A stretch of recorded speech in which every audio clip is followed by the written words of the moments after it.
Sleep streaming. Not yet. I'm not asleep yet. Far from it. I was just doing a sound check. How you doing, little shit stir?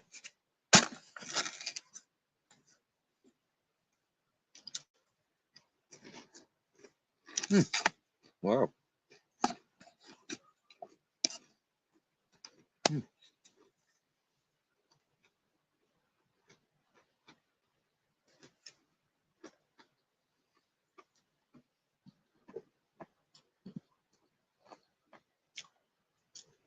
Happy Saturday night.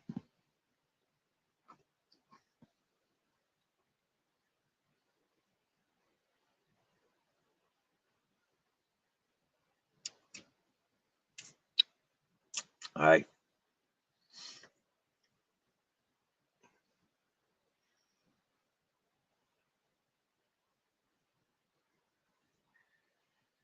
Mm. Where them gone? Them tasty. That's one of the tastiest Pringles I've tasted. Sabor Jamon, exclusively from Spain. Mm.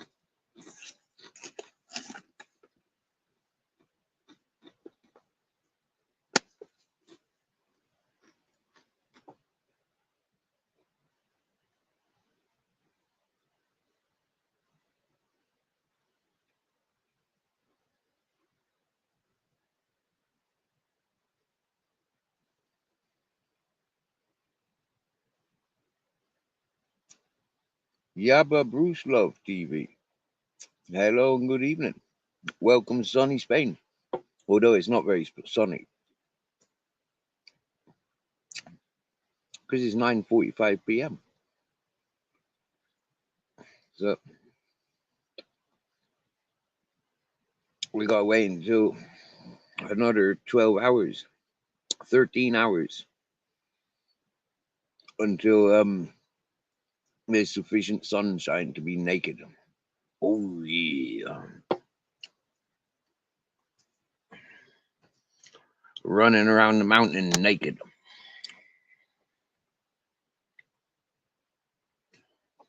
It's good fun. Hmm. But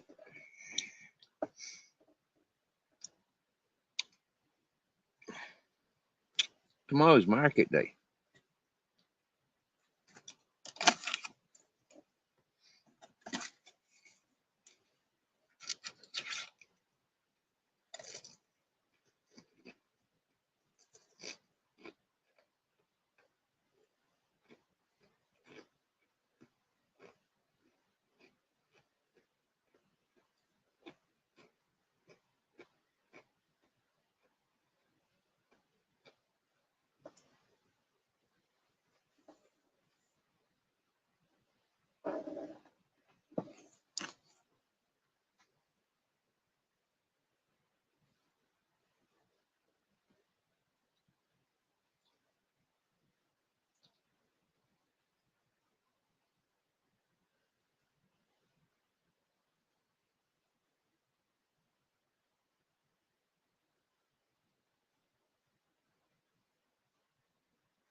Hey, Tango the cat.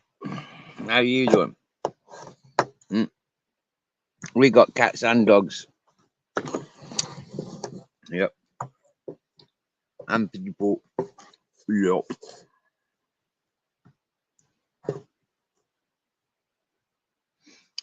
We adopts it all.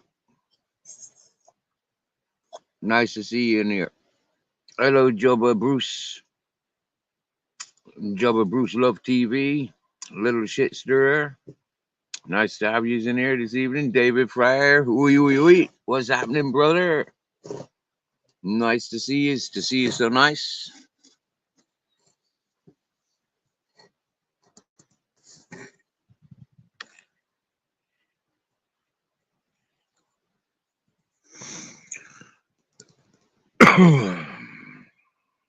A few decoratives in my tent.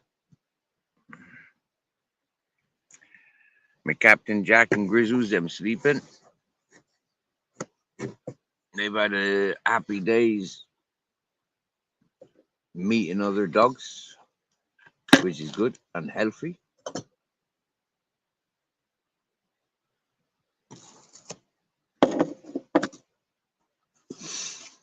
Good. Not much happening in conversation. Oh dear.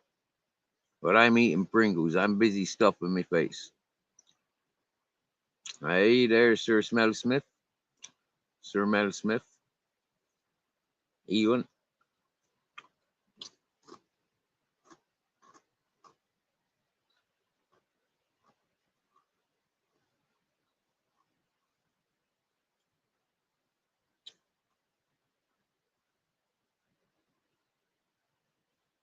How are you for a smoke? Have you got a smoke there?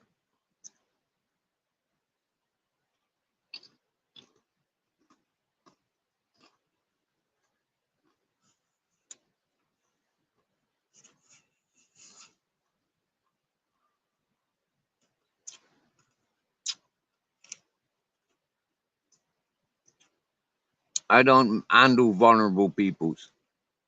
So vulnerable peoples in need can fuck off and find the qualified peoples that handle vulnerable peoples. I don't handle vulnerable peoples.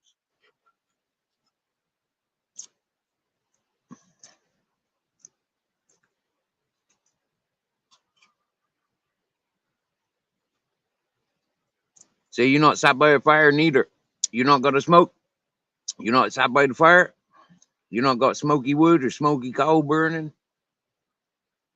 I don't have a fire burning neither. But I do smoke weed and I do smoke tobacco with that weed.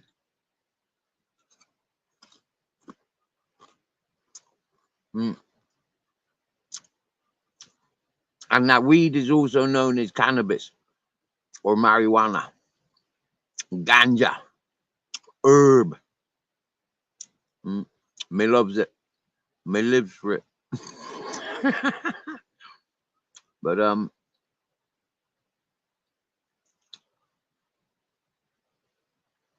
I found a new love about 5.5 years ago.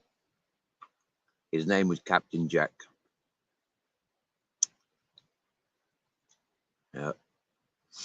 And about 4 years ago, I found another love in my life, and his name was Grizzles. Well,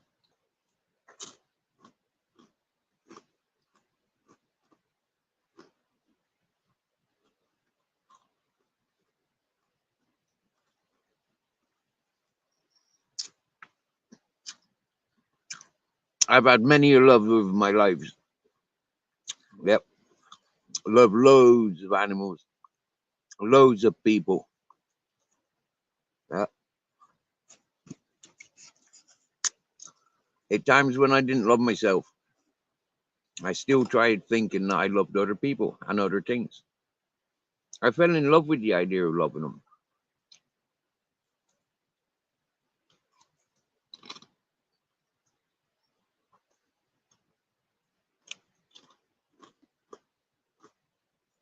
Whoa,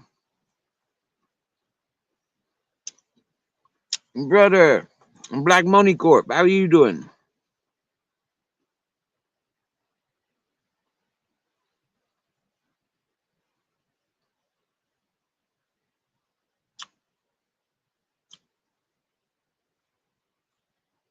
Mm. Well, you see, Dango the cat, the love that Captain Jack shares with me.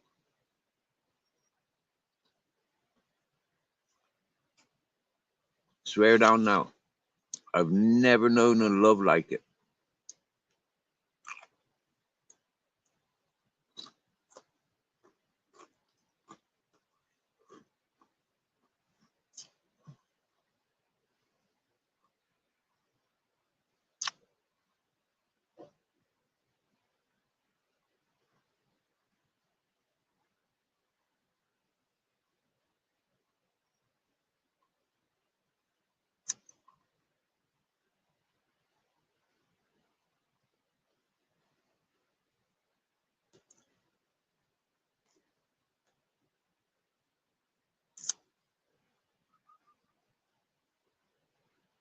Oh, I don't know where to find that then.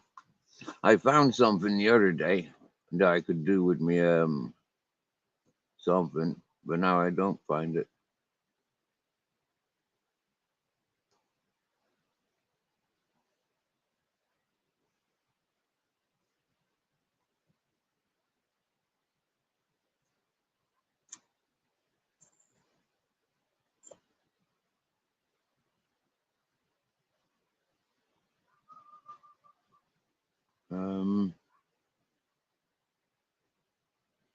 Overlay logo theme.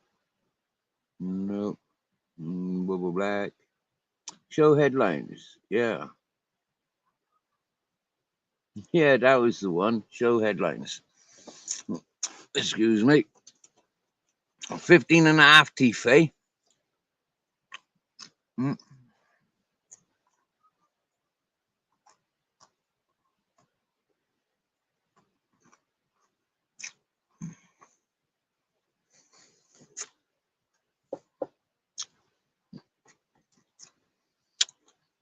Tango the cat. Are you flirting with me? Are you saying you want to go on a date with me?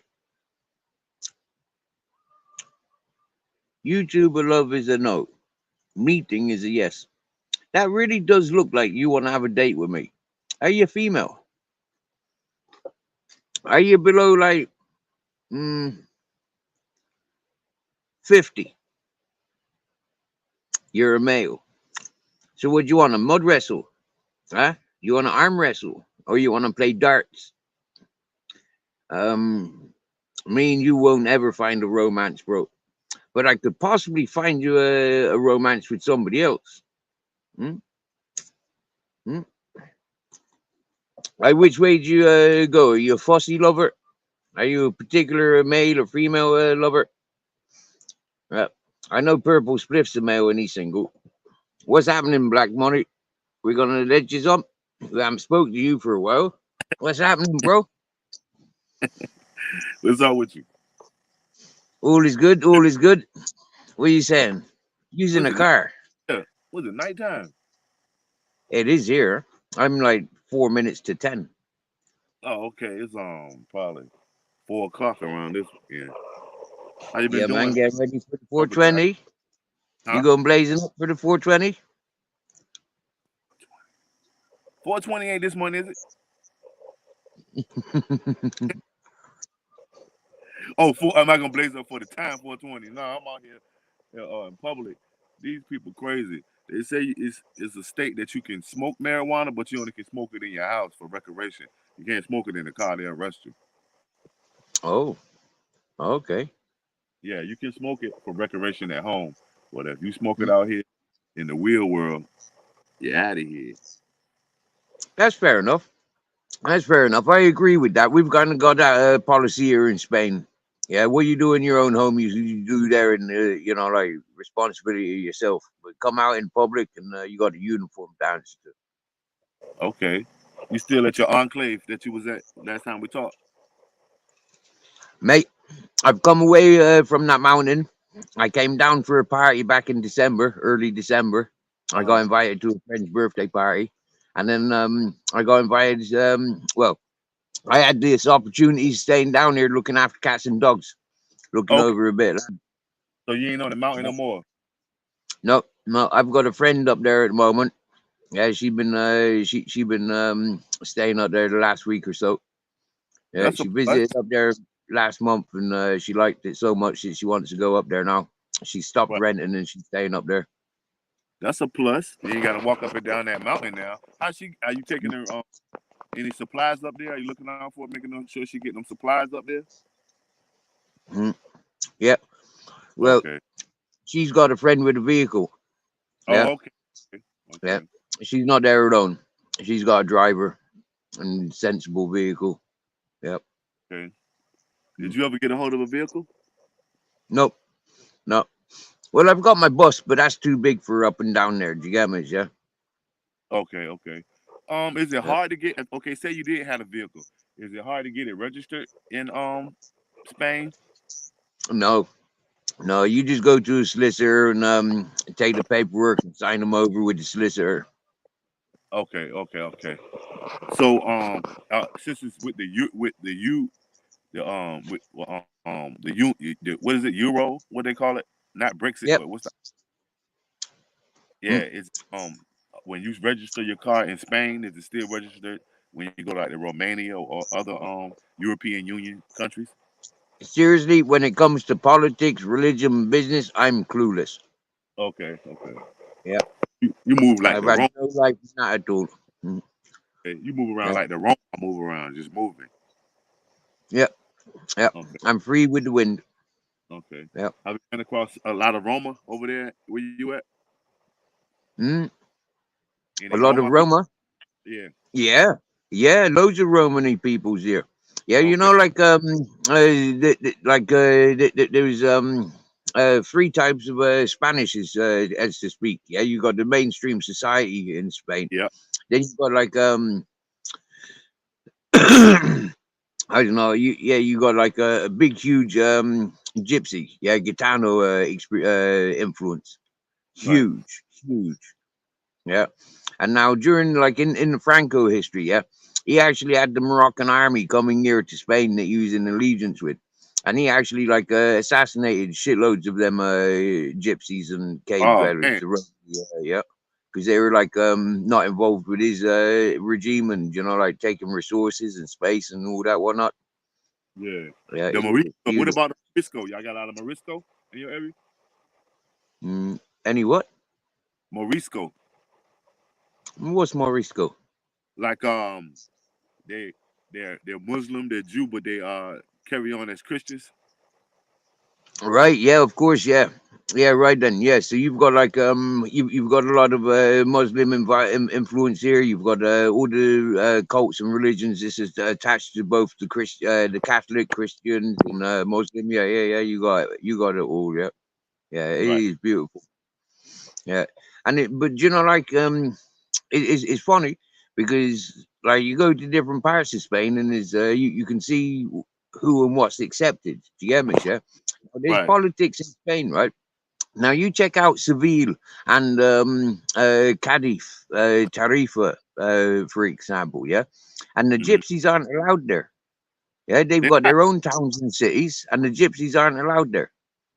That's crazy. Especially, and in some places they're allowed, but not in not after hours. Yeah, so you'd never see the gypsies in the bars in that in them cities and stuff like that. Yeah, Right. they're really weird.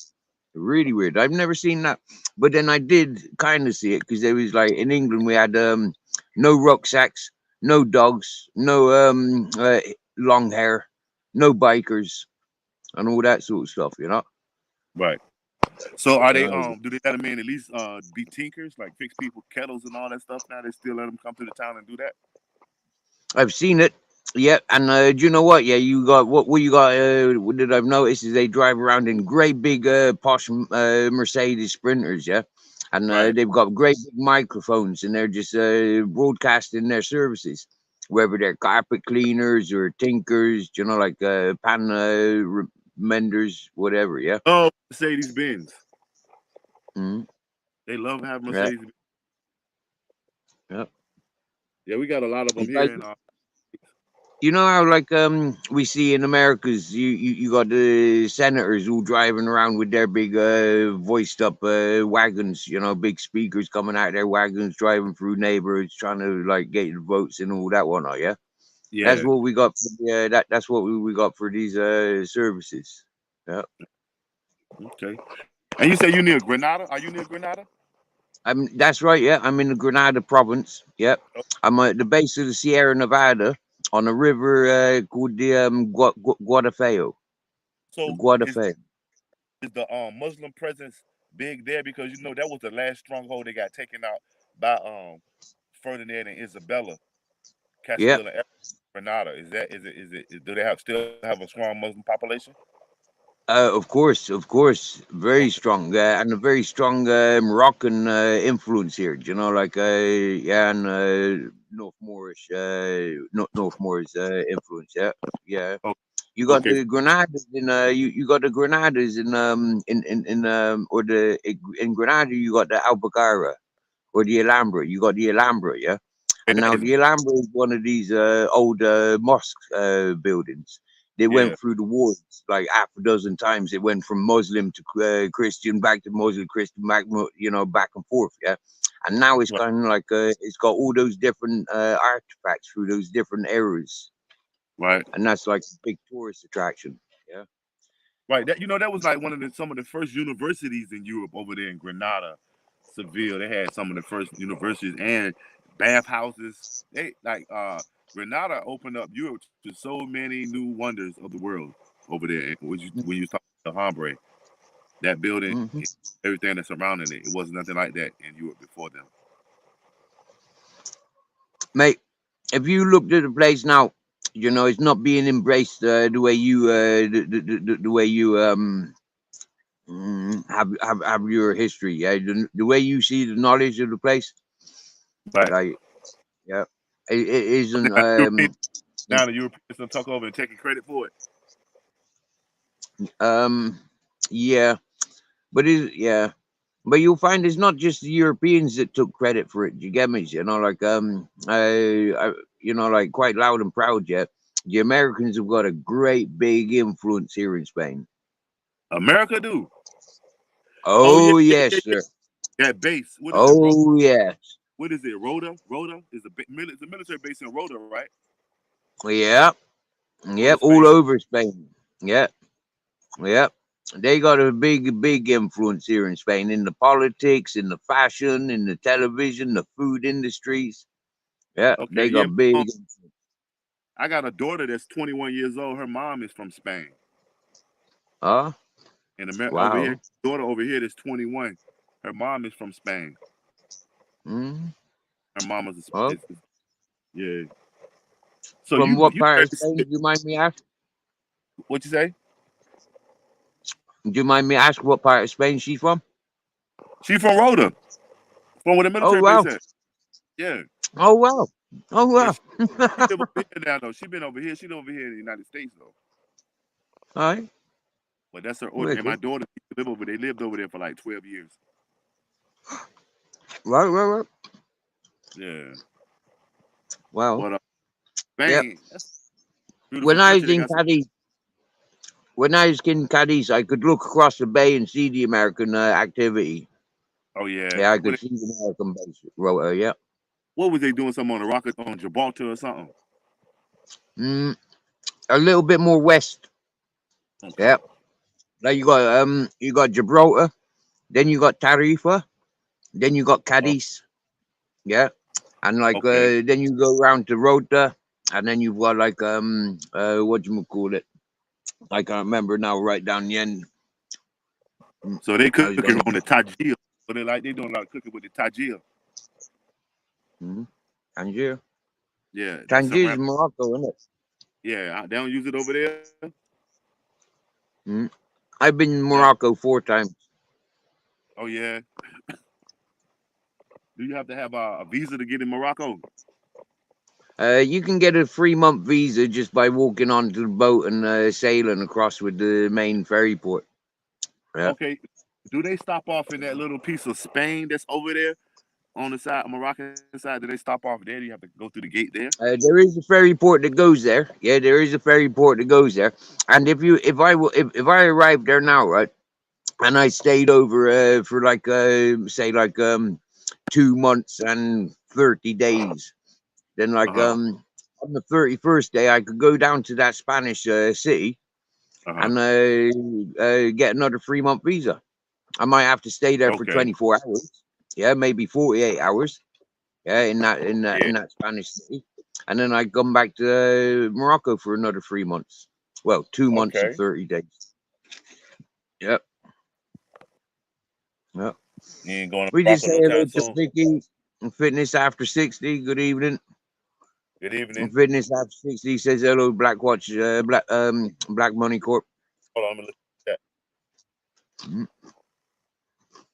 that because I can't see the chat. Oh, Evening, everybody. What's good? How y'all doing? I came to check my fam out for a little bit. Where your dog at? me dogs are here. Hang on a minute. Okay. Yep.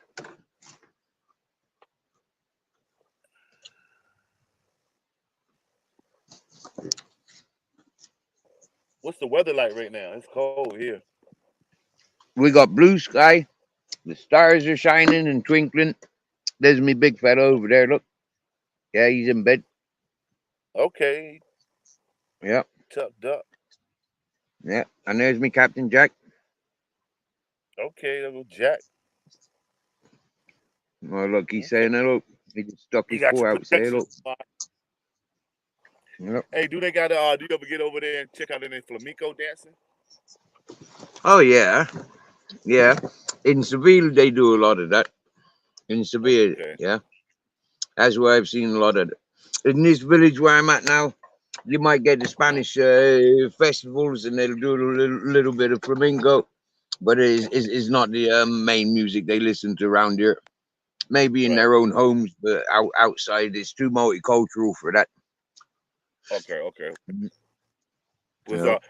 More chance, you're the new more chance rappers? of hearing freaking African drums or them African drumming and didgeridoos around here out in public. Okay, they got the African flavor over there, North African flavor. Well, we got the drums. The Yeah, and like okay. I mean, like they try and do the Hare Krishna stuff, you know, like coming from Indian experiences. Hey, Pete, old school Pete. Can Franco's influence still be seen there? Is it still a little fascist? Oh yeah, yeah. I'm told where you see the Spanish flags, that's the Franco boys. Okay. Yeah. Okay. So they still a little racist. So, well, I don't know if it's racism. You know, like there's a lot of acceptance. From what I've experienced in Spain, you know, I wouldn't be shy of that. The Spanish flags. Do you get me? Yeah, I'd dive straight into them places. Okay, you representing well too. I must say you haven't said nothing bad about it yet. You gave your opinion, and it's like if I was thinking of visiting, I might visit just off of what you told me because you gave the pros and cons of what's going on over there. I like that. Being that you are closer to the sea, it is a little bit color there, shall we say, color. So you far away from the Basque. You far away from the Basque region, right? Far. Yep. Okay. Up the end of the country. Huh? Upset. Basque country's up the northeast, isn't it? Yeah. And then you got Galicians over on the northwest. Yeah. Okay. You know, Conan the Barbarian was from he was supposed to have been from Spain. Oh. Conan the Barbarian. Wow. Yeah. In the comic books, Conan, he was Iberian. You know, that's the Iberian Peninsula, so they call it. Oh yeah. Yeah, for sure. For why they got the Iberian hamons. Yeah, and the Iberian cheese and stuff. Yeah. But the area that you what they call it, the Andalus. Yeah, Andalusia. Yeah. That's the jurisdiction we are. Yeah. Granada, Almeria, Malaga is all Andalusia. There's a lot of Yeah. history right there where you at. That Granada ain't no joke. Granada was held down for like 700 years by somebody else, and then the Spanish got a hold of it. There's a lot of history All over right. there. What about the horse? They got some These beautiful ones, horses in that area. I bet they do. horses, not so much horses. No, no, Okay. it's too dry for the horses. The few, like, I mean, they more emphasize for mulos, yeah, the mules and the donkey, Okay. because Is they're they much, famous? Is that they're not what's that? such a fussy eater. What's that area? La Mancha. La Mancha. Yeah, yeah. hmm I might hit Spain. One hit Spain. Come through there. Mm, mm, See some flamenco with the castanets. I tell you what, You ain't drinking on you'd enjoy huh? for Cadiz. Like for me, Cadiz is one of the more beautiful cities. Yeah, and Okay. then there's the opposite for that. Like I mean, Seville had its niceness, but with all the commercial world that's taken over the constructions in Seville, I mean, Right. I'd much sooner see Spanish coffee bars than Starbucks and McDonald's in the center of Seville. Okay. You get me? So that Spanish coffee is robust. Is it robust? All right. Spain got some robust. Mm, mm, mm. So it's So lost is its Spanish coffee authenticity. okay?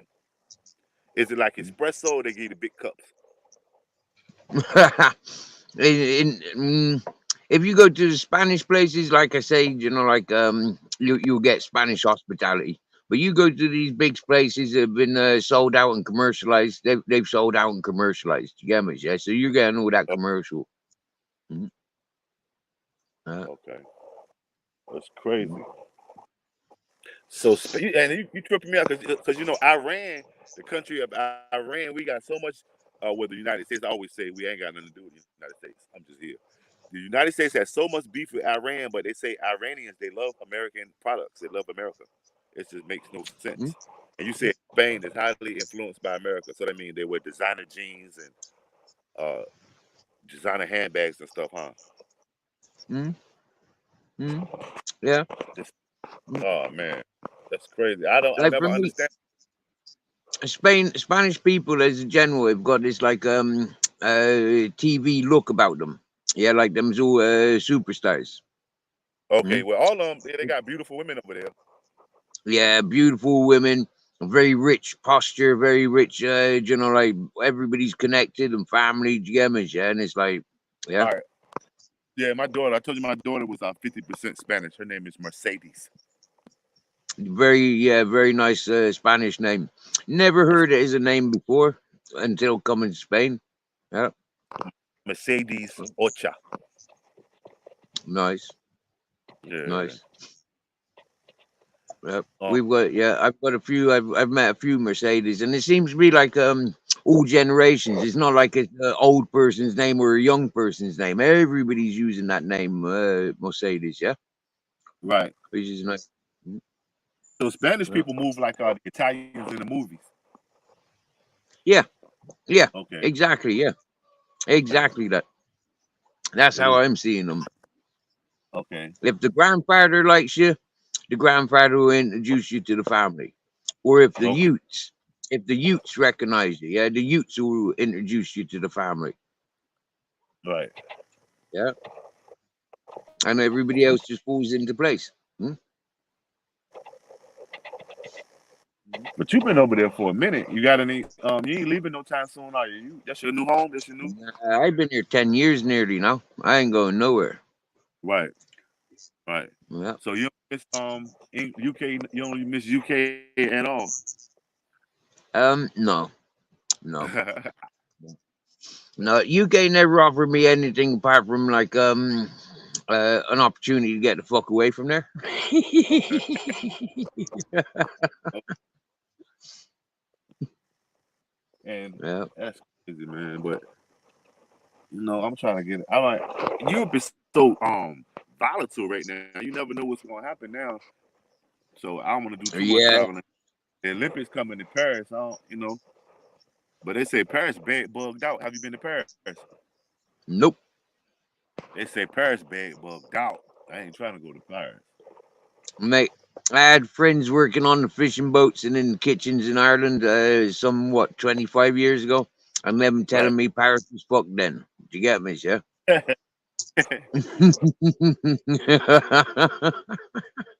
Nope. I don't go to Paris. Maybe uh probably Germany.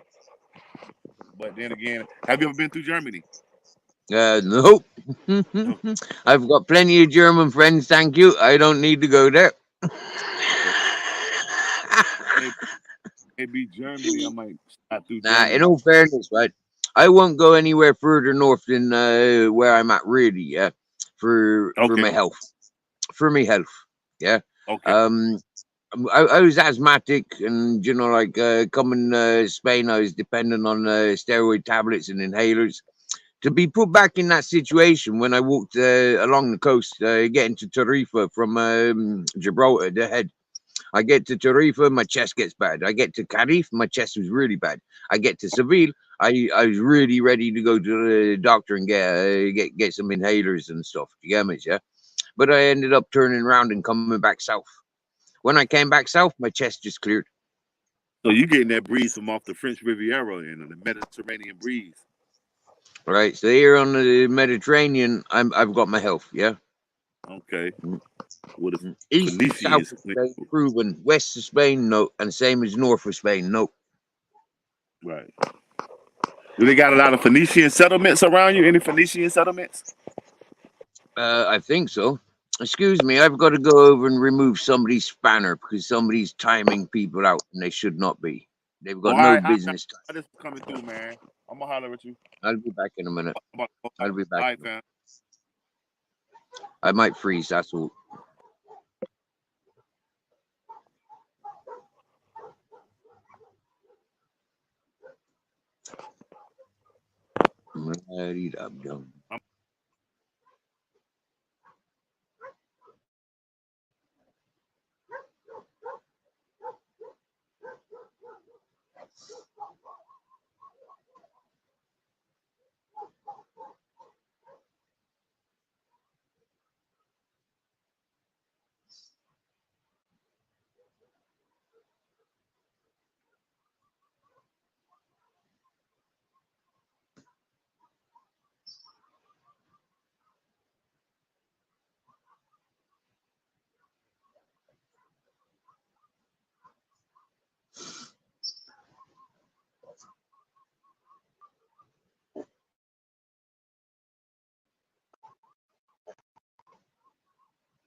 Mm-hmm.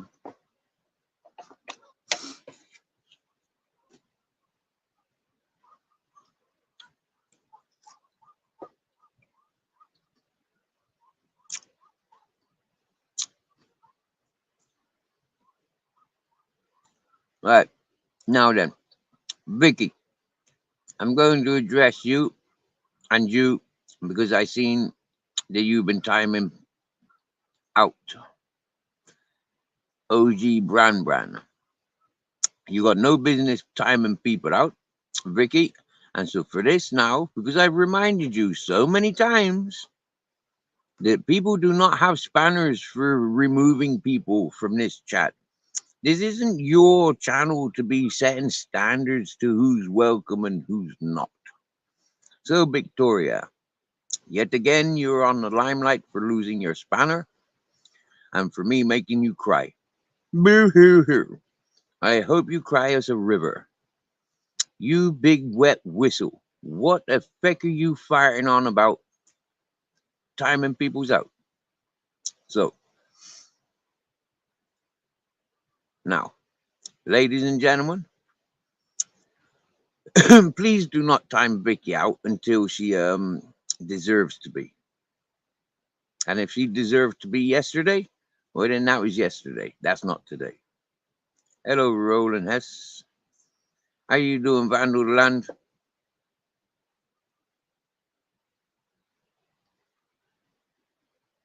Oh, Vanderland, if you know OG Bran, then please get a message to him they would have them unblocked as soon as possible.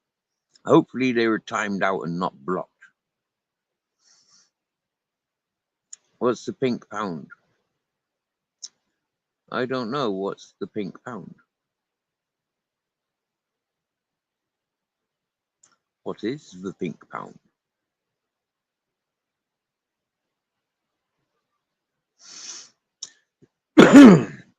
Oh, Vandal the Land, she's in the chat. I seen a couple of messages coming from her. She yeah, look, I'll take you for one. It was a while ago. Hey, Wendy and David, good to see you. I'm Blackwatch, my darling. What's happening? Right then. See, hey, Pinky the Beetle. Hello. What's happening? See?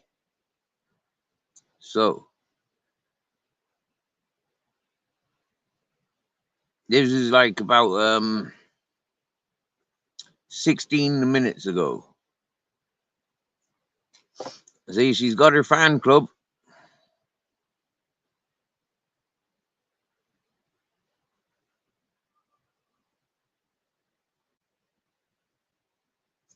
We see that she likes fitness after 60. I wonder, will fitness after 60 be responsible for timing Vicky out? Yeah. We've missed 420.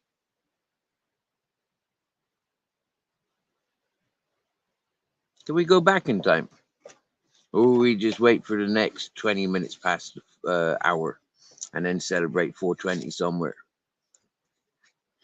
I mean, it is 10:25 now.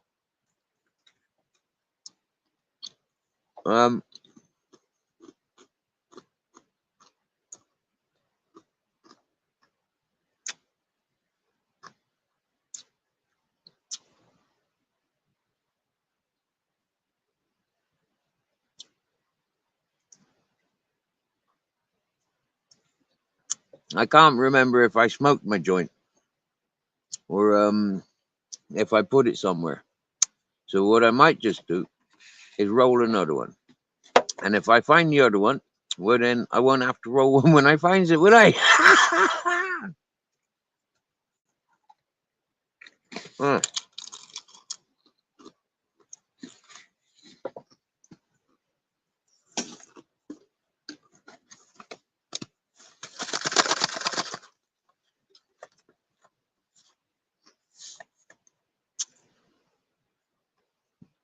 By the way, I am a Pringle dancer. I dance with Pringles. I prance with Pringles because I'm a Pringle dancer. I like Pringles. And we play with Pringles.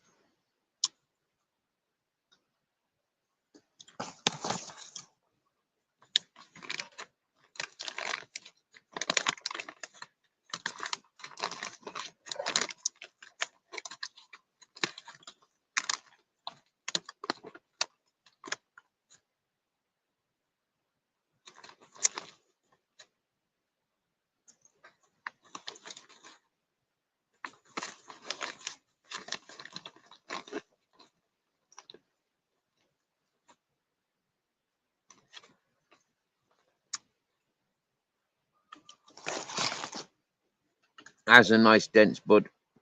This one will do. So, ladies and gentlemen, Blackwatch, no, excuse me, Black Money Corp.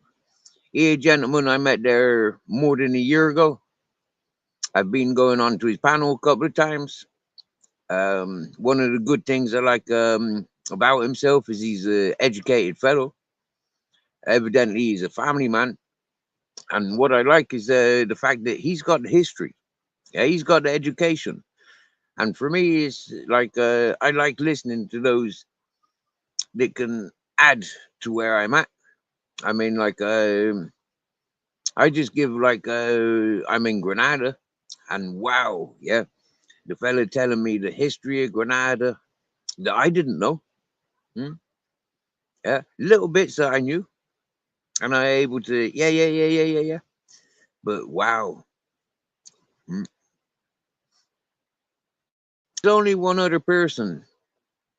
There is and I wonder now, are they have they had communications themselves?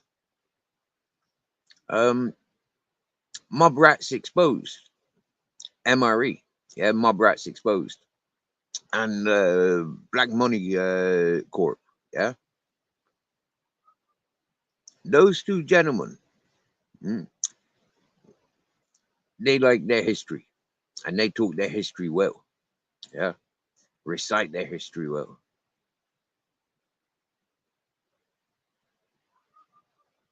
Yeah. Oh yeah, Blackwatch is finding reefers just sitting there. Happy days.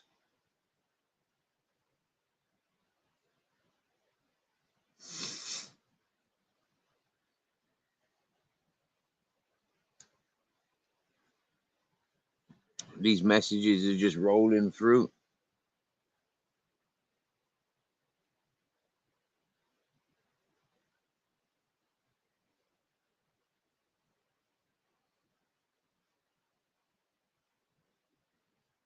Oh look, hello, Ultra. I was on the panel just now talking about Ultra. Yeah, yeah. It seems like Ultra makes a lot of friends on YouTube.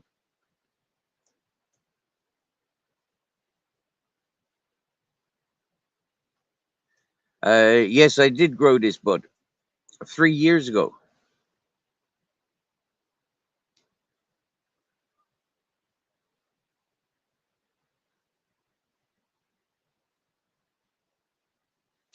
And I made isolator from it. Yeah, I filled the hash off it with cold water and ice and filters. Made hash from it, ice hash.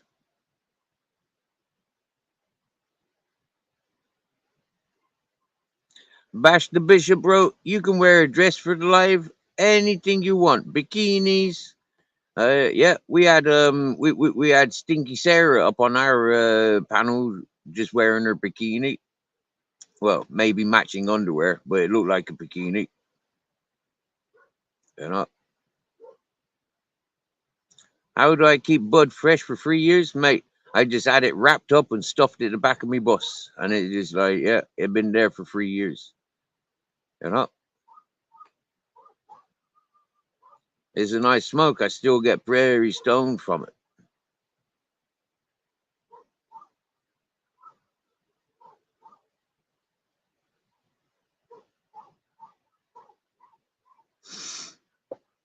Now, ladies and gentlemen, there's an attempting panel jumper here, a panel hog. Yeah. Now, how much do you reckon we should charge him to join our panel?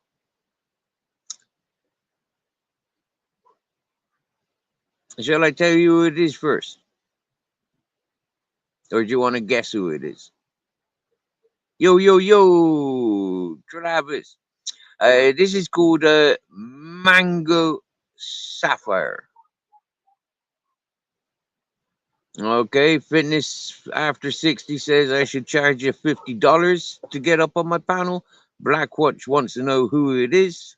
Okay, if it's Ultra, $100.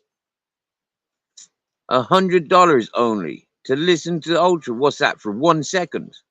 $100 for every second that you're on my panel. Are you willing to start sending over?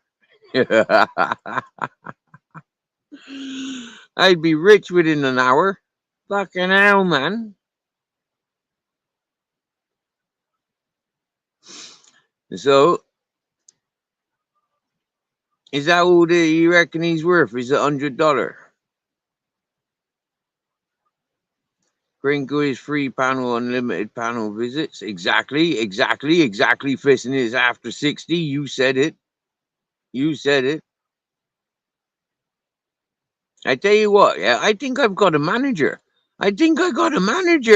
Fitness after 60. He's a good fucking manager to have, isn't he? Working out. Down, give me 20. Up, give me 40.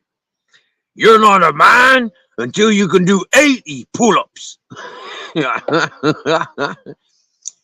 Get on your bike. Cycle 100 miles a day. And 50 pull-ups. 200 sit-ups. And I want to see you squat. Quicker, faster. You've only got 24 hours in a day. Maybe $100 to listening to the truth. I've been chatting live. Oh, Tango the cat. If you want to pay 100 to listen to Ultra, you can pay 100 to listen to Ultra. Right. Who's got me tobacco? Come on now. Who's got it? Right or left? Bottom or ups? It was top, actually. Top right. Why? Because that's where it was. I don't have a upper top right. So, you know, like, yeah. Right.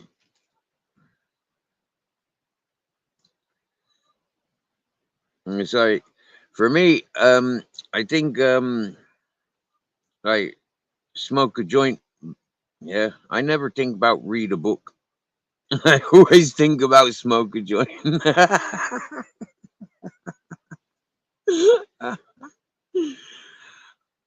I've been a long half an hour without one, I think. Have I been smoking during this live? I think not. So it's nearly an hour since I had a joint, I think.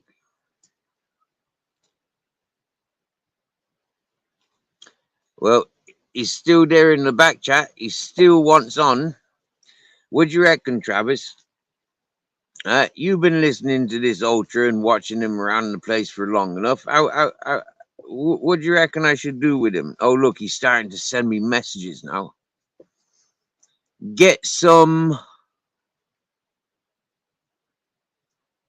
bids in the tight fuckers. Get some bids in the tight fuckers. Oi, ladies and gentlemen. He's calling you a bunch of tight fuckers. Yeah, he's telling you get some bids in. Evidently, yeah, he wants to be paying more, yeah, than $100 to be talking to me. All right. So you put the bids in. How much Ultra's got to pay me to get up on my panel? $100, but $100 just ain't enough coming from this freaking Ultra though. Seriously, man. I gave this Ultra more than a year, ladies and gentlemen. I even sang happy birthday to him 55 fucking times last year. Right? Blackwatch is saying he's starting and opening bids at 2p. Yeah. So he's going to have to go for a piss twice just to listen to Ultra. I hope you bottle it up and send it off to him, Blackwatch. And please hold back on it for like 6 months. Listen, seriously, yeah. If I could mute the fucker and know that he could just like stay muted, yeah, I would fucking put him on, right? But because I know if I mute him, he can unmute himself. It's like, why the fuck is there a mute button?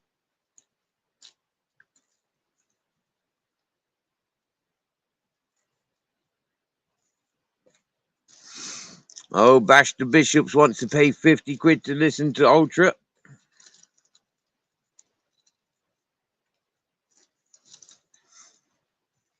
Well, Ultra, if you send your personal chat line, I'll send it forward to the lads. At least you know you'll be earning from 2p to $50 from Basher Bishops and the Black Watches, eh?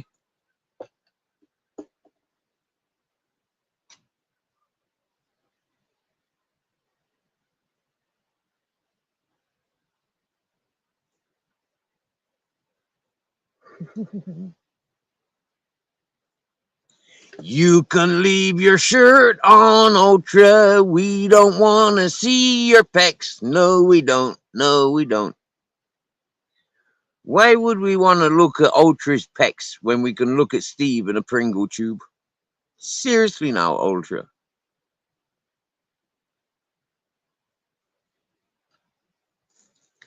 Ultra, put on a dress, yeah. Show us, yeah, in the mirror, right? You can chop your head off. We don't want to see your head. We just want to check out, see if your bum looks big in the dress that you chooses. If you're a man, you'll dress up. If you're a fairy faggot, they don't feel comfortable in the dress because she's a fairy fella, funny, funny, winny, fucking whatever you want to call them. That we're not allowed to call them faggot fucker.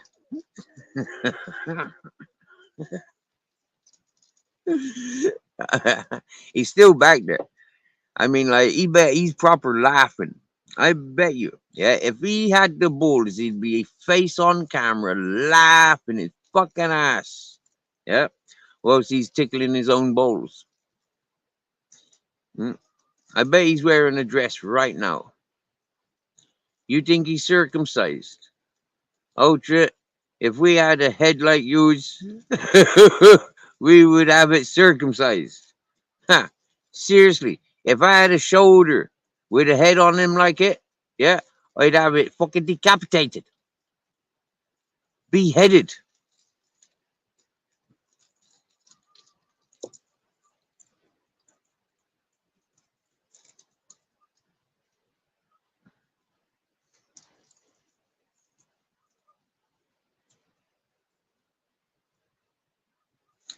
Yes, Ultra. This is a personal request from Blackwatch. And you know how serious Blackwatch is about this stuff, yeah? He's a true entertainer seeker. This is why he comes to this channel. He says, hey, Steve, have Ultra put on a dress and a boombox playing Sweet Home Alabama. And you got to be dancing, prancing for us. Yep. Oh, my God, he's wearing a G-string. I don't want to see your thong. That's dirty. He is wearing a dress right now. He just showed me his dirty knickers. You look, listen, yeah, you're not supposed to bend over and stick a Tampax up your arse, Ultra. Seriously, yeah, you're a man. Or you're like them balls hanging between your legs. That identifies you as a man. Like that Tampax should not have been up your arse. I don't care what anybody says.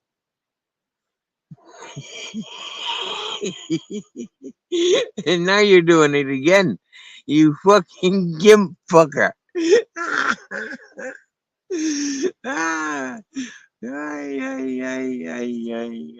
want to come up a panel then, do you? He's wearing, no, he's turned his gimp mask off again. Yeah. Look, seriously, you can stick 5 more up there, yeah? I don't care. I'm not interested in looking at you sticking friggin' as many Tampax up your arse as you can. Like, you've already done 2 boxes. Stop it now, Ultra. You start swelling up. You're dehydrate.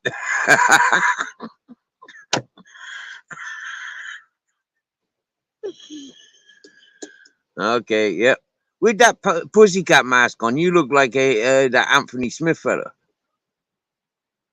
Like, why did you have to choose a pussycat mask?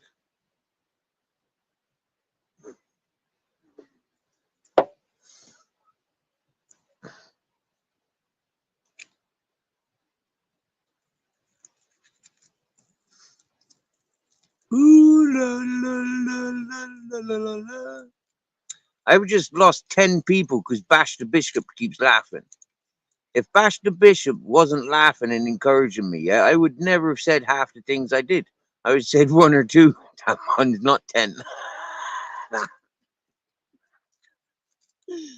Now you're sticking them same tampons up your nose, Ultra. Stop it. I'm recording you. Oh, yeah? Showing me machetes. Un machete. Wow.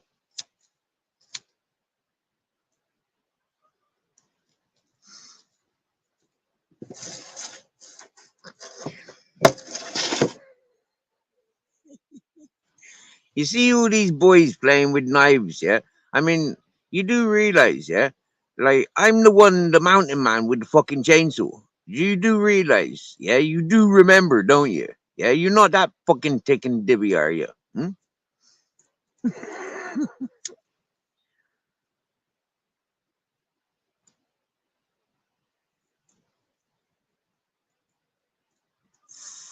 We'll have to ask that boring lordy to reissue those clips.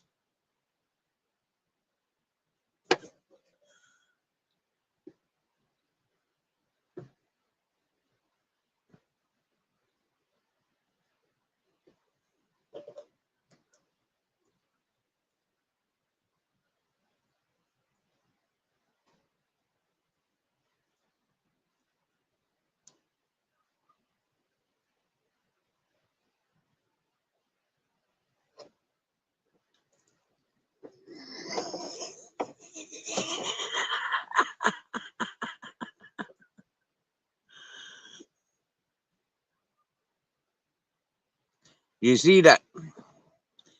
It's the birthday. It's the birthday. Ladies and gentlemen, do you want to sing happy birthday to Ultra? He tells me it's his birthday. Shall we sing happy birthday to the old git? Hmm? Shall we have like a roundup? I mean, I don't know how to. Has he got to buy me a coffee? Has he got to buy me a coffee link? Can somebody go to Ultra's channel and see if he's got buy me the coffee link? Let's send him buy me a coffee. Hmm?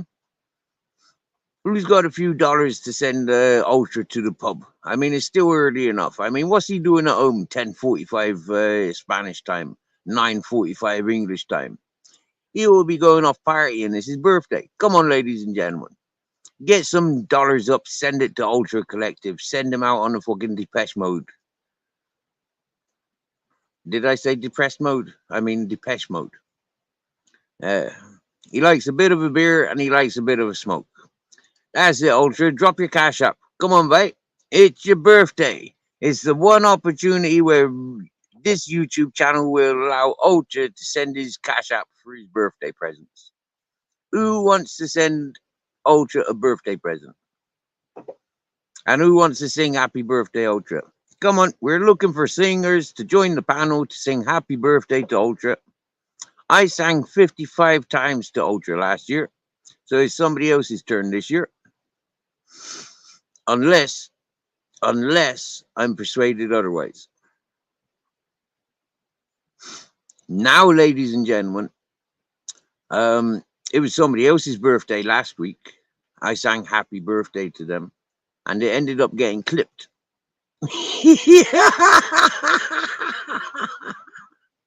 That was proper beautiful, yeah.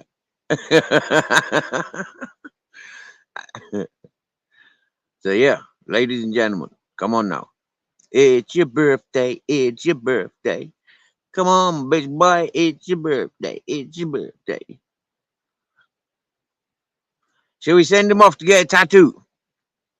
Hey, is he old enough to have a tattoo yet? Shall we send him off for a tattoo? Who's a tattooist in the chat? Any tattooist in the chat? Hmm?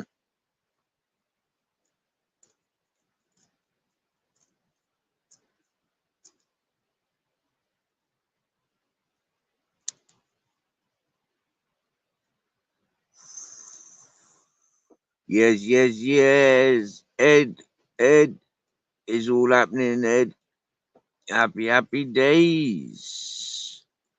Who's coming to piss on my pillow? Eh?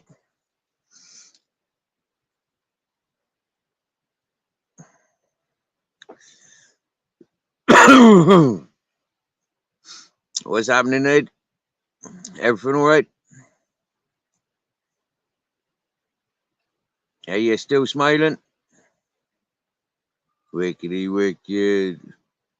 Well, for me, Ed, yeah, on good form. Actually, I'm like kneeling down. I'm high on coffee. I'm smoking a joint, and I'm been eating Pringles. Mhm. I'm thinking about some cookies, but I haven't got any milk. I might have to wait until tomorrow to buy some milk. Yeah. Mm.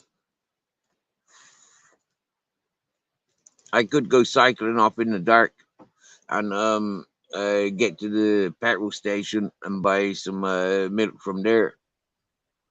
But I don't know. What do you reckon? Fucking hell. I know, yeah. It's fucking cold, isn't it? No, it's not. It's hot under that fucking latex fucking mask. Sort your fucking head out, Steve. Come on. Look, you sort your fucking head out. You're the one wearing a mask, you plonker. Oi, I tell you what, it's fucking good mask though, isn't it? Well, not really if it's suffocating you. Well, no, it's quite thick, mate. It's quite thick. It's fucking quite old. It's pretty good. No, the thing is, it's fucking, I don't know, mate. It's like rubber latex, mate. It gets fucking hot, do you know what I mean? Right. Can we address something? Can we address something in the chat here? Right. Fitness You can after address 60s. what you like, mate. You can address what you like. Go on. Fitness after 60s just sent a message, yeah? Vicky Yeah. just unsubscribed from my channel. Thank you, Vicky. With 2 apostrophe marks, which means like 2 fingers up in you. Yeah. Or 1 finger. Have you fallen out with Vicky then? Man, listen, yeah. Vicky is like a fucking a woman's period, yeah. It comes around every fucking 10 days, though. Yeah, not every 28. And the problem with that, yeah, is there's no warning. You know, it's random every 10 days. Oh, right, okay. That's the thing with bipolar, yeah, and borderline schizophrenia and isolation and loneliness, yeah. It's like when loneliness kicks in and you recognize that you are lonely, you blame the world singling you off, yeah. But it's not the world singling you off; it's you. You know, it's you that don't go outside the front door. No, You get me? I'll tell you what, fair play. That is a good point, and you're right there. Exactly. Yeah. Yep. It's like what I was telling you last year. Why hang around with scumbags that don't appreciate you or encourage you? Yeah. Why not just hang around with people that you can have a laugh and a joke with? You know, right? Yeah, and fucking happy days. Yeah. You know, why do people have to take shit because you know, like we're hanging around with scumbags and then bringing scumbags around with us? Well, the thing is, you know as well as I do, Steve, right? The scumbags, they come at you with good intentions, and then you actually realise they're fucking scumbags after a couple of months. It's a learning curve, isn't it? Okay, but if you understand that in life because you went to school, you know, like you understand that you know, like your teachers were the same, you know, your fucking counselors were the same, you know, like your doctors the same, the local police is the same. Do you get me? When you recognize this in life, yeah, you recognize, hang on a minute, I went through school. How many friends have I got? Why? I got so many friends in school. I go to college. I had so many friends in college. Universities, many, like all the way. Where are all these friends now? You get me, yeah? Well, you know what happens to them. They get with women, women control them, and they won't let them see their friends anymore. Oh yeah, they tried doing that with me and then telling me fucking single beds, and I'm like, fucking single beds, may as well just move out then. Fuck off. Yeah. You're not moving out, I'll move out. It's not for me to kick you out, so you know it's my place, but you know it's for me to leave. Yeah, I can get another place. Yeah. I can get another woman. Happy days, yeah. But yeah, I haven't. Since walking away from my ex, I haven't had chose another woman because I recognize like I love her. I love her. She's me darling. What your ex? Yeah, man. Yeah. Yeah, Steve, same as me, mate. me and my ex split up, and I thought I cannot replace her. No, there ain't one woman that can replace that woman. And maybe, you know, people say, "Oh, well, that's you." Like, I don't know what's the word. Defeating yourself. It's like not. It's like I could not find another woman with those kind of qualities. You know what I mean? Unfortunately, it didn't last. Nothing lasts forever. Yeah. Yeah.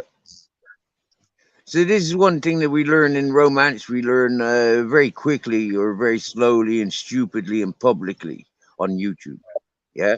For some people, it's so embarrassing. You know, it's the end of the world. Yeah. And that's what Matrix on PC is at. That's what, you know, the freaking the Mr. Smith is at. You know, like it just gets so overwhelming for them. You know, it's all them. You know, they're the ones. Yeah. Yeah. And this is what's next with a lot of people, especially this time of year. Yeah, this time of year it comes around, that depression, and a lot of people do get very upset and closed in, and more closed in because of cold weather. And they recognize yeah, and they get that false hope that spring is coming, and yet spring is the coldest time of the fucking year now. You get me? Yeah. Yeah. Winter used to be the coldest time of year, but now it's springtime. So, you know, we've got our extended winters. Yeah. Yeah, it's funny you say that. I haven't got my central heating on tonight, mate. I had to turn it on the past couple of fucking nights, but it's 18 degrees in here tonight. Inside, I'm like, well, that's all right.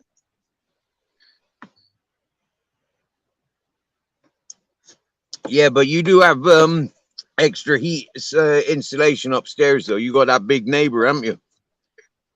What? Well, the one with the Babylons. Yeah.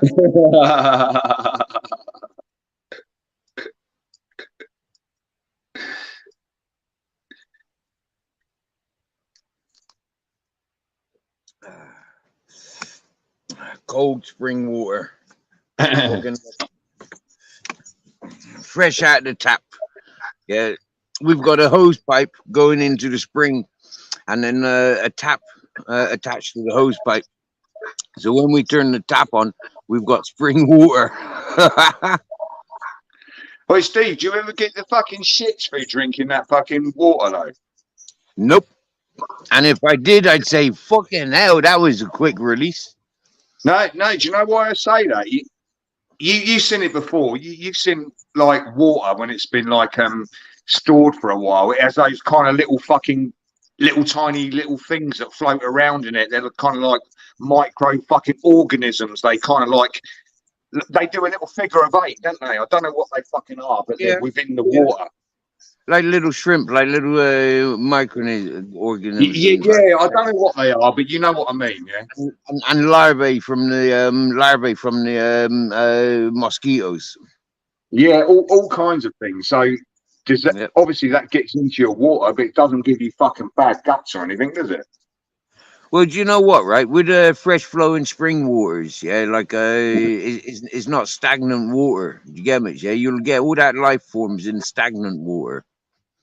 Yeah, that's what I said. So you're obviously not holding your water for a long time. You're actually getting the water, drinking it. You're not storing it. All right. Yep. We've got a fellow called Mark on panel. Hello, Mark. Have you got 2 hands? That's 1 hand. Which Mark is it, though? Is it Mark Kelly? It just put me on. What's happening, Father? What's happening, Ultra? Hello, Mark. How you doing, bro? I'm all right, mate. How are you, mate? Is it your birthday, is it? What? Oi, party like it's my birthday? Yeah, is that the case, is it? The old egghead's birthday, eh? Yeah. Oi, Mark, you're an egghead, aren't you? Nah, mate. Plenty of hair there, Ultra, mate. Oi, fucking hell. Oi, I've never seen you with a hat off, mate. Ain't you really? Yeah, I know. There's plenty of just ain't. Yeah, it's enough good hair, dark hair as well. A bit grey on the sides, but it's all good. Shit. Yeah, mate. Fucking hell, Mark. Yeah, mate. Yeah. Honestly, Mark, yeah, I did not recognize you there. You look about 10 years younger. Oh yeah, mate. Wait till I have it all. That's it, rough, Steve. Wait till I get out of the hairdressers, mate. I look sharp. You know Yeah, what but I I mean? mean, No, you came Mark, on with Mark, the hat. come on. Mark, I Mark, mean, you, before Mark, you you've got took a the hat beauty off. filter on, haven't you? What's that? Mark, you've got a filter on, ain't you? No, Come no, I ain't. I ain't, honestly. £100 worth of AI filters. Oh, Steve, can I say something to Mark quickly? Mark, you know what, right? Since Yeah. my channel got terminated, I've tried Yeah. to start new StreamYards on my new channel, and I'm being denied by Google, and I'm having fucking problems, and I don't know what the problem is. I Yeah, can't well, post look, live no more. Ultra, let me explain. What they've got your device down, they've got you down as you're not good, just like they got me down as not good. Yeah. Yeah. And what's happened now? Listen to this. It's funny you should mention that because I thought I might be going somewhere next Tuesday, which I really need to go live if I go to this place because it'd be a bit of fun for everyone. It's a bit of ultra violence, to be quite honest, and I'm sure everyone will enjoy it. If you want platform space, you're always welcome, dear. Leave me a message, contact me, email, and fucking get in contact with me. Well, let me finish. Let me finish. What happened, Steve? I don't know why. I thought, fuck it. I'll put a load of shorts up from lockdown. Yeah, because they meant a lot to me. I met some great people on them things, and my kids went through hell and all that. Anyway, I put a load of shorts out. So today I thought, fuck it. Just a couple of hours ago, I thought, let me press that live button. So it went to the verification, yeah. And then I put my phone number in, which I did the last times. And each time I put it in, it just said, no, no, no. But this time it accepted it. And then it reversed back to me and said to me, you're not allowed to go live because of violations and whatever. So I thought, oh, fuck it. I wish I'd have used a different number now. I probably could have went live. Hang on, just let me finish, Ultra. Let me finish.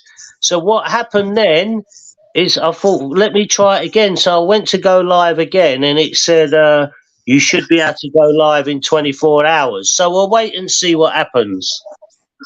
Yeah. Yeah. Good luck. Sorry, Mark, go on, mate. Carry on as you are.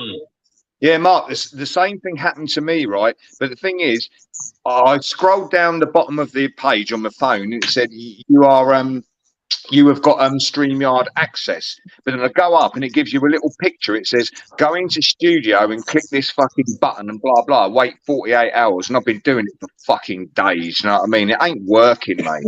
Yeah. You got what I got. Yeah. They've identified you because you was getting reported by certain people, weren't you? Yeah. What children are going around reporting fucking channels? Mark, but I tell you what, we've learned something from this conversation that if anybody wants to target people now, it's so easy to try and wipe them out of Google now because we know how it works, mate. If you get your channel taken down, you're going to have a hard fucking time getting your channel back up again. Yeah, especially going live. Live.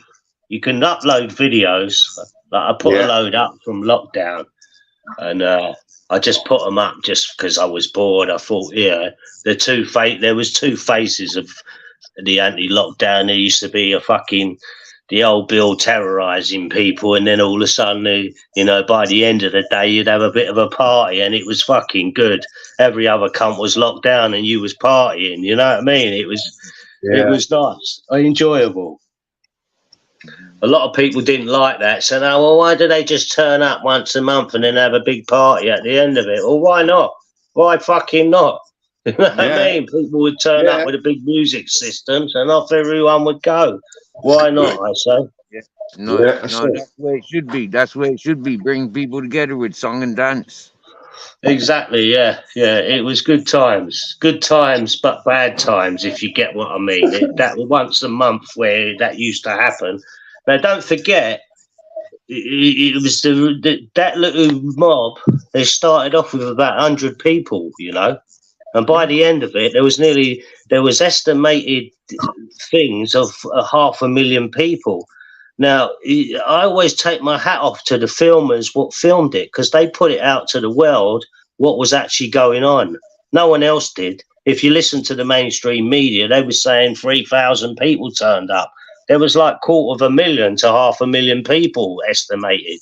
So, you know, they were telling you lies. So big up them filmers. I gave them a speech, actually, which it meant quite a lot to me, this speech. It was just a speech off the top of the head, what just came out once a good few of us was up like Soho way, and we were all having a drink, and I just let out a speech. Well, it just was spontaneous.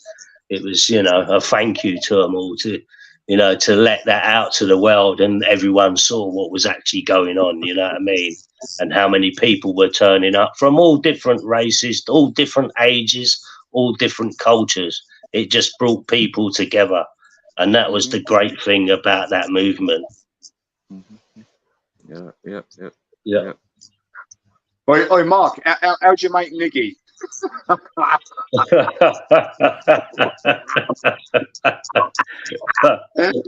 Well, he's the epitome. Mark, you got father and son on you, ain't you? But the old child was smart though. When I said, look, what a coward, he has to bring his son in. Yeah. The coward he left. Mark, I was pissing myself in the fucking chat, mate. I was blocked. I had to ghost. I'm blocked. I couldn't comment. It was. I enjoyed it in a sense. Listen, as you know, Ultra, I like all sorts of people when I was doing the lives, mate. I didn't block anyone. I brought everyone up. But I know lots of people didn't like each other. But listen, you got to retain what the audience want, yeah. And I know the audience want a bit of drama. I know that. But I also want a bit of real talk as well, you know what I mean? I have to try and balance it out. I remember Welshie, because I know Welshie from the anti-lockdown stuff, yeah. And, you know, he's very serious on that, and he wants to talk politics and seriousness. And I said, well, Welshie, it's not just about that. It's, you know, the audience. Retaining the audience is what you need to do, really, and that's what I accepted. You know what I mean? I know you would come up, or Steve would come up. Someone wouldn't like Steve. They have a pop at Steve. Steve has a pop back at him. The audience love it. They love it. Yeah, you're right, Mark. You're right. You've got to keep it like diverse and fucking balanced. You can only do politics for a little while, and then people, you notice the people start to drop out of the chat. But as soon as a bit of drama comes up or something a little bit spicy, the people come back, don't they? Yeah. It just goes crazy in there. Some of the biggest ones were, you know, I remember one of the, I think it was about the second stream I ever done. And Deanology came in, and it was Deanology versus Crinkle. And it was crazy because there were so many people what was, you know, anti-Crinkle, were all of a sudden supporting Crinkle against Deanology. And I had to balance it up. I thought, hang on a minute, they've all turned on him. Let me balance it up. So I had to sort of put a few of them in, you know, perspective, that they was all ganging up on one. Of course, Crinkle was loving it, but it was a great live. It was a great live. It's a shame we ain't still got that. That would be a classic to watch. I'd like to watch that and the live chat. That sounds exciting. Oh yeah, it was crazy. Do you know what I like, Mark? You don't go around bitching, going, "Oh, Henry pawn bombed my channel. I lost my channel." You just like took it on the chin. It's like it is what it is. I got my channel struck. Everybody know who struck me and took the channel, but I don't go around bitching about it. I don't care. Yeah, you know what, Ultra? You're correct, mate. If you start playing a victim on YouTube, yeah, that's one thing I'm never gonna fucking play, because then you're playing into fucking Gimp's hands that you're some sort of victim. I ain't no victim. Yeah. It was just the way it went. That's it. Yeah. No big deal. It was no biggie. It was good while it lasted. Mark, do you know what? I actually didn't see that. I didn't see you live that night when it fucking happened.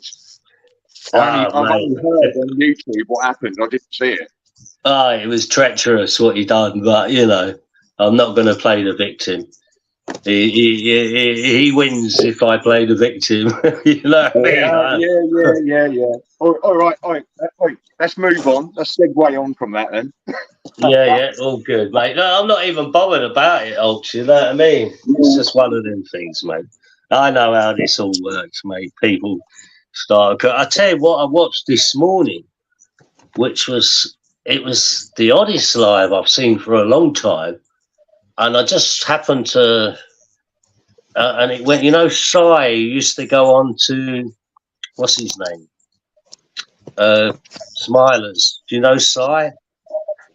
Yeah, I know. Sai. I'm not fucking keen on him, but it is what it is. Well, look, he done a live where he was just talking on his own, and it was like Shakespearean. He was Hamlet or something, Macbeth or something. It was a bit odd, but it was quite good. I quite enjoyed it. He was having a go at Smiler and a few other people, but give him his due, he didn't give a fuck. Mark, the thing is, I think a lot of it's down to preparation. You know, it depends how much you want to invest in your lives. I could sit there and, I don't know, prep up a fucking live and have stuff written down and read it out fucking brilliantly, and people would go, what the fuck's going on? It depends what you want to do, you know? Yeah, you're right. I'll be honest with you, Ultra, I used to write a few things down, yeah? Now, what I used to do is on a Saturday, like, you know, I'd drop the young one off to the nans or whatever, and then I'd go and do my bits, and then I think, oh, fuck me, I've only got a couple of hours, let me, you know, get my beers, get down to the boat, and these things I'd written down, normally on the back of a cigarette box I'd left at home. I thought, oh, for fuck's sake. You know what I mean? So that was my preparation. You know, there was a couple of times I started and I thought, fuck me, what do I fucking say? There's hundreds of people watching me and I've got fuck all to say to them because I've forgotten it all. Hi, Mark. I was thinking the other week, I thought, when I can eventually go live again, I don't know when it's going to be because I don't know what's fucking going on. I might. Do you remember them old like cork pin boards you used to see in offices and that? I thought I'm going to go and get one of those. Go and buy a fucking one off eBay or something, and I'm going to get important like keywords and factors and maybe topical fucking subjects and pin them all up on that board. So I just have to glance up sometimes, and I'm actually not losing it on the live, but going off fucking off topic and look up and just refresh my memory and like, I saw that word. Let's bring it back down. Yeah, that's a good idea. Yeah, that's a good idea because I think Joe, I can't remember. I think it might have been Master Ron or someone like that was struggling for things, and Joe said, "Well, look, get yourself some of them yellow stickers." Yeah, post-it notes. Yeah, post-it. Yeah. If I told you, a few months ago, right, this Mr. Crinkles came over to my channel and then followed me over to some American channels, and these places, the people really embraced and encouraged what he was doing. I mean, fair enough, you know, I understand the gameplay that's been played through the UK system, but for me, I don't know, Mark, For me yourself, you know, I can see that it wasn't targeted at you, what he was doing. Yeah, personally, it was more targeted at people that were antagonizing him because you always gave him benefit of the doubt. Yeah, so he ain't got a problem with you. And for me, your channel, you're a man. You're not. You are attached to your channel and the people that you had congregating in your chat and channel, right? So, you know, it has affected you because that's part of your thing, right? But it was more about, I think, in the long run, it was more about correcting the people that were doing what they were doing. Yeah. Well, Steve, listen, he's been saying that for a long time. I know what he's about. Don't worry about that. You know what I mean? He's got his political views and he's got his things. He does a lot of lying. You know, he says some sick, twisted things about certain things. But, you know, I'm not even going to hold that against him. I don't really just have a lot of time for him no more. And a lot of the American channels will find out in time Or as soon as he don't get his own way, he can be a bit of a look. Yeah.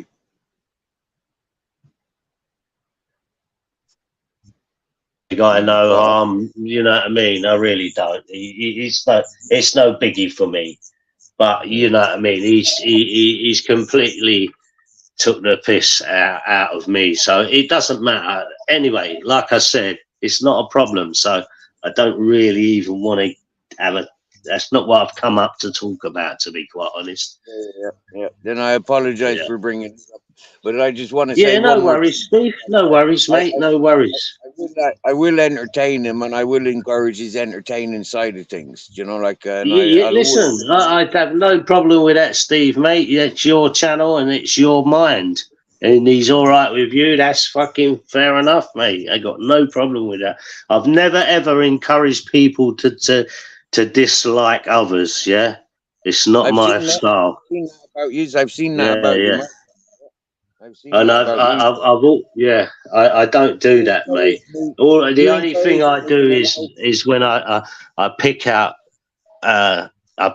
blatant lies against certain people what have been on these channels when they group up against certain and people make elaborate lies. And I thought, you fucking lying cunt, just to destroy someone else's character. And I've seen it time and time again. And they think they can get away with it. Well, not on my watch, you won't get away with it. If you're going to come up, yeah.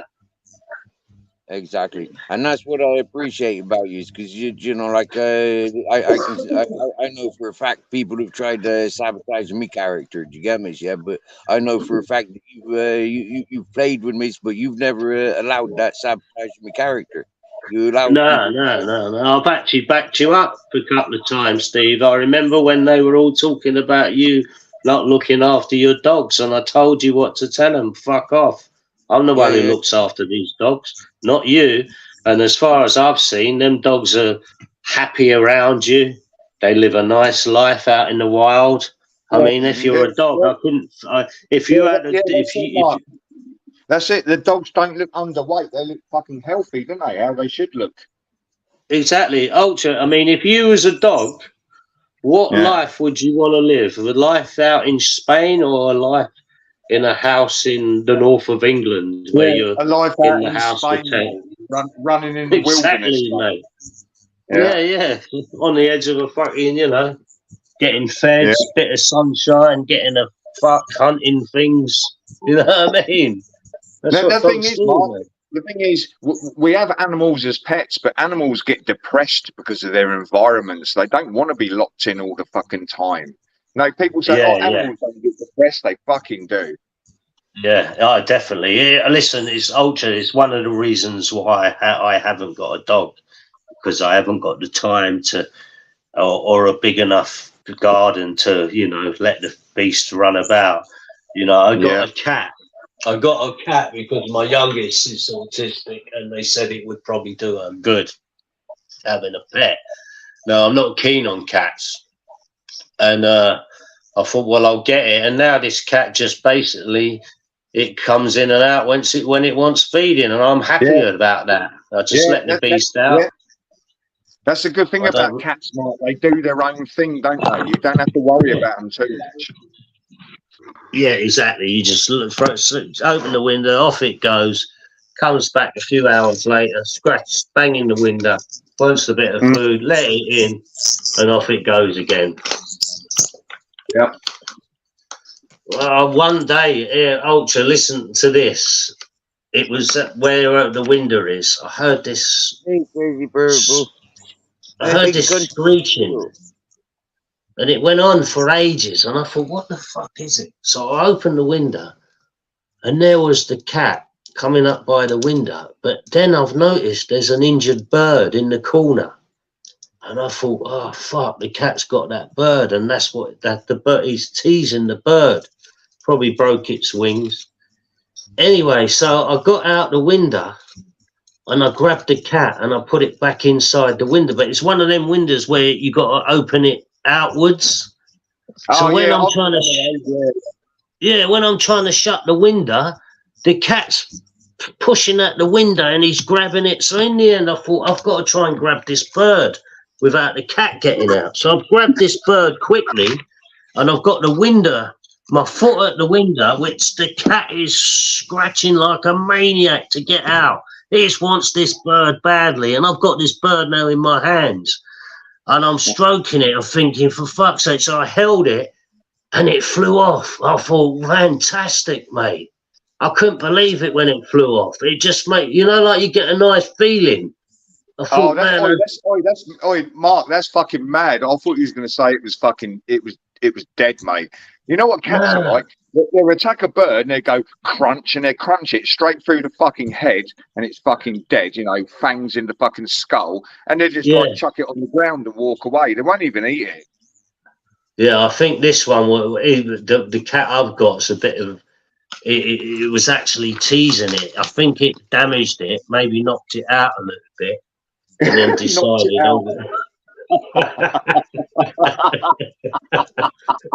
Well, it done something to it. It wouldn't fly off until I picked it up. The poor thing was probably in shock. I don't know, but when it flew off, I know it made me feel good. You know, thought I've just saved that little bird's life, man.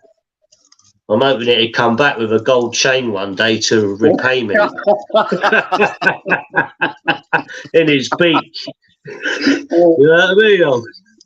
Yeah. Imagine he knocked on the window with his beak and went out. And he had a gold bracelet he nicked off some Indian guy. Oh, no. Oh, mate, it wouldn't be worth much. It'd be moody fucking gold, wouldn't it? Yeah.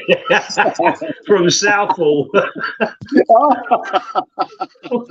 I told you, Mark, when I was living on the Norfolk Broads, the swans and the geese and ducks used to come tapping on the side of the boat every morning. Yeah, yeah. Do you know that, Steve? Go on.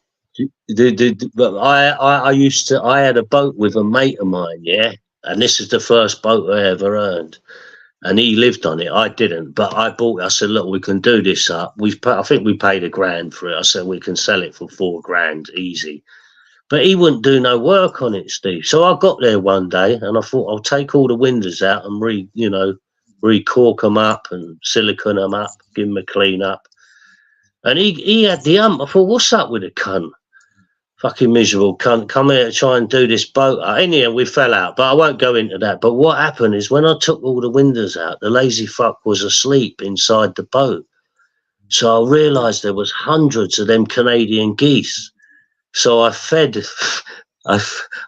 throwing loads of bread. All the geese came, hundreds of them. And they were outside his window. And he was, you fucking cunts. You fucking hell. Me and this other geezer were cracking up laughing. I thought, yeah, you'll wake up now, won't you? Yeah, that was the Canadian geese. Sorry, Steve, I cut you there a bit with that story. No, man. You did exactly what I wanted you to do. I wanted you to connect with something that I was saying. Yeah, I know about the birds on there, man. How long was you on the Broads for, Steve? More than a year. Yeah. I was up on I was up on the ABC wharf up in King Street, up off King Street. Then I came down to the Coleman site. Then I came back up to King Street. Then I went down to Poswick. I think it's Poswick. Yeah. I don't really know the Broads well. I've never been there, but I've heard it's nice. You've been there, Ultra? 200 hours of travel on. I think it's 200 hours of travel or 200 hours. Was that Norfolk Broads? Yeah. 200. Yeah, my mate. What it was years ago when I was younger, like a couple of.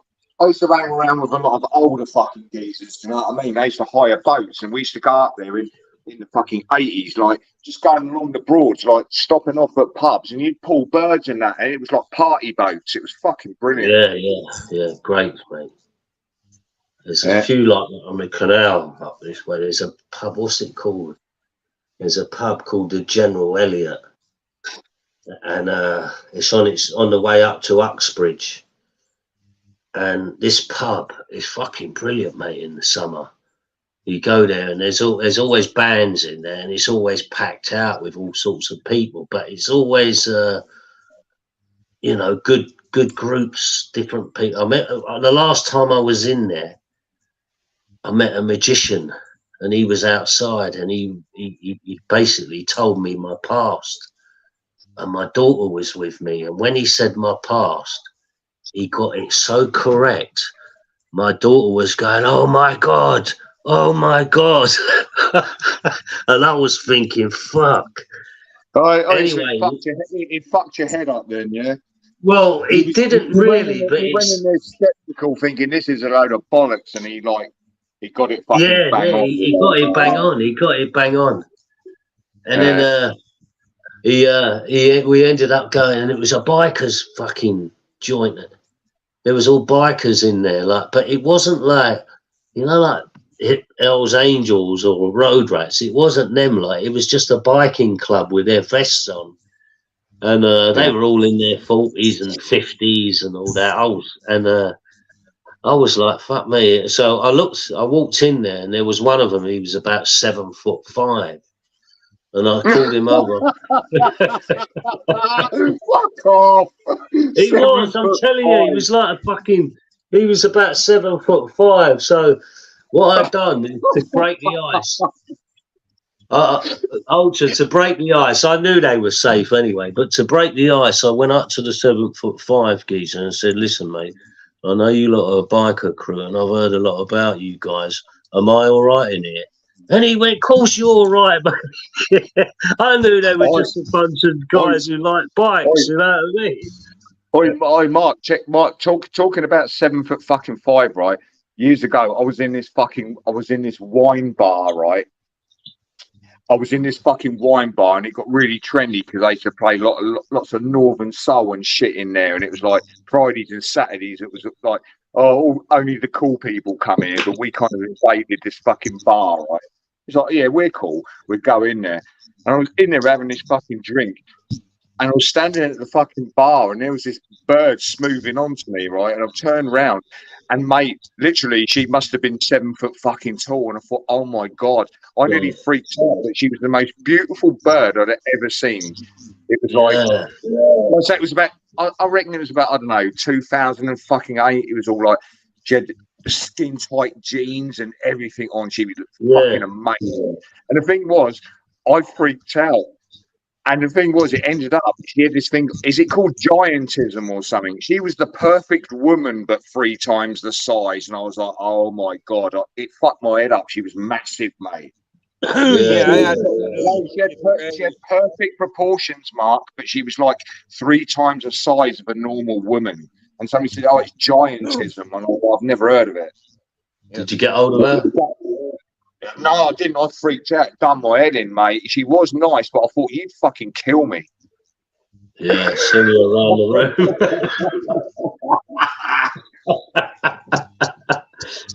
No, the thing was, that's the mad thing about it. Her proportions were perfect. Yeah. She, you know, if I could have shrunk her down a little bit, or quite a lot, I'd have been like, yes, mate, I'd fucking definitely tap you. You know what I mean? But I got. How can I put it? I feel a little bit kind of like little man syndrome, because she was like about You started feeling inferior, an inferior complex. Yeah, she had bigger shoulders than me and bigger hands and fucking everything. Yeah. I thought you looked great, but you're too fucking big.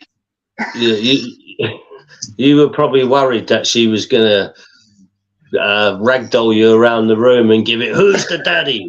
Who's the daddy?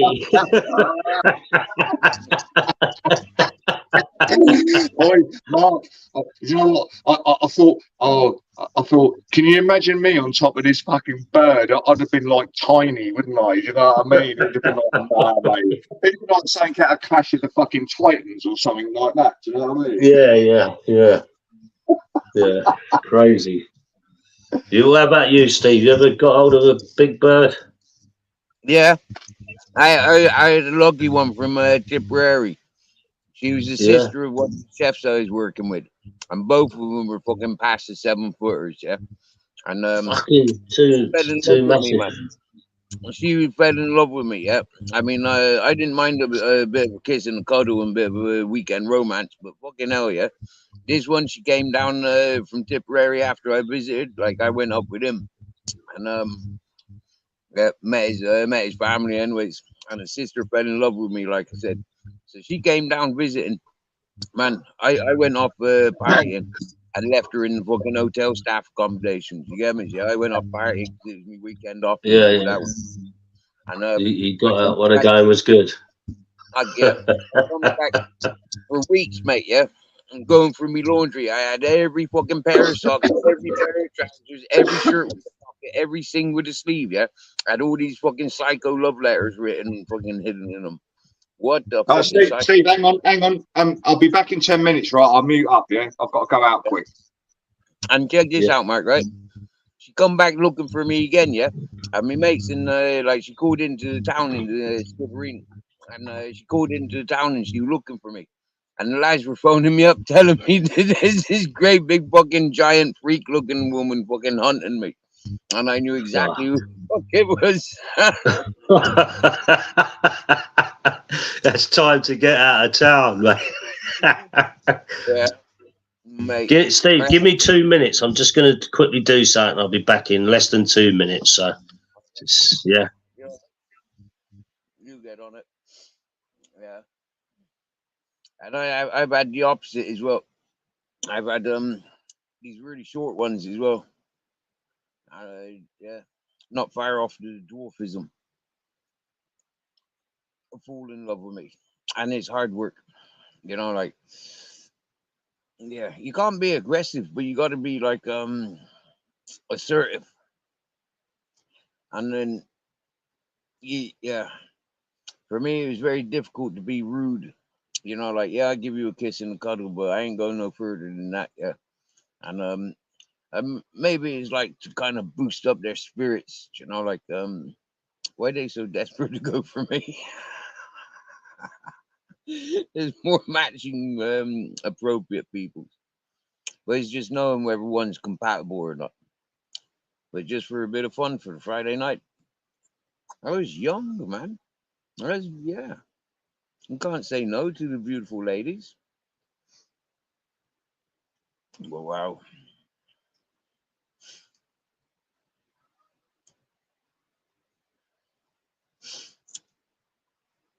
Sorry, Steve, mate. I'm back, mate. Just had to go and get myself a beer. I thought, fuck it. I bought a couple of beers tonight. Not many, just a couple of them dragon stouts, the Jamaican. Oh yeah, I remember them. Yeah. Yeah, I bought a couple of them. Quite a nice taste to them. But the Guinness is very similar to Guinness, but it's a bit sweeter. Yeah, so I thought I'd just chill, have a couple of them. In South Africa, yeah, that's proper, isn't it? Though, yeah, that draft Guinness, like 7 point something, isn't it? Yeah, that's the Nigerian. There's an export, and then there's a Nigerian one. That's the one, yeah. No, that shit's strong. Yeah, what I used to do, Steve, is I used to do when I used to do the lives on the boat. Yeah. I have to cross a lock to get to the boat and go through a gated fence with a code on it and all that kind of stuff. So, you know, and I would have a few beers every Saturday that I'd done these lives. But one particular live, I'll tell you what I used to have. I used to have 4 cans of Foster's and 2 cans of the Nigerian or export Guinness. Yeah. So when I used to have this, I remember one Saturday I bought an extra bottle, and that was the one that put me over the edge. And I thought, never again will I buy an extra bottle or an extra can, because I got to cross a lock. Sometimes in the winter, if you go in, perhaps you wouldn't come out again. Yeah. So buying that extra 1 beer could have cost me, because without that, I'm totally compass mentis. It's the one what puts you over the edge. So I always stuck to that same, you know, routine of 4 Fosters and 2 of them. What's its name? Biz. Was that Chubby? Was that Chubby Ian? I believe so. Did you get on with the Chubby Rain? I don't have much to do with him, but I don't have anything against him either. No, he can be a bit of a prick like most of us, but he's all right on the whole. Hello, Steve. Hi, everyone. Hello, Chubby. How are you? Oh, dude, I'm brilliant. You know where I've been today? I've been to a place called States. It's on the northeast coast, guys. It's amazing. It's like Whitby. Well, what is it? What is it? Everyone needs to visit States. Amazing. It's like a sick coastal town. It's like Whitby, basically. There's loads of pubs and things to do, and it's a seaside town. You get fish and chips and that. And it's called what? The States. States. STAITHS, I think. States. States. Yeah. States. I've got. Is it States on the Sea? Is it? Is it States on the Sea or just? Well, it's near Saltburn, guys. It's near Saltburn. It's the new Whitby. I went there today. Honestly, I was blown away big time. I mean, massive. States, guys. You need to go to States. Everyone needs to go to States. If you live in the northeast, guys, get the bus, get the train down to States. It's like Whitby, but it's undiscovered. Nice. So you've went there out of season and you still had a great time. Yeah, I was there today. I went there today. Oh, it was brilliant, man. Oh, wowza. Cool, man. Yeah, it was brilliant. Guys, what you all should do, if anyone lives in the northeast of England, right, just put a pin in States and in your map. Yeah, honestly, go visit there. I'm going back. I'm going to go back in a couple of weeks. What I'm going to do is I'm going to take a tent, and I'm going to do some camping out in there. I want to do some camping out. You know, they call it stealth camping, I think. I'm not sure. Bash the Bishops up north. You been there, Bash? Bash, you been to the States? Yeah, States. Do you think your camping experience will be as posh as mine, Chubby? Yeah, exactly. Aye, Steve, you know all about it. You know exactly what I'm talking about. What you do is you go into a tent, you film it, and then everyone says, "Yay!" Hey, there he is, Steve. Go on, Steve. Yeah, he's a professional camper. Yeah. Bash the Bishops never heard of it. Oh, look at that. He's got I got a sofa. Yeah. I got a bedroom with a king-size mattress. My dogs and cats are sleeping in there. Got my electricity. Got my sound system. Got a monitor I need to get some cables for so I can link my phone up and watch it on there. Nice. You know what, Steve? You deserve 1,000 subs, Steve. I'll see what I'll do. I'll try and get you a few. I don't need fake subs. I'm happy. I'm happy climbing the ladder slowly. Thank you. Best way, mate. Best way. It's called the rabbit and the hare, and the rabbit always wins. It's natural progression, Mark. It's natural, isn't it? Yeah. Look. I mean, look. I had nearly 1,800 subs, but did 1,800 come in when I done a live? No, it was about 100 to 150 came in. Yeah. So where were these other 1,600? Yeah, Mark. It means nothing at the end of the day. But a lot of people don't get that. They think that sub tally makes them more powerful. It's like, no, you got 2,000 subs, you get 4 people in your fucking live. Yeah, I've seen that. I've seen guys with. You know what I mean? Yeah, I've seen that. The thing is, videos and lives is 2 different audiences. If you look at, let's have a look at, say, say an audit is like when he does a live, yeah, and he gets 50 people in. Yeah, when he does an audit, he'd get maybe 100 comments for his audit, and if you look at the comments, hardly any of the names are from the lives. So it's a different audience, isn't it? Mark, do you know how you make success on YouTube, right? You make shorts on Jimmy Savile and Philip Schofield and all the Nancy people, yeah, and you'll get clicks and views. Yeah, it's crazy, isn't it, mate? Yeah. Yeah.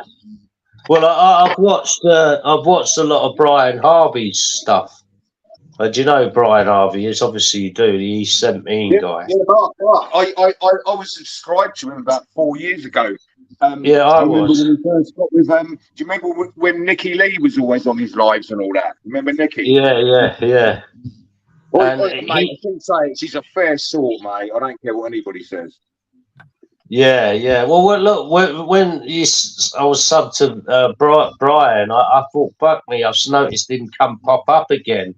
So I've subbed to him again because it's quite entertaining, to be quite honest. He's always having a rant about something. Some of it's pretty serious stuff, but what I've noticed is a lot of other channels feeding off his channel, yeah? They've got 5,000, 10,000 subs taking the piss out of the guy. Do you know what I mean? Right. Bob's opinions in the house, my darling. Yo. Brian Harvey. Fuck me. Open up your ears, Chubby. You know, he does cause a lot of his own problems, but at the end of the day, I think what he's saying is pretty fucking correct, and he's being shut down. Do you know what I mean? I don't take the piss out of the guy. I think he's all right. I do. I don't mind the guy. And you know what? If you think about it, he's right what he said. He's 17. The others you've never heard of.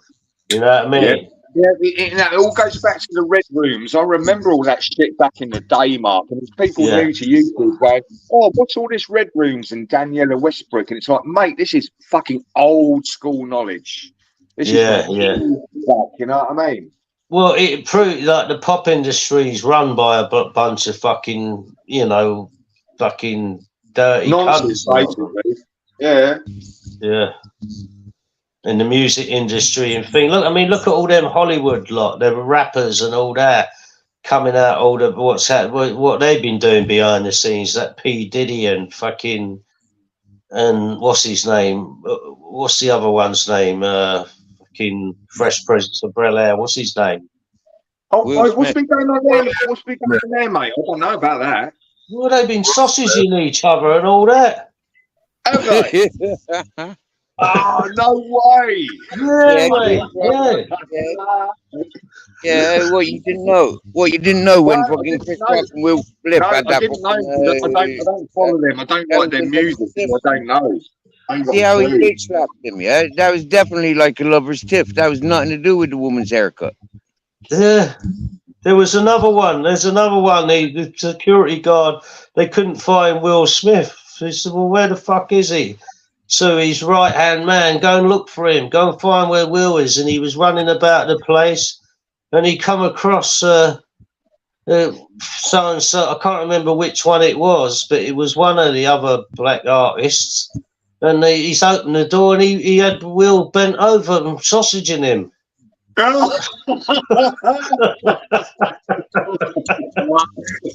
you can't call it interracial sex, can you? Yeah. They sold out, mate. They sold their souls to that shit, man, and now they're going to be repaid when they're put in jail, mate. That P Diddy and all that. You know what I mean?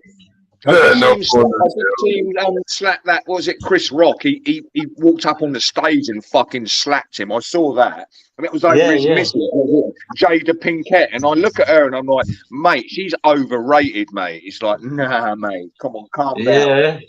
Yeah, but that Jada, Chris Rock is right. What he said, one thing I won't do. He goes, that smack hurt, man. He goes, and that was for real. And he goes, and it's still hurting. But he goes, I'll never be a bitch like him and get my wife to interview me while she cheated on me. Do you know what I mean? Yeah, Mark. She was shagging some fucking 21-year-old or something, was she? Yeah, the son's best mate was banging her. Ah. He's probably banging him as well. Oh, that's mad. Don't forget, listen, see all that gangster rap, yeah? Do you know what that was all written for? It was all piped up by the fucking the music industry because they saw a market for young white middle class kids to think they're gangsters by selling them this gangster rap. So they had to make... Obviously, Mark, the music incites violence, mate. That was yeah, the purpose. but what I'm saying is the music was, they were just musicians, most of them. You know, there's people who have come out of Philadelphia and all these places, LA, and said, no cunt's ever heard of fucking P. Diddy. He wasn't from the streets. Same as that, what's the other one? I forgot his name. Not LL Cool J. Fuck, Snoop Dogg. No one's heard of him.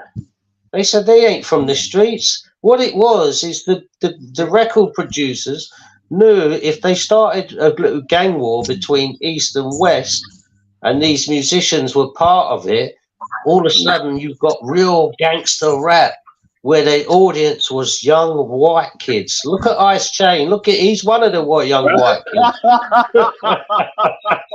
Yeah, man. Yeah, and he's not the only one, is he? He's not the only one, is he? You listen to the way that fucking bus stop people scammers, yeah? He ain't another one. Yeah, and in reality, they were bumming the shit out of each other. That way bus stop bent over like that. Yeah. And it's people like Chubby Rain and Ice Chain just love up that music, and you know why.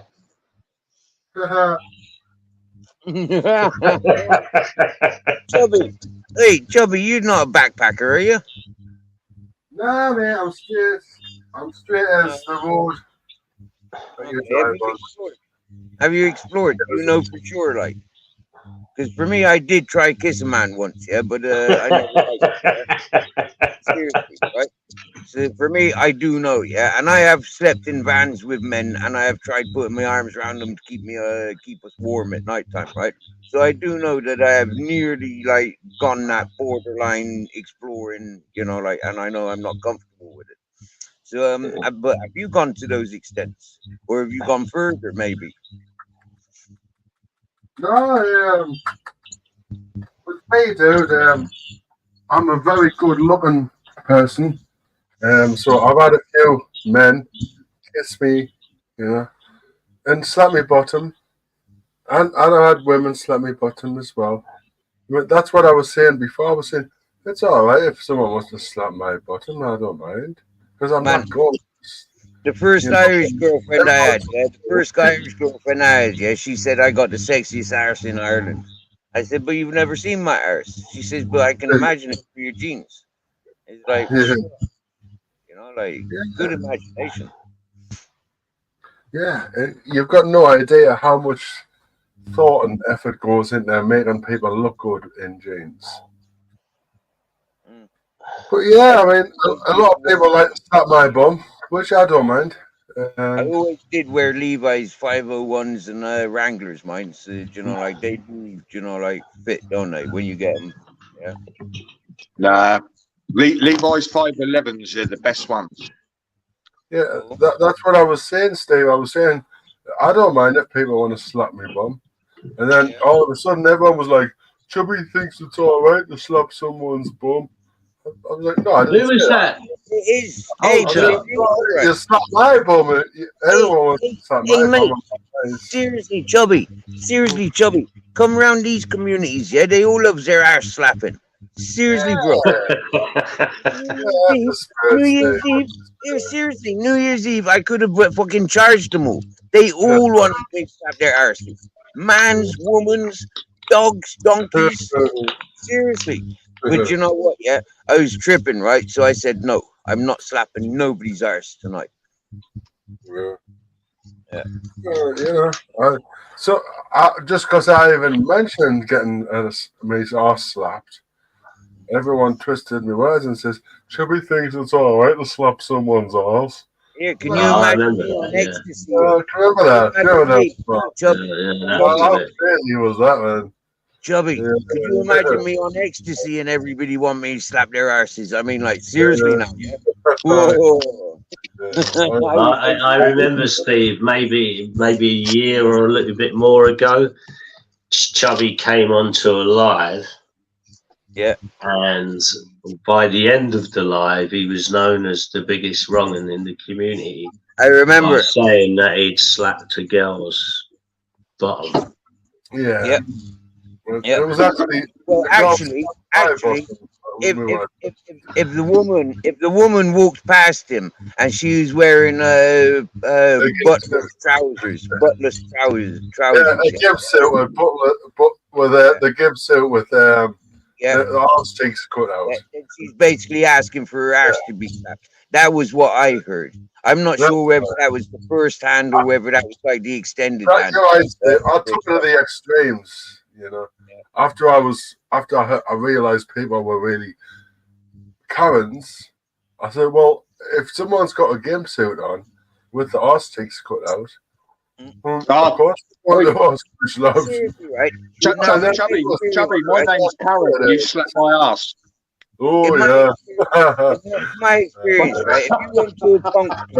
If you went to a punk festival, yeah, you know, like, and you slapped a woman's ass, yeah, she's either gonna headbutt you, spit you, slap you back, yeah, or you just rip your clothes off and start making babies with you there and then. Do you get me, right? And it's a bit the same in like the Neanderthal days, you know, like accidentally brushing past a woman, you know, like slapping her ass by accident, you know, like what's the effect? You know, like what's you tripping on your mushrooms, you know, like, yeah. And, that's right. Yeah. And then all of a sudden, you know, like, yeah, somebody's blowing some Datura in your face, you know, like all of a sudden, and like you're a caveman, remembers, yeah. And then all of a sudden, now you brush past that woman and she's dragging you in. You ain't got a choice about a woman when she wants you. Yeah. I'm gonna ride you until you fucking dead. You get me? Yeah. I don't even have to explain myself. Everyone knows who I. You can tell just by talking to me that I'm an alright. What is it? Isn't it the gypsies call it? Is it grab ass or something like that? No grab ass in or something like that. Gypsies, I know they put me on right on their arse. Mark, it's grabbing. That's it, something like that. Yeah, no grabbing. What it is when they're young, right? The gypsy boys and girls, they're obviously in their little, like, I don't know, little groups and that, and they go around. And if a gypsy boy likes a gypsy girl, they go up, and when they get a little bit pissed in that, they like grab up, and it's a bit fucking weird. They do it in front of their mates. It's a tradition, isn't it? They grab her up and had the city bitches. We had the city bitches in Skibbereen that used to do that. Yeah, them's right fucking horny Catholic girls in West Cork. Them was. You go to the bar on the Friday, Saturday night, and the girls are grabbing your balls, you get me, you know? And it's like, fuck yeah, now it's cold, you get me? Come back in the summer, you know? Or keep them hands down there, yeah, it's fucking cold, yeah, you need them hands warming up. Yeah, Mark, what it is, Steve, I've got gypsy relations, right? And I used to see it happening back in the 80s, and, you know, me obviously not being a fucking gypsy, I'm like, fucking hell, mate, this is fucking weird. And I'm thinking to myself, that man is going over and he's claiming that fucking girl. What happens if she's not interested? She has no fucking choice. You've been grabbed, mate, and that's it. I've experienced that in the club with some rough. You know what I mean, then, Mark, don't you? You know what I'm talking about. Yeah. But this girl, I didn't know her that well at the time, but I knew her and her sisters and her family. They were. Put it this way, you wouldn't want to mess around with them. There's them sort of types. But she just grabbed me and said, I'm taking you home tonight to bang me. And I went, what? I thought, fucking hell, all right then, no problem. But it put me off her a little bit. The one thing what put me off her, she was quite a nice looking bird and that. A bit rough and that. But one thing what put me off her is she had these rock hard hands like she was a bricklayer or something. And I thought, I know these hands. She's a builder, Mark. She's a builder. Yeah, she builds you a house, no problem. It was. I remember these hands, and I just always think, oh, they were horrible hands, man. Fucking rock solid they were. Stumpy little things as well, and fucking the skin looked like, I don't know, it'd been mixing up concrete for years or something. Right, Mark. Yeah, the one thing that puts me off a woman, right, is their laughs or their bad fucking sneezing habits. Yeah, like flipping heck, man. You know, like yeah. The rest of it I can tolerate. Yeah. But they gotta have a proper cool laugh, yeah. If they ain't got a proper cool laugh, yeah, if they doing all that backwards fucking snorting like a pig, you know, you fuck off. Do you get me? Yeah, like where did that come from? Do you get me? Yeah? Just get the fuck away from us. Yeah. Well, we've been 6 months, but I ain't never fucking heard you laugh like that again before. Now fuck off. I don't want to hear it again. I'm happy day. But Barb's opinion's it's called grabbing. That's what it's called, grabbing. Now, Barb's opinion's very educated. Yeah. Yeah, she knows. I did say it was called grabbing about 10 minutes ago. She grabbed me a couple of years ago, yeah. Seriously, man, yeah. And then fucking Ultra came into me chat and tried coming between us, and I fucked you up, Ultra, you dickhead, you gobshite. I fucked He you was up. cock blocking. He was cock blocking. Stop trying to grab me. I'm not like that. I don't give a fuck about you upsetting anybody else, but when you upset my Barb, I tell you now, fucking Ultra, yeah, you marked your fucking. I don't see Barb. I haven't seen her for fucking long time. You was on death Barb's row. in the chat now. She's in the chat now, Ultra. Say hello. No, I can't. I can't comment in the chat, mate. None of my comments are coming up. You know No, why? I mean, on the panel, you got to say, what's happening, Barbs? You good? No, I've typed in the chat earlier, mate. They're not coming up, so I didn't bother. Oh, Yeah, but you can greet our Barb's opinion now. You've got our Barb's there in the chat now. You can say hello to her now. Yeah, yeah, vocally. No, the message might not actually come up. You have to tell me, mate, because I'm only on one device. No, I was saying you can. Barb's is in the chat. You can vocally say, "All right, Barb's." Yeah, I don't usually read the chat, mate. Yeah, nor do I. Generally, if I listen, I'll be honest with you. I'm looking at the chat now because it's light-hearted stuff, yeah. But when it's serious stuff, I don't look at the chat, and I'll tell you why. Because they can sway your opinion. Yeah, and I think, well, if I'm being what? Bullshit. Right. Can you tell me whether my comment went in? The chat can't sway your opinion, Mark. Come on. No, they can. Put it this way: if you say something, yeah, and all of a sudden the chat will fucking have a pop at you, and you ain't even finished, you could probably start thinking, "Hang on a minute, maybe I've gone a bit strong here or whatever." But that's the best thing. If it's a serious topic, then I will not look at the chat for the fact that I don't want them to. Yeah, Mark, you know why? Opinion. Because the chat will influence your opinion and maybe your thought on what you're going to say on panel. And if you want to be free-minded, mate, don't read the fucking chat. Just say what you got to say, innit?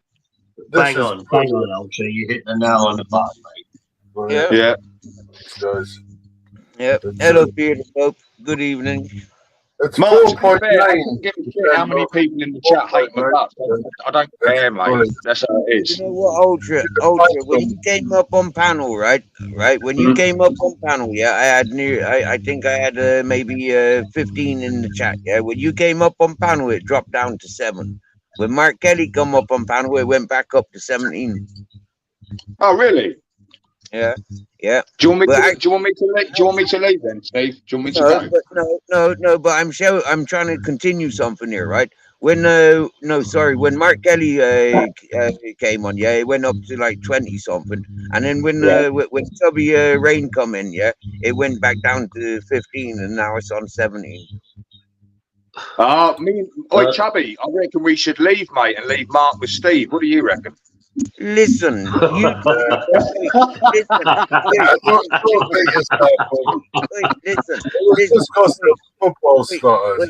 to me now. Do you get me? Hear me now. It's just gone up to 20, just because you've mentioned that you're leaving, right? So just keep mentioning that you're leaving every 5 seconds. Guys, this is brilliant stuff. This. If you can get What is some- it? What is it you're drinking? It's It plum looks porter. German. It's a speciality ale. Absolutely brilliant. It's 4.9%. I mean, you can't get better than 4.9%, can you? What is it? It's Titanic. It's an ale. Oh, I An don't ale. like ale. It tastes like fucking dishwater, doesn't Oh, it? fucking, Yes, it tastes exactly like dishwater. And I that was like fucking I like horrible, man. Oh, Mark, it's Mark, lovely. you don't like ale then? Mm. No, it's fucking Yeah. dead, isn't it? It's rough, mate. It's like fucking bong water, isn't it? Bongo, bongo. Yeah, it's like flat lager, isn't it? It's, Yeah, awesome. it's rough. It's like, you know, I'm not a big lager drinker. I will drink it, but you know, if it's ale or a pint of Stella, mate, drives me off my fucking tits, mate. It's wife beater, isn't it? Do you know what I mean? They always say that. yeah, I'd rather yeah, have that's a what. Stella. That's I'd rather No, the Stella. That's what they call it, isn't it? Wife beater. wife beater. You know what it is? It's not the strength. It's the chemicals, mate. In it. no Yeah. one's ever called Stella wife beater. Oh, That's they have. Ask Mark. Mark, what do they call it? Down here it is. Wife beater, they call it, don't they? Wife Here, beater. Here, lads, in Bristol, my earliest days of drinking before I got to Ireland, yeah, like I think they were calling Natch. I think Natch cider was like a wife beater, and so was like the Stella. But the Stella, That's- there you go. There you go. See, Yes, guys. I've been Just calling get that since it first come out, mate, back in the fucking day.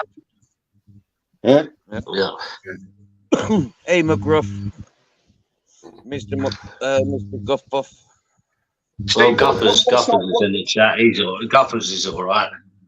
Steve, what cider was that? What was it called? What? Mr. Guffer. What was the cider you said? I've never heard of it. Natch. Nats. Yeah. I've never heard of it. Natch.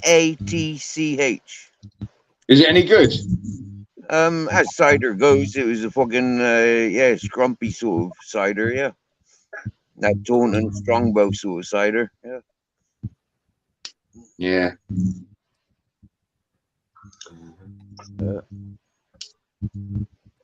Give us 5 minutes, lads. I've just got to sort something out.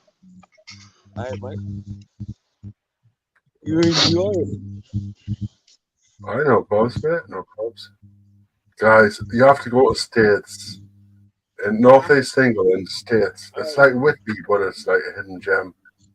Chubby, how much did you spend whilst you was States? States, I must have spent about a tenner. That's Nice, probably- stains. Talking about stains, aren't you? States, man, States. All the states. States, man, guys. It's like Whitby. You've got no idea what day I'm about to do. I mean, I found some hidden gems. Wow. You know, wowza.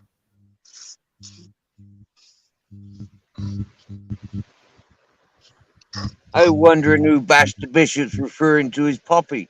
But that's obviously Peter Popey's given that because there's a conversation going on between Peter and Bash the Bishop. That's all good. Two grown men knowing what they're doing. Happy days. Huh? Well, guys, just to tie up the States conversation, guys, I'm gonna go there in 2 weeks' time and I'm gonna film everything and I'm gonna take a tent and I'm gonna camp out there and I'm gonna do some stealth camping and shit, like, you know what I mean? It's gonna be brilliant. So yeah, we'll catch me up in 2 weeks, guys. I'll not say anything more about States. But yeah, Steve, right? You like a good camp. You like camping out, don't you, Steve? Yeah, I'm camping right now, bro. Mm. Yeah. I'm glamping right now. Yeah. You know I've come away from my mountain, don't you, Chubby? Oh, have you? Are you not on the mountain anymore? When I'm down at the river, I'm living in a tent. I'm not living in my bed. I'm living in a tent. Yep. Yeah. Down You by know- the river I am. At the base of the Sierra Nevada. A very beautiful environment. You know what, Steve? Lots of You know, shepherds down here. sometimes I would rather be living in a tent, just to go wherever I want, than I've like I rent places these days. But I would rather just live in a tent, to be honest. Yeah, man. Mm. I know You that know, one. I've been watching like these YouTube channels where they do wild camping. I mean, they're camping in like the worst, wildest storms, and they're fine. They've got to pitch the tent. They've got some food to cook, and they're fine. You Yep. know, all it needs is a tent, guys. That's it. In a sleeping bag, in a tent. Yep. Well, I'm kind of blinging it up in there a bit. You know, like like I got the comforts that a home has got. I got my own kitchen, big sofa, loads of comforts. Yeah. Yep. Steve, have you ever heard of the channel One Woman's Wilderness? Not yet. Not till today. You might like it, you might not. It depends whether you like gorgeous fucking women, mate. She's like she's a French Canadian or whatever, and she's living out in the wilderness, and she made her own house and all that. It's a little bit, how can I put it? A little bit kind of like it should have been made for TV. You know, it might be fake, but it's a good channel to watch, mate. And if it, you know, she's nice, mate. Go and watch her. Yeah, that's the problem, see. I mean, like, I'm not a simp. Yeah, I'm not looking for a pervert on ladies. You get me, yeah? No, it's not that, Steve. You should see the way she fucking does stuff. You've seen her built a house and everything. It's like good. It's like fair play. You built your fucking own house. You know what I mean? Out in the snow, mate. And she's got dogs and fucking cats and all that. But the thing is, she's become a big channel. She was a small channel, but obviously she's made a bit of money out of YouTube. So she's up to fucking production value. So it looks like something off of TV now. Do you know what I mean? But I suppose that's success, isn't it? Yeah. Yeah. No, can't put her down for it. Nope. Yes, Steve, you need 1,000 subs, dude. And I wouldn't want to go into her chat and say, hey, look, yeah, no, like, this is me. And then her people will recognize that I'm up and coming to the situation where she might be, you know? And, yeah, then people get malicious and, you know, like, no, I don't want that. And, yeah, good luck to her. No, I don't actually think she does lives, to be fair. Oh, well, then there's no reason me pay attention then. I only pay attention to lives. Oh, do you? Yeah. Oh, so you're going against me just talking about a channel then, and you're trying to twist a narrative on me? Is that what you're doing? You're telling me I'm curving over watching a woman to build a fucking log cabin and all that? Is that what you're saying? Yeah, slap her on the arm. Am I a simp? Am I a simp because she's fucking horny? Is that what it's about? Huh? I said what I don't do. I said what I don't do. Right. Okay. Nothing to do with what you're doing. Wait, am I not free to watch whatever I want to watch on YouTube though? Yeah. You can do what you want, bro. Yeah. There you That's go. what There you go. That's my point. Listen, right? These women are performing because they want viewers. Yeah, so view them. Yeah. If that's your thing, but me, that's not my thing. Wait, what's wrong? Are you scared of women or something? What's wrong with you? No. You must be, mate. Why are you so negative towards fucking women being successful? I don't get that. It's not about women being successful, you divvy. Yeah? It must be. It must be. It must be. It's got nothing to do with women, man, Ultra. Jeez. Can I have 10 women all living with me? Yeah, no sexual sort of orientation necessary. Yeah, but 10 women willing to come and live with me. Do you get me?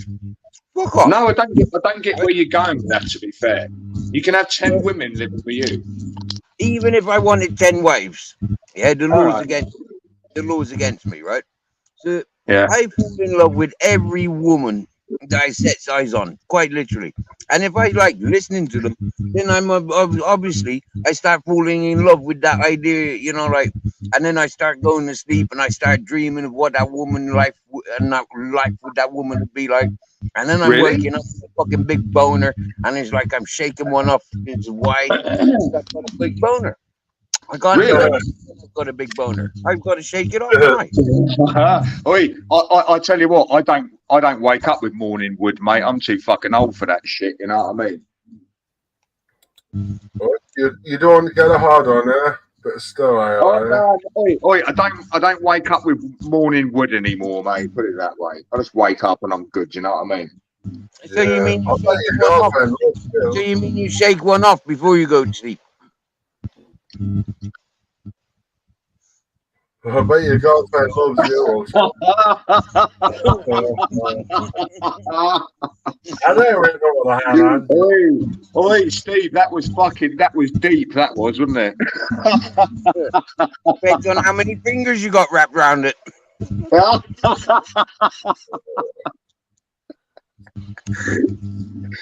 I always, as soon as I think of Michelle C, I get a rock on like. Oh, fuck off. Hey, you're not the only one. Remember, Mr. Shrewsbury was sat in my bus, pushed me out of the way because he got an erection when he was talking to that MC. Who was that? The fella from Shrewsbury that fucking came over visiting me, you daft bastard. Oh, right, okay. I didn't know he was from fucking Shrewsbury. I didn't know that. Oh. He got a hard on in your bus. I thought everyone knew it. And where he's from and where he's going.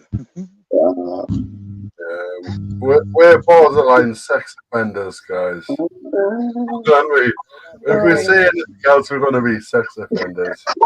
Okay, you gotta understand us. You gotta understand us. If they're not understanding us, but then if they understand it, then they must be able to relate to what we're saying. If they relate to what we're saying, well, then they're in the same category. We are not sex offenders. Oh, no. He got a hard on because Steve was sitting there and one of his bollocks was poking out of his shorts while he was rolling the split. Sex offender. Yeah.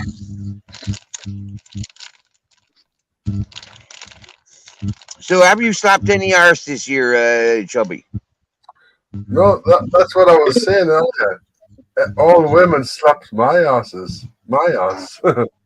Everyone slapped my ass. And that's what I couldn't get. I was saying, what's wrong with slapping an ass? I was saying, like, oh, my ass gets slapped. I mean, look at me. I'm sexy as fuck. Yeah, okay. All the women slapped my ass. And I was like, well, you had your arse slapped this year? No one's slapping an ass, is it? Because I had my ass slapped. But they wouldn't let me explain what I was talking about. How many times this year have you had your arse slapped, Chubby? Well, I've got a reputation now, so none. None. I've never had my arse slapped. It's February and you've not had your arse slapped yet. I used to get my arse slapped all the time. All the women used to tell me I'm not on about the history. I'm just on about the last like 2 months. Yeah. Well, because of what happened on YouTube, people twisted me words. No one wants to slap me ass. Jeez. Yes. Crazy. Oi, Chubby, do you really get an erection over Michelle C, though? Right. Oh. Don't tell anyone of that. Have you seen a picture of her? I mean, it's one thing listening to her voice, but have you seen a picture of her? Yeah. She looks old enough to be your grandmother, Ultra. Seriously, yeah? Yes. Steve, I've seen her. I was fucking shocked to fuck. Yeah. I mean, seriously, that must have been a very large girl at one point. You see how baggy her arms are? Oh, man. Wait. Oh, Steve, you ever seen that Christian Bale film, The Mechanic? That's Years still old. Yeah, that kind of reminds me of her. Bobby knows what I mean. Yeah, guys, I can't help myself. I like the naughtiness of getting off with Michelle C. Sorry, but yeah, I would certainly get off with Michelle C. If she, I mean, but I don't know if she's not her. if you's a big girl, yeah, be big girl. You get me, yeah. But if you's a big girl and then you lose all that weight, I mean, seriously, you got like extra skin that, you know, like where's that going? Yeah, it don't go nowhere apart from you know, like down. And it gathers. Steve, do you know what, mate? I don't mind a big girl as long as they're not too big. You know what, yeah, I've had some nice big girls, yeah, them nice and Yeah. strong girls, you get me, yeah. But one Yeah. thing I can't stand is them fucking idle parcels. Do you get me? Yeah. And that fucking MC, yeah, she got idle parcels under her arm.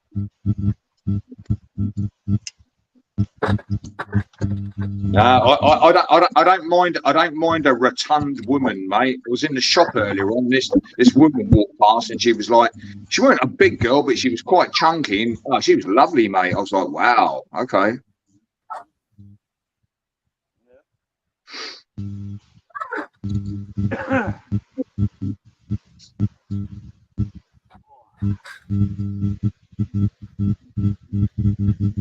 Yeah, I mean, I don't really want to buy much, but if there was like a slim, dark, vinegar, heavy. What? You know, I don't get that. Chubby, what is vinegar tits? What is vinegar tits? I don't fucking get that one. Yeah. Remember them old vinegar bottles you used to get in fish and chip shops where it was like with them weird long fucking like them weird long spouts, yeah. That's vinegar. Yeah, so you're talking about them long fucking nipples, yeah? Oh, okay. Yeah, it's them kind. Oh, right. Yeah, I wish Michelle C would come back. You know, I want her back on YouTube. I wouldn't say I'm going to slap my bum or anything. You know, I'll try me. Look, I think she hates me. She fucking hates me. Sorry for swearing, but I think Mark Kelly's off fucking recording. Sort it out, Mark, for fuck's sake. Yeah, right. Oh, look, Crinkle's in the house. Oh yeah, brilliant. Hey, Crinkle. Yeah, Steve, here's a good one. Good guy. He's one of the good guys, Steve.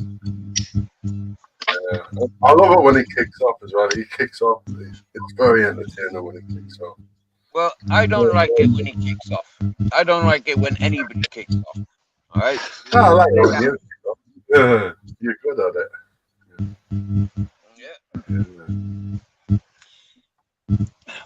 Yeah, it sounds like someone's probing me, yes, with an electric tongue.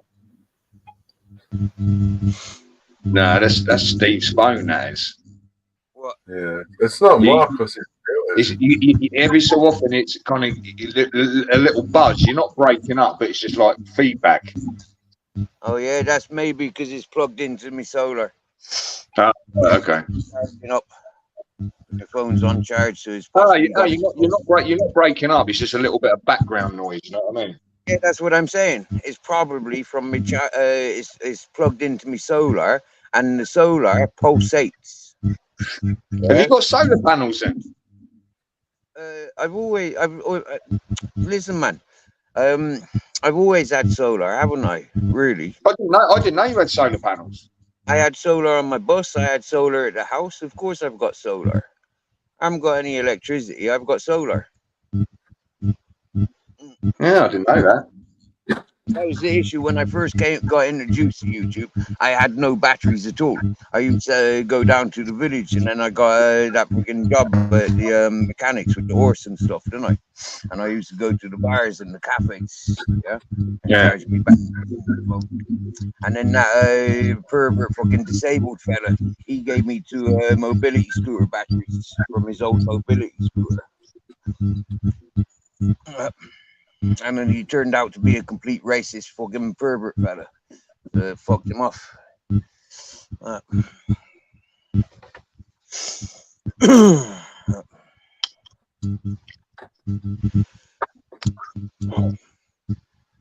And then the fella from Shrewsbury came over with a battery, gave me a battery, and then the house owners came over with a battery.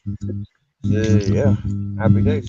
When was the last time you went up to the bus then? When I collected my things about near Christmas. Steve, has the bus got an engine? Yeah. Does it go? Yeah. Just need 2 batteries and 2 tires. Yeah, because it's a 240 engine. You need two batteries. Yeah, 2 big batteries like. And then two tires on there. Happy days. Just rolling down the hill. Yeah. And a tank of diesel. Mark, you can't sail a fucking bus, mate. Come on. Hey, Mark, I've got security up there. Yeah. Oh, yeah. Yeah, I've got a friend with she's got her friend, and they've got a few dogs, and they're up there at the moment. Oh, cool, man. Yeah, they were renting the place, and they didn't like it for many reasons. Yeah, and she came and visited me there a few months ago, and stayed a couple of then she came back and visited again, and she's been my mate for years. You get me, right? So Yeah. they were renting the place, and then after the Christmas, then she said can we stay up at your place? I said stay there, yeah. It's rent free. Yeah, just look after, be happy. Don't fuck around. Yeah, no, it's good because when I used to do it, I probably told you about this before, but being a couple of pals, we used to get in the kayaks and sort of kayak, we'd pick a river. There's loads of subsidiary rivers that go into the Thames. So we'd pick one about 30, 40 miles out and then just make our way back.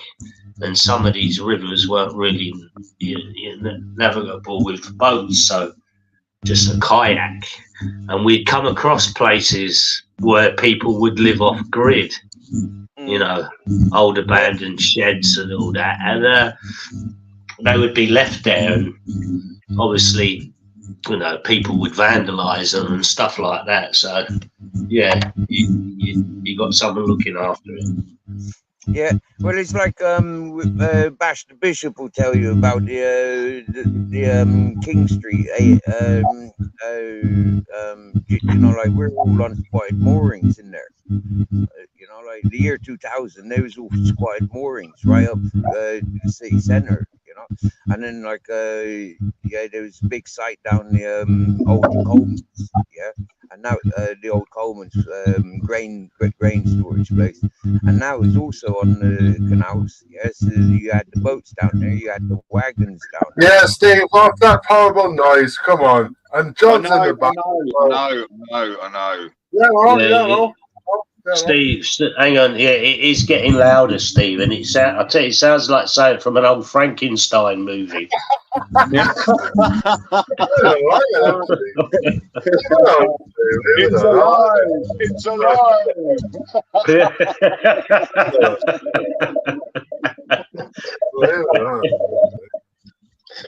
Yeah, I think maybe do something with your where have you moved anywhere? Have you got next to the amplifier or something? It's on. Oh, it's Oi, John. How's it going, bro? Big John in the house.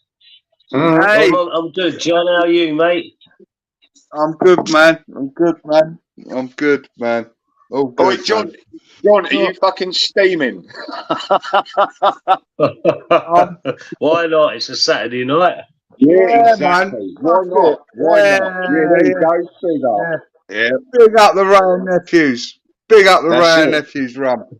Big up the rare Everyone nephews. in chat. Everyone in chat. Happy Saturdays, man. Down the hatch, man. Happy Saturday, John. It's Big just, Yeah. it's all Tory right. Gortman. It's just a good laugh. Everyone's laughing their heads off. That's what we want, guys. Yeah. Big up the How's it going, Mark? Roger. I'm good, John. I'm good, mate. Yeah, good to see you. How you been? What you been up to? I was down Whitehall again today, mate. Fucking. Oh, was ya? Yeah, with Roy Boy. Should have. Oh, Roy. Yeah, I met Roy. Roy's all right. Yeah. Yeah. Hello, Steve. Sorry, mate. I forgot to say hello. Hello, Ultra. Hello, Chubby. Long time no see. Who you been pissing off, Chubby? Who you been annoying?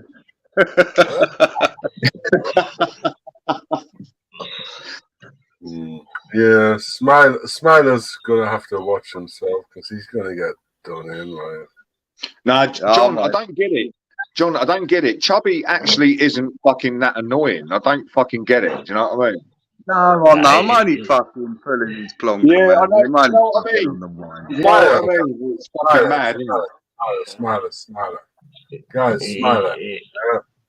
It's he who bites to him becomes annoying. Yeah. That's what it's Yeah. about. Hello, Peter Pope. Hello, Barb's opinion. Hello. Yeah. Imagine Hello, being Will. so stupid that you see Chubby you're banned because you bring nothing to the Smiler's gone. Smiler's gonna disappear. But actually I put the vote. I don't know what the vote is at the minute, but it's either I'm either gonna get the Clone Army or I don't know. I'll have a check. Yeah, but Chubby, you'll do fuck all. You've been saying this for 2 years now. Listen to Mark, Chubby, listen to this. Listen to this, right?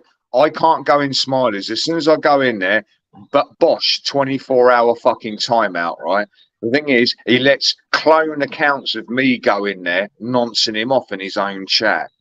Such a dark, weird narrative. It's like, if you're falling for that fucking shit, fall on you. You know what I mean? This is how weird it is on it. I've got a clone account of my channel going around, calling him a fucking speedo and all that. And it's not me. I know it is, but he's allowing that account in the chat The vote. to spread a narrative, but I can't actually get on there on my own account because I'm hidden. I thought he brought you back. I would not. I tell you what, no, Smiley can fucking do one, mate. He can fucking do one. Dude, the votes are in, dude, and this is the actual winner. I want to send in the. Mark, give it a couple of months. You'll see that he's full of shit. That fucking bloke is full of shit. Yeah, Smiler's going to get trolled big time. So you're going to troll Smiler. The troll Well, army. the Clone Army's going to do it. Oh, fucking hell. Jesus Christ. I Yeah, don't. see, I've got this army, and I call them the Clone Army. They do anything I say, and it's amazing. And I just say, I'm sure they do. Yeah, and I'll say, You're go on the Clone Army. Yeah, there you go, guys. I always remember I went into your chat and you modded me up, and I started seeing all these names in there, and I thought, oh look, she's in here, he's in here, and because I was a mod, I checked, and every one of them wasn't them. So really, there was only me in your chat.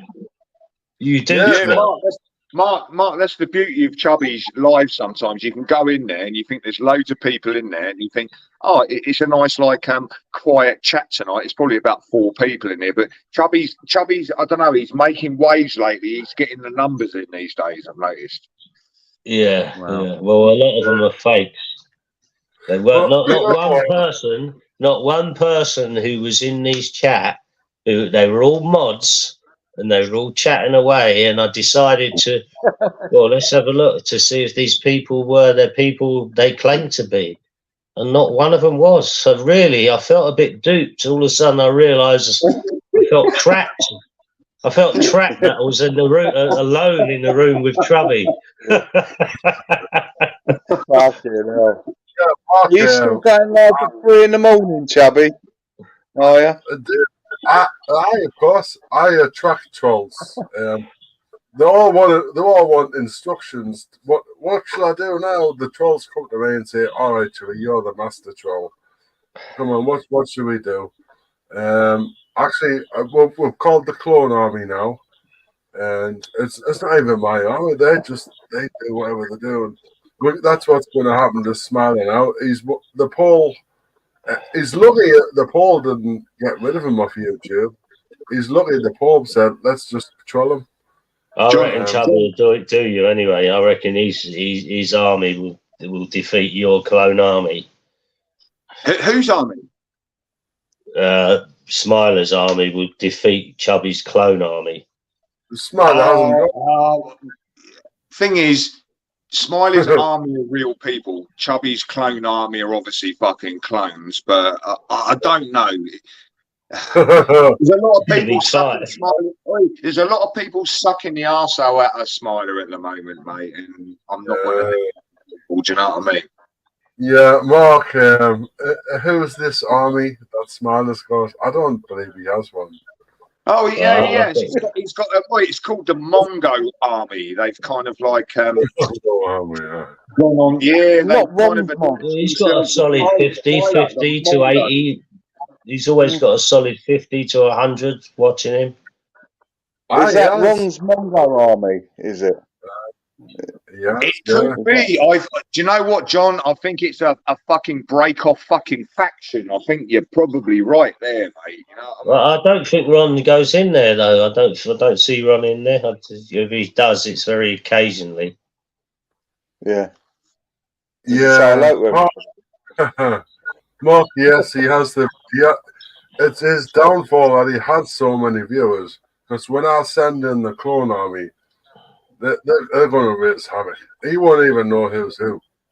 You know, Charlie, your clone army's made of straw, mate. They'll be fucking lit up and burnt out. Are you sure? Mark, do you know what? You can't do clone army no more. It doesn't fucking work. Because as soon as they think you're sus, they just bang you on a 24, mate, don't they? See you later. See you in the day. What's happening, Steve? Good to see you back.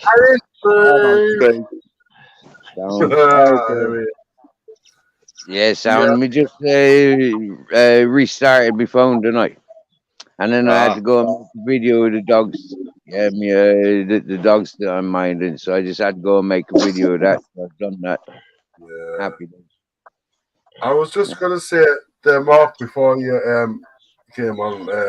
Mark, do you know who the chief? My chief is the chief. You know who the chief is? No, I don't. He's. I'll tell you who it is. It's Henry Kringle. Oh, yeah. And he's got. Oh my God, that's terrifying. Absolutely shocking. Oh, shut up, Chubby, for fuck's sake. Welcome to panel, John. Fucking fat freak. Mark is trying to carry you. What have you been talking about? What have you been talking about? What's this conversation about? It's just Chubby being a prick as usual, Steve. He's been since Chubby Rain's been on lives. Yeah, he's always putting it around that he's going to shut this guy's channel down and mass report this, and I fell for it. The first time I see him in the comment section, and he went, "Yeah, we should all mass report Master Ron." And I thought, "You horrible cunt!" And then I challenged him about it, and then I realised the guy's full of shit. He's Honestly, full of shit. Steve, I never said that. Mark's you did. Yeah, it was Henry. It was Master Ron that told you that I was going to mass report. No, I read it. I read it in a chat. You put it in a chat, and I read it. Put it up on the screen. You're wrong, dude. No, I'm not wrong. I'm right. You're a liar. You sir, just lied to me. I'm one of them. That's the problem, Steve. That's the problem with all these lot. They all like fucking mass reporting and reporting each other, shutting channels down because they don't get their own way. It's pathetic. Mark. Yeah, but listen, Mark. Chubby. No, Mark. Chubby. Listen a minute. Listen a minute. Mark, because I wanted to address Mark first, and then I'll address you, Chubby, right? And please allow me. Yeah, please. So, right, Mark, is it possible that somebody did insinuate it first and then Chubby played on it and you didn't catch the first the first scenario? Is it just No, possible? No, right, no, okay. I'm happy days. 100% on this one, Steve. Yeah, I'm yeah. correct. Okay, happy Because days. after he said it, he boasted about it again. Then I challenged him about it, and he went, "Yeah, all right, yeah, that's what I've got to do, and whatever." Now he's actually denying he said it. He's lying. He's lying. We don't even know what you're talking about now. What did I say? Yeah. In my opinion, he's not lying. He said it. He's just lying about the timing that he said it. He's saying that he was it was something that was suggested to him, and he's played along with it. It's that's easily done. I mean, No. I've done. Well, Yeah. no, Steve, listen. What he's done, he knows to grab himself attention, to go in chats. He will say things like, "I've had enough of Mark. He timed me out. I'm gonna get his channel shut down. Let's all mass report him." And he he knows that will get a response. Mark, is it that the same thing that AJ Smith does, mate, with me? Perhaps, but Chubby does it with loads of channels. I would never get you shut down, dude. I love you, Mark. Yeah, no, I'm not saying. I'm just using me as an example, Rain. Listen, Rain, you've been doing that, and you know what? This is what I'm trying to say, Steve. The people what fall for it are the fools, because Chubby Rain ain't going to shut no channel down. He's probably never even reported a channel. He's just an idiot what knows that game's him. People go, "Oh, you're a cunt, Chubby. You're a fucking cunt." Mark, exactly. That's why I think Chubby's funny, because he spins such fucking like yarns, doesn't he? You know he's taking the fucking piss. Yeah. And people fall for it, Steve. I don't know more. That's why I'm all right with Chubby. I know he's a prick a lot of the times, and I accept he's a prick. You know. No offense, Chubby. Chubby put up a community post. Smiler, blah blah blah. Should we take his channel down? Should the clones fucking get him? And I was like, yeah, mate. And I actually voted, yeah. Take him out with the clones. Someone cool like that. You know what I mean? The bloke blocks him. I voted mass report. And all he does is shit talk about fucking people. I tell you what, he's one of the biggest, how can I put it, grassers on the fucking platform. He is. So, I don't mind him. I don't mind Smile. I think he's all right. We've all got our opinions. We've all got our opinion. He's always been fine with me, so I can't really, he's scared of you, Mark. That's what it is. They're bullying people, then. Mark. Are you all right? Well, I think. Listen, let me say something. Yeah, a lot of people gave him a lot of stick. There was a young Egyptian kid what turned up. Yeah, and the kid was a pure troll. He was up to, whatever. He wanted to go on about the Palestinian and Israeli war, which, he's in his right to. But hang on, let me finish. Mark, I saw it. I didn't know what to make of it. I thought, is he for real? And then everybody jumped up on the panel and he got run off the fucking panel. I was like, what the fuck's going on here? Yeah, well, there was one bit where a few people came up and started proper having a go at him. And I thought, hang on a minute, he's only a kid. You know what I mean? And it was actually Smiler what said, listen, none of that, yeah. We took the piss out of him and had a laugh with him. He took the piss out of me, same way I took the piss out of him. But I wasn't I wasn't going to start bringing up his shit and playing his game. But he was all right. And it was actually Smiler what actually backed him up, to be quite honest. He did say, listen, none of that. That's it, Mark.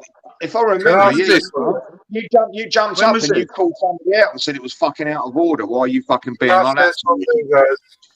I thought it was a little bit strong. It was a bit strong. They went on and started going on about things to him, and I thought, hang on a minute. I've got my hand up. Can I say something about Smiler? I've got my hand up. No. Come on, let me speak. No, go on, I'm only teasing you. All right.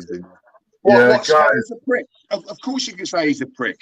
I agree No. with you on that. Anyone who thinks I'm not saying this like to be bully on it, but anyone who thinks Smiler is one of the good guys is mistaken. He is not one of the good guys. He is a bad person, and I Well, promise you time will that. tell. Time will tell. And Who are you talking about, Charlie? I'm not going to get rid of my Talking picture. about Smiler. You're up with you. Yeah. Yeah, he's a Yeah, bad I've guy. had a few. I've been on him a couple of times. He's He's been a all bad right, guy. mate. Mind Well, you, as long, I don't tell it's him. all right. We all like bad guys, don't we? We watch movies and we always like love the bad guys. Oh. So, guys, so Wait. I'm gonna let Smiler carry on YouTube, and what I'm gonna do is I'm gonna send in the clone army to troll him. Yeah. Yeah. Well, Well, it's shit, Charlie, man. hey, this should be good, like it should be good. You're No, full I of tell you shit. what, it's something to look forward to, because you know what Chubby's like. He'll probably stand by his word and he'll do something behind the fucking scenes, or we won't fucking click for a couple of months. Like I say, guys, Henry Kringle is the chief troller. Oh, big deal. Oh, really? Yeah, he's the chief. Yeah, but we've got a lot of like colonels and shit. You know, what I mean, we'll see though that Smiler gets really trolled. Yeah, I'm jumping off. I'm absolutely bollocks. Look at him. And, John, take it. John, see you soon, mate. Take it easy, bro. hey, John, before you go, can you please sing happy birthday to Ultra? Is it his birthday? Why would I Happy ask birthday, you happy Ultra. birthday, Ultra? Happy birthday Happy to birthday. Ultra. John, why Happy would I ask birthday you to to sing to you. him otherwise? Yeah, no, leave it out. Go on, Yeah. John. Go on, John. See you later. 1, 2, See you later. John. happy birthday. Come on, you irons. Birthday. All together then, yeah? Yeah, Happy you should have. birthday, dear Bald Eagle. Happy birthday. Mark, I'm fucking older than you now, aren't I? You're miles older than me, mate. Am I? Yeah. Ah, mate. shit. Yeah, guys. You're not that much older. I think about 4 or 5 years, mate. What are you Smart. then, 50? Smiler's 51. 1,000. Oh, mate, I'm 56 now, mate. Yeah, so 5 years, yeah. Mad, isn't it? Crazy, mate. Time flies, isn't it, mate? Yeah. Yeah, Time 45% flies. for sending the clone army. Mark, I tell you what, mate, I'm a young 56, though, mate. It surprises people. They're like, what? It's like, mate, I'm not going to go out. Wait. Announcement. This fella comes into me channel a couple of days ago advertising his quiz for fucking some day or other. Yeah.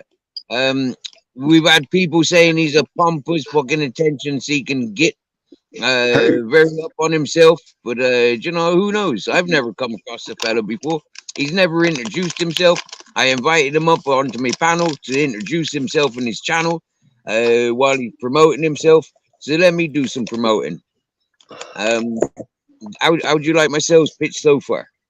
It's good, it's good. What gang? What's it say? Gangstar. Yeah, What's I think he wants to be some sort of boxer or bodybuilder or something like that. If you have a look at his channel, maybe you'll have maybe be able to make your own opinion of what sort of character. Well, listen, Steve. Ultra, hang on a minute. Get Gangster up, because I won the mastermind of these channels of the quizzes on Society X's. I won it hands down. So get him up and let him ask me a few general knowledge questions. Mark, Did you win that? Get him up here. He can hit it. Only he can hit the link, Mark. Yeah, I can't fucking force the bastard. Yeah, Gangster. Gangster. Come up on the panel and ask me a few general knowledge questions and I'll show you if I've got the level of ability that you're looking for, because I won these channels were British channels. I won the Grandmaster. I was the mastermind. Mark, from my opinion, yeah, from what I've learned from other people in my chat, is very, like cooperative, yeah, raw like myself, yeah. They said this fella's just in all the channels spamming his shit, yeah. He don't pay attention to nobody and nothing. I've never He's seen up him. his own fucking arse. Yeah, I've never promoting seen his him. own channel. He fucking spams the mail with his own fucking promotion, and he ain't paying attention, greeting nobody and nothing. Oh, look, here he is. Maybe you want to come up on panel and have a chat with us. Can we take the piss? Yeah, I'm sure he'd be all right if we take the piss. It's my way of getting you up on panel, fella. Don't worry about it, yeah? No, it's Saturday night, mate. I'm feeling like It's fucking Saturday good. night. I'm stoned to fuck, yeah, and like if the truth be known, I've eaten too much sugar in me coffee. Is he backstage? Is he backstage? Not yet. Is that one of the IQ questions? Is he in the backstage yet? But anyway, yeah, Gant, sorry, yeah, Mark Kelly here. Mark Kelly here would love to listen to you and talk to you about your quiz, yeah, because he's, whatever Mark Kelly says. Yeah, he will be joining your panel later, or your whatever you're doing, yeah? Hello. And if Chubby, you came last. Chubby Yeah. came last on Society X's. Yeah, it's the story of my life. That I always come last. Yeah. I'm like Hills of Eyes, me. I'm one of the crazy ones. Are you sure it wasn't fucking Grippers? Oh yeah, it was Grippers. Chubby came last on. Because I remember, right, Official came in like really good, but somebody said, "Oh, she's just reading it out of the fucking chat." Yeah, was they like, were. They were all cheating, man. Yeah. I went up and I was drawn with. It was Vincent Vega and me both had 7 out of 10, and then all of a sudden, loads of people come up, and they were taking so long to answer the questions. You knew they were googling it. And AMG ended up winning it. He got 10 out of 10. No, Mark, they could have been sent text messages from their mates, Discord, fucking messages. Yeah. Well, he had his missus googling it quickly and then giving him the answers. Mark, do you know what, right? You could sit on one of those quizzes, right? You could, when they ask the question, you could put your Alexa in front of the TV and it would ask Alexa, wouldn't it? And then you could mute yourself and quickly get that answer and then like bang it out.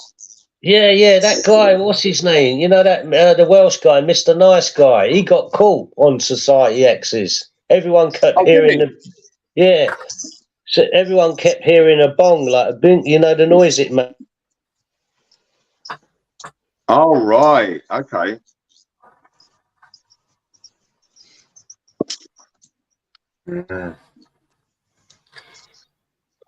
Has Mark Kelly just cut out or something, is he? Yeah, I did. Sorry. Can you hear me now?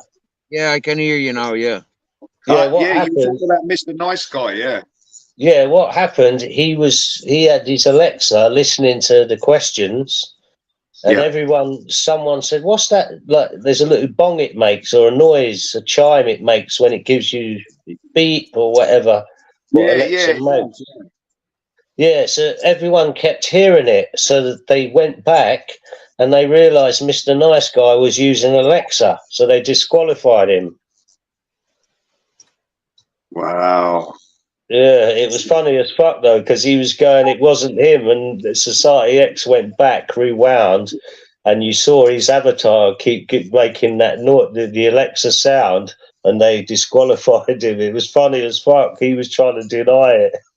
Oh, that's right, Mark. That's mad. I didn't see that, and it's exactly what I said. You know, I looked into it and I thought it's so easy to scam these online fucking quizzes. Yeah. The delays and people cheating in the chats and people texting each other.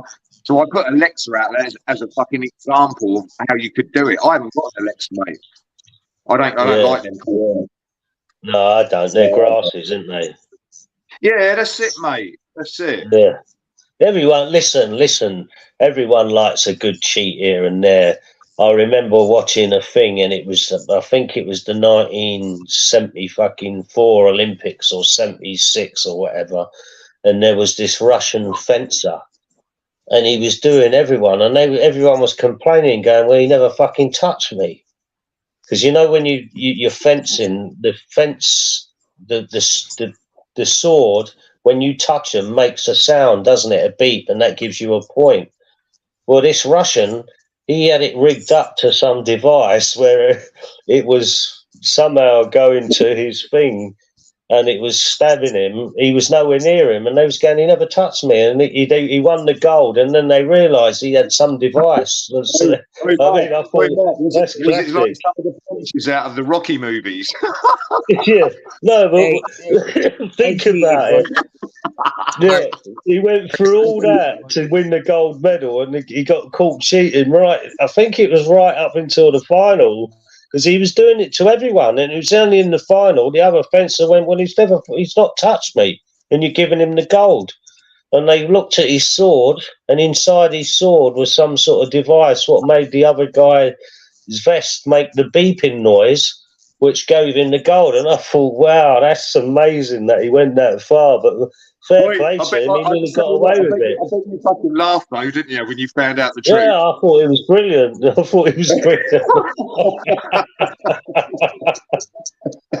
Well, there was also, listen to this, you know, people like talking about the trans things and all that now. There was a Hungarian bird at the turn of the century. She won everything.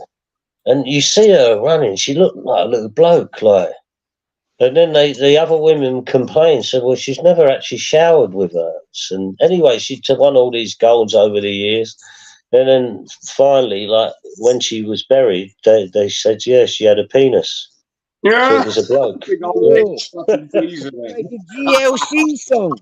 Like a Jacoby Looking Chains song. Yeah, your mama's got a penis. Yeah. You know that song? Yeah. She won all these gold medals at the turn of the century.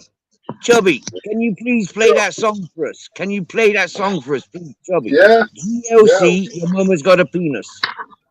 Your mama's got a penis, yeah. Of course, Yeah, but we want the lyrics. Yeah. And if you can present it back chat, I'll put it on big screen so people can read the lyrics. Oh, he wants karaoke, doesn't you? I don't know the song, Steve. It's okay. We're gonna find it now. It's called Goldie Looking Chains, and your mama's got a penis. Oh, Goldie Looking Chain. Yeah, I know them. But I don't know the song though. Okay, well, look it up. Your mama's got a penis. Yeah, do you want the link or? If you can present it back, chat, in the back, I'll play it on the big screen. I that's the only way I know how to play it. Yeah, there you go, dude. It's done. No, not in the fucking private chat. Present it. Yeah, so it comes up on a separate screen. Yeah, present it as a guest. That's what he wants. Yeah. Present it as a guest. You know how to do that? Yeah, of course. I of course I do. Oh wow, I don't. Alright. Because on my phone, yeah, it says I've got to download it, and then when I download it, yeah, my phone won't let me. Yeah, Steve, that's because you can't do it on your mobile. You can't do that stuff on your mobile. That's why. That's right. You knows what I'm saying. Your mother's offered me the goods. I'm not paying. It started as a laugh, as a bit of a joke, something funny to say when I was having a smoke. I first heard off this bloke, his f***ing rumour going round. Your mother's reputation, it's not sound. She's saving up the pennies, hoping they turn into pounds to have an operation, swap a gender round. It's a shock to me and it's a shock to you. Your mother's got a beard, sandals and a too. It don't look right. See when she's walking down the street to see a bag jigging to the beat of her feet. I said, your mother's got a penis. Your mother's got a penis. Your mother's got a penis. That's right. Your mother's got a In internet rooms and computer mainframes, there's loads of emails about your mother's blue veins. Not the ones in her legs or the backs of her arms, but the ones in the member hidden in her gown. She walks around proud with a short dress on, which sometimes exposes the tip of her tongue. Often it's dripping, sometimes it's dry. No matter when I see her, there's a tear in my eye. I thought I had to tell you how to put it in a letter, but I thought that to write the song is much better. The only way to do it, to really let you know, I can prove it because I gave it a blow. It was purely accidental because she got me really drunk, and she made me kiss her elephant trunk. You know why? That's right. Your mother got a piss. Your mother's got a piss. Your mother's got a piss. Your mother's got a piss. That's right. Your mother's got a piss. Your mother's got a piss. Your mother's got a piss. Your mother's got a piss. That's right. Your mother's got a piss. When she walks down the street, then she walks like John Wayne. I just seen her standing up again. Don't make no sense when you see her here and there. She got a couple of real hair and a single eye that sometimes weeps. Since she's lying on the bed, then she rubs it on the sheets or up against the door or the back of your neck. If your mother's around, then you make the double check. I hate to tell you, with all due respect, take your mother to the doctors because her front's wrecked. You know why? Your mother's got a penis. Your mother's got a penis. Your mother's got a penis. Your mother's got a penis. That's right. Your mother's got a penis. Your mother's got a piss. Your mother's got a piss. Your mother's. Damn, that sounds like from like 2004 or something, was it? Or That's Goldie Looking Chains. They're from Wales. ah, cool. Wales in England.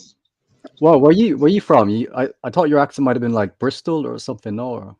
Yeah, man, I've grown up around the southwest of England, yeah, and yeah, Southern Ireland, and now I'm in Spain. Oh, cool, man.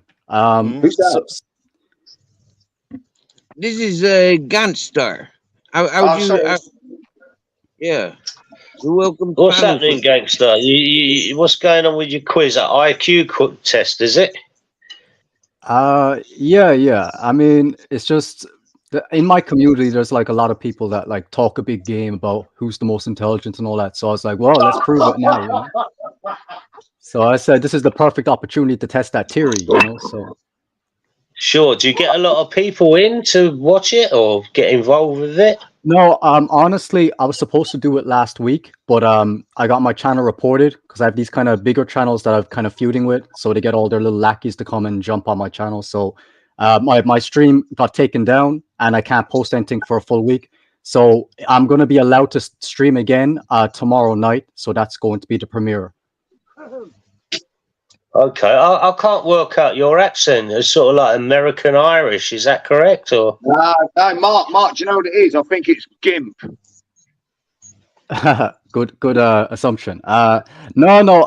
Look, honestly, right, I don't give out like too much information because I have some larger channels that are out to get me. So they want like information about my location and my like statistics. So I'll just say like, yeah, I'm in the European region. We'll say that. okay.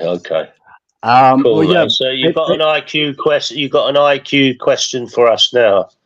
Well, honestly, not really, because like I know you're on about like general knowledge and all that, but I feel like for these type of like quizzes, I think it's better to give the people a chance, because with general knowledge, like if they just don't know the answer, they just can't attempt it. But with IQ, they can at least kind of have some kind of like way to work it out. You know what I mean? Yeah. I scored pretty high in an IQ test in an army base, but I don't know. I questioned the IQ test, and the reason I questioned it is you can be lucky because it was a multiple choice on many of the questions. Yeah. Yeah, of course. So you could be lucky in what you're picking. I mean, put it this way: there was one or two. There was one I had no understanding whatsoever, and I just blew it away. Yeah, I just thought, I'm not even going to attempt this one. Then there was another one where it was a numbers one, and it was pretty difficult sequence. And I realised I could get to the answer, but it would take me a long time. So I decided just to guess, and it put me. If I guessed right, I would have been of just what was the thing? There was fucking superhuman type ones, yeah, you know, you're fucking blessed or whatever. Then the next category down was gifted, and I was 1 point in that gifted zone. Now, if I would have guessed correctly, I would be in the wrong category. I would have just been in very good or whatever. Do you know what I'm saying? And yeah, it had me down as gifted because of this 1 point. Now, I'm guessing... Say carry it on. again, Ultra?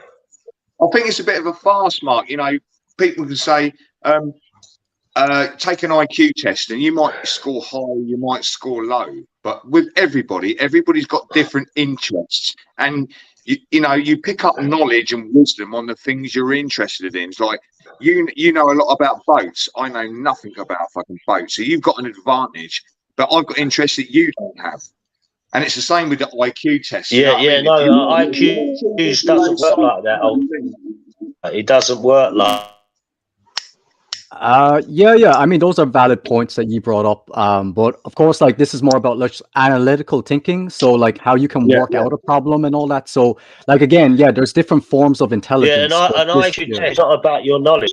Yeah, exactly. Different forms of intelligence. Yeah.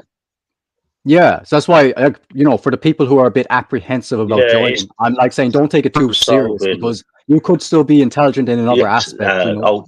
Yeah, exactly. Yeah. So what, would you be willing to participate or what? Yeah, you might be intelligent in your field.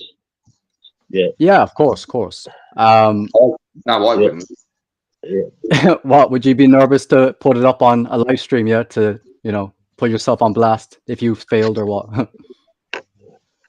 No, it's not about that. I don't think it actually proves anything, because if the IQ questions were in my favour, I'd obviously do pretty well. But there's how can I put it? There's such a big spectrum on the questions that there's quite a good you know, the failure rate's quite fucking high, isn't it? It's a broad spectrum of fucking questions. Yeah. Did you know? Yeah, go on. Sorry. Did you know this is a true fact as well? I think they were called the Montgomery Morons.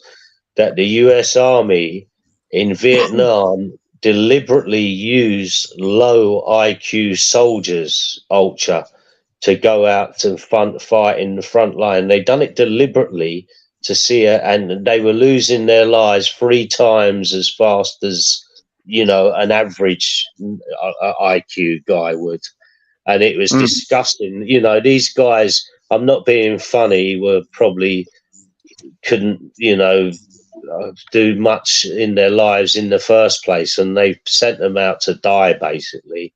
And they were low IQ soldiers. You can Google it. There's YouTube videos about it. I think they were called Montgomery's Morons or something like that. It was disgusting what they done to them, really. It's mandatory to take an IQ test, because I've never taken one and I wouldn't know how to take one. What, do you go online to take it? Yeah, listen, Ultra, I done one on a US Army base, and you know, it was part of us being there. We could refuse it if we wanted to, but I thought, yeah, I want to do it. But I think if you're a soldier, it's mandatory to take it, because if you're low IQ and you're really in today's army, they're not going to take you on, mate. Yeah, but hang on a minute, right? You have a look at all the wars that have gone past, whether it be the Vietnam, whether it be fucking Afghanistan, or the freaking, well, maybe not Afghanistan, for recent times, but the Gulf War, they were sending in complete fucking idiots then. You get me? Yeah, World War II. Yeah, they fucking at the age of 15 or 16. You get me? Yeah, you were recruited. Well, they were taking anyone. Then there was a World War, Steve. Anyone would do. Anyone who's cannon fodder, sling them up the front. There's these bodies, right? What's much different to that? That was Vietnam showing you what it's like sending in fucking 14-year-olds. Yeah, no, but Steve, the difference was these were selected because of their low IQ. Do you understand what I'm saying? This is what this senator done. First, isn't it? Yeah, he's fucking terrible what he done. I mean, you see, I've seen the footage of them, and you can see they're all like, you know, a bit backward and a bit, You know, you can see they're not all there. Like, you know, they all look like crinkle sort of types. Oh, fucking hell, Mark. Yeah. Well, can I kind of just like give the Ultra guy kind of brief demonstration of what it might be like? Because I know he's a bit kind of on the fence. So can I just give a quick breakdown of what it might, you know, materialize into? Yeah, go ahead, gangster. On the fence, what? What, the IQ test? Yeah. I just want to give you an idea of what because as I said earlier, I've never looked into actually taking an IQ test. I wouldn't know what kind of questions I'll be asked. I haven't got a clue. So, you know, I've never looked into it. I've never felt I needed to. Yeah, exactly. But I'm just saying, like, obviously, this is not going to be like a formal IQ test. It's just that I have like questions that are going to get harder and harder as they progress, and I'll have statistics backing up as well that like this question is like by the population is like 50% were able to answer this. Like, you know, so you should be in the top 50% if you can answer this question. I know that's, you know, not like accurate or anything, but just to give like a bit of a thing to go off. And as well, it's also about, because there's competition, right? So you might say, oh, well, I might not do well or I might do good, but even just to get bragging rights against the people who are contesting, right? Can I ask you a question? Are you using like computer software to pick your questions on like levels of difficulty? Because I think that's what a lot of people do these days, and people aren't calling it out. No, I see. I have the footage already. Like, you know, so these are all just questions I got them from like other game shows that are backed up with the statistics of like, only 20% of the population were able to answer this question on obviously not, you know, an entire population survey, but like they got a decent number of candidates to apply for it, and then that amount of people got the answer right, so they got that statistic for that question. So, you know, it's just something small to go off, you know. But Ultra, gospel truth. Yeah, I've listened to you for quite a while on panels, and you know, the last 6-7 months or whatever it is, and I'm telling you, you'll do okay on it. You do good. You trust me, you would do good on an IQ test. All right, and trust me on what I'm saying here. I'm not trying to big you up or nothing. I'm just telling you, you would. And yeah, so some questions will be multiple choice, but others won't. You know, it's going to be a mix of things, like, you know. So yeah. Right. Well, I'm getting things like there'll be things like Kelly go over there and do it. Gangster. Yeah, Ultra. There's sort of things like let me say something like. Say like an orange and a ball costs £1 and 1 penny. The ball cost £1. So how much would the orange, you know, cost £1 more, 99p more than the ball? How much would it be? And you know, you'd work it out that because it's 99p more than the ball, then it must be 2p. It's dead. Be quite honest, a lot of them. I'm just saying it as an example. What come off the top of the head there? I'll probably answer. Yeah, that's true. Like that would be a type of question that might come up. Yeah. So, you know, you'll have to use different parts of intelligence to answer each thing, because obviously it's going to get progressively harder as they go along. But yeah. Buzzing for the rest of the day, thinking, man. Yeah, like, I only get like, you know, 40 to 50 people on my live streams, like, you know, so it's not going to be like a big, like, you know, a huge audience. So don't feel too embarrassed if you don't perform that well. It's all good, like, you know. 50 people though is a lot to be mugged off in front of if you totally fuck up, innit? Well, honestly, like, you know, yeah, go on, isn't it? Especially over in the UK, mate, you can have 10 people in the chat get mugged off, and that information, people go around and go watch this stream, and they go watch it on replay, and like you got mugged off by it goes round. It goes round here like wildfire. Yeah, it circulates, doesn't it? Yeah, like wildfire. Well, yeah, I don't even know like what's the channel consist of, like what do you like mainly do on here, or I let people shine their true colors. Yeah, I give people the opportunity to be themselves here. I'm myself, so I just allow other people to be them. And you know, I don't give a shit about your reputations on YouTube. I don't, you know, give a shit about your circles. I say shit about who you know and what you know. When you come here, you know nobody, because I will bring out the best and the worst of the best and the worst of them. And I do it very well. Yeah, like, because I heard you say before I came on that people were saying that I just go around spamming and all that. Like, what knowledge did they have of me to say that? I have absolutely no idea. And like I said, it was something that was put into me chat when you was last year. The first appearance that I seen you. For me, it was just something that was said. You know, and I was, Can I add something to that? It's a good way of self-promotion, though, isn't it? Jumping into chats and just being a random spamming stuff in there. You can draw attention to yourself. It's a good tactic. Yeah, of course. Honestly, like my community is like, like I said, I have like 40 to 50 people that would tune into a live stream if I did it. So, I have a small kind of, market basically at the moment. And for the IQ test, there's a lot of people, like I said, who are a bit apprehensive about joining. So when I don't know, I just randomly saw this mirror guy live, and then I just asked him if he wanted to join. So, I wasn't trying to spam. I'm just trying to get more people to partake in the, the show. I'll be straight up with you, yeah. I'm a complete dumbass. I'm uneducated in the fucking academic world. I don't have a clue about business, religion, fucking any of that little shit. And for me, I'm just a complete dumbass. But I tell you what, give me a fucking shovel or a hammer or any fucking sort of tool, and I know what to do with them. You get me? Yeah, exactly. That's another form of intelligence. Of course, I'm not really good with my hands besides playing music, so you would be more intelligent than me in that aspect. So yeah. Well, intelligent or just hands-on, you get me? It's like his happy days. I mean, all this technology stuff, I haven't got a clue about that, you get me? And when it comes to like where are we being what's being tested, like our ability to survive and put common sense into survival, or is it like the academic common sense, like our experience, you get me, for example. Is that common sense and common knowledge? Like, does that like determine your IQ, or does that just determine your fucking attachment to the social world? I've heard a lot of that, Steve, because I'm not into tech stuff neither. I never really have been, to be quite honest. I was one of the last to even, get a smartphone. I refused it for years, didn't want to know about it. I was more interested in real life, what goes up in front of me.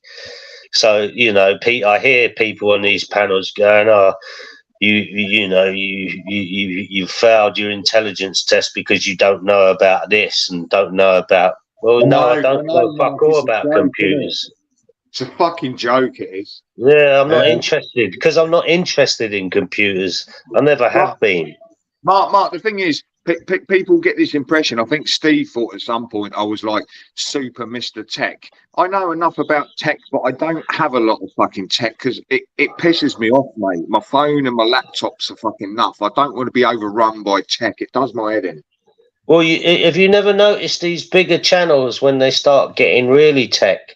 And all of a sudden they go live and it's all fucked up because there's 3 or 4 microphones plugged in and one's letting off this and the other one's two thing, and then all of a sudden they got nothing because they've over teched it. It's a simple thing to go live. It's not that difficult, is it? It's like when you was on your boat, was you doing it on a phone or a tablet? Phone, yeah, all off a phone. Ah, right, yeah, fair play. Because I tell you what, you come across all right on the boat, no signal fucking problems or anything. Yeah, I had a mic and I never even used it. I never used it. I thought, well, it seemed to be coming across when I'd look back at them, and I thought they're coming across clear and thingy. Only now and again I had bad signal problems was when the weather was bad, Steve, because you're coming off data and and I was just thinking, well, the weather seems to be fucking this one up. This is something else I've been known to be doing, Gangster, yeah. Is I've been living in a foreign country, coming from England over to Ireland and then back to England, Spain. But I've been living a life not of the normality, not doing things of the normality for normal reasons. Yeah. I have loyalties. I've been looking after somebody else's property and their dogs and things for more than 3 years. Like really hardcore fucking standards, third world conditions a lot of the time. So yeah, I've gone through recent changes the last couple of months. But I like to share the walks that I go on, the different sceneries that I'm around, different adventures, if anything, whether it's I'm going to work or doing community service. You know, like I get involved. It's an interactive diary. Out of the countries you've lived in, like, how would you rate them? Like best to worst, or aspects you liked and didn't like about each? So for me, like Ireland had the work and make me a man, right? The UK had the party and the freedom, but like there was a lot of control within that freedom, if you get me, yeah, out of control freedom. But like here in Spain, I've got that freedom to be myself, and I'm always allowed and encouraged to be myself. So for me, it's like here in Spain is my home. Yeah, the fact that it's a natural medicine from the climate and the sunshine that's here, in comparison to damp, humid England and Ireland that I've grown with, that made me ill for most of my life. I mean, like here, I don't have that illness, or those illnesses of, you know, like the mental illnesses, the physical illnesses. Yeah, I don't have them. I don't need the medications that I was relying on for near 20 years. You get me? Yes, there's like here, I've got that freedom, spiritually, mentally, and yeah. What was you taking then, Steve? Well, they had me on various inhalers throughout the years, and oh right, oh yeah, because you're breathing. I remember you saying you went out there and the air was fucking better, and it sorted you out. Straight away. Yeah, in the worst months normally, like I've got good health. Yeah, these months now are the months where I would be suffering in UK and Ireland, like really could not breathe. Yeah, I mean, the summers, yeah, suffer in the summers because like it gets more humid because it's warming up and there's got humidity all everywhere. Yeah, and in the damp, and it's just horrible. You know, just fucking up. Like liters and liters of mucus every day. You get me? With coming out of my mouth and nose. Yeah. Yeah, I in a way, Steve, the most freedom I had was probably when I was living in Germany. I mean, I lived in it was the second richest region of Germany. I was earning shitloads of money. I lived above a nightclub and lovely apartment. And, you know, no one knew I was there. No one cared I was there. As long as I didn't get arrested or get ill, no one knew I was even there. I actually think I earned, because of the money we were earning, because I was out of the country for so many weeks, as long as you're not in the UK for more than 90 days, you don't owe the British taxpayer any money. And because I was on a US Army base, it's classed as US ground. So it was either the US or the Germans owed money, but the Germans didn't know I was there because I was meant to fill in a form for the mayor. And the woman who I said, "Oh, don't worry about him, we'll sort him out." And she just laughed it off and went, "All right, we'll sort it out later." And we never did. So I was, you know, under no jurisdiction of anyone. I was just living a nice life. Like I said, if I would have got arrested or got ill, I could have been on the radar, if you know what I mean. Yep. Well, this is one of the benefactors of you know, like living the lifestyle I've lived most of my life. You know, like on the streets, in and out of the jails, and you know, like So for me, it's kind of like I've got my name on the register. You get me? It's not like the register, yeah. But I wish you hadn't said that.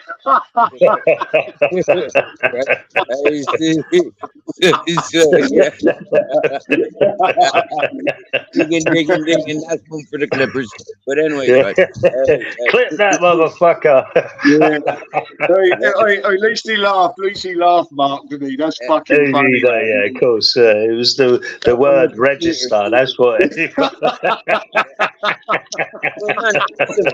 Listen, right? Now you got the fucking bacon fucking register, yeah, and then you got the terrorist. Bacon. Understand that there are different registers. Yeah, there are different registers. Yeah, I'm on the terrorist register, not the fucking bacon register. Listen, Steve. I was watching a thing about the bacon register. You know, on one of the news channels. Do you know the bacon register? There's about 74 different categories. Obviously, there's the nasty fucking nonce cases, and then there's Mark, fucking shut up, will you? No, listen. Let me say this. This is important. I'll block you. Ultra, you can get put on that register for having a piss in the bush. Yeah. Really? Yeah. Yes, Yeah. that's what I'm saying. There's lots of different categories of it. You're naked on the wrong beach. Yeah, you know Is when it- you go is it- swimming. Well, you know when Yeah. you go swimming in the swimming pools and you haven't tied your fucking your swimming trunks up properly. Yeah, and you Oh, take what? a dive in the swimming pool and your trunks come floating off. And where do they go? Because you've touched the bottom of the fucking swimming pool. Yeah, you know that's indecent exposure in public. You're joking, aren't you? Are you being serious? Yeah. Seriously. Yeah. Because you Whoa, neglect listen, tie hang your on, fucking hang on, belt. hang on. I remember diving in the fucking swimming pool and losing my shorts and shit. And it's like, that's embarrassing. You have Right, to. you're on the you- fucking You list, know what I boy. mean? Everyone They're just hunting laughs. you. They're You'd have hunting been you. on the bro. register for You're that. going on that list. Me too. It's happened every fucking time I go swimming. So this is what I'm saying. Listen, because I watched this thing and they said what's happening is the ones who are seriously, you know, these fucking proper nonce cases, these bacons, they're high on the register, and they were saying they can avoid by just moving home and changing their name by deed poll, which they reckon on this GB News I was watching, about 132 people have done it. They've just changed their name, moved home, and that's them gone out the system. Then no one knows who they are. And the Mate, police can't track them no more. Mark, mate, many years, yeah, I thought my fucking father's name, yeah, I would love to change my name, right? And then I kept thinking, but hang on a minute, who am I hiding from? By changing my name, who the fuck am I hiding from? Do you get me, yeah? So I said, fuck it, my name. I ain't got nothing to hide about. My father might, but I fucking don't. Yeah. I'm going to change my name next week by Depot. Yeah. I'm actually going to do yeah, Mark to James Robinson. Fucking hell. I'd be calling you JR. Like, what do you like mainly like talk about when you come on panels? Is it just banter talk, or do you have like political stuff? Yeah, or we have any political passions? stuff. Yeah, we have yeah? political. We have what's going on in the world. We have. There's a mishmash of things. A lot of the time, it's just having a laugh, taking the piss out of each other. You know what I mean? Well, it's your not that- channel, your channel, not my channel. My channel, Yeah. I'm not taking the piss out of people's. Well, No, you my- just. Oh, Yeah, come we on, don't Steve. mean- You love yeah, it. Don't it's- tell me yeah. you don't laugh, mate. You've got a sense Yeah. of humour. You love it. Come Wait, on, listen. that was funny then when you was talking about the register and we all started laughing. You did as well, Yeah. Steve. Come on. Yeah, when people comes on, we do just generally just talk about loads. Yeah, of well, different- that's what I meant. But that's what I meant by taking the piss. we got loads of everything going on here. It's like an LSD trip, out of control, and fucking Do you, don't do worry. you have any?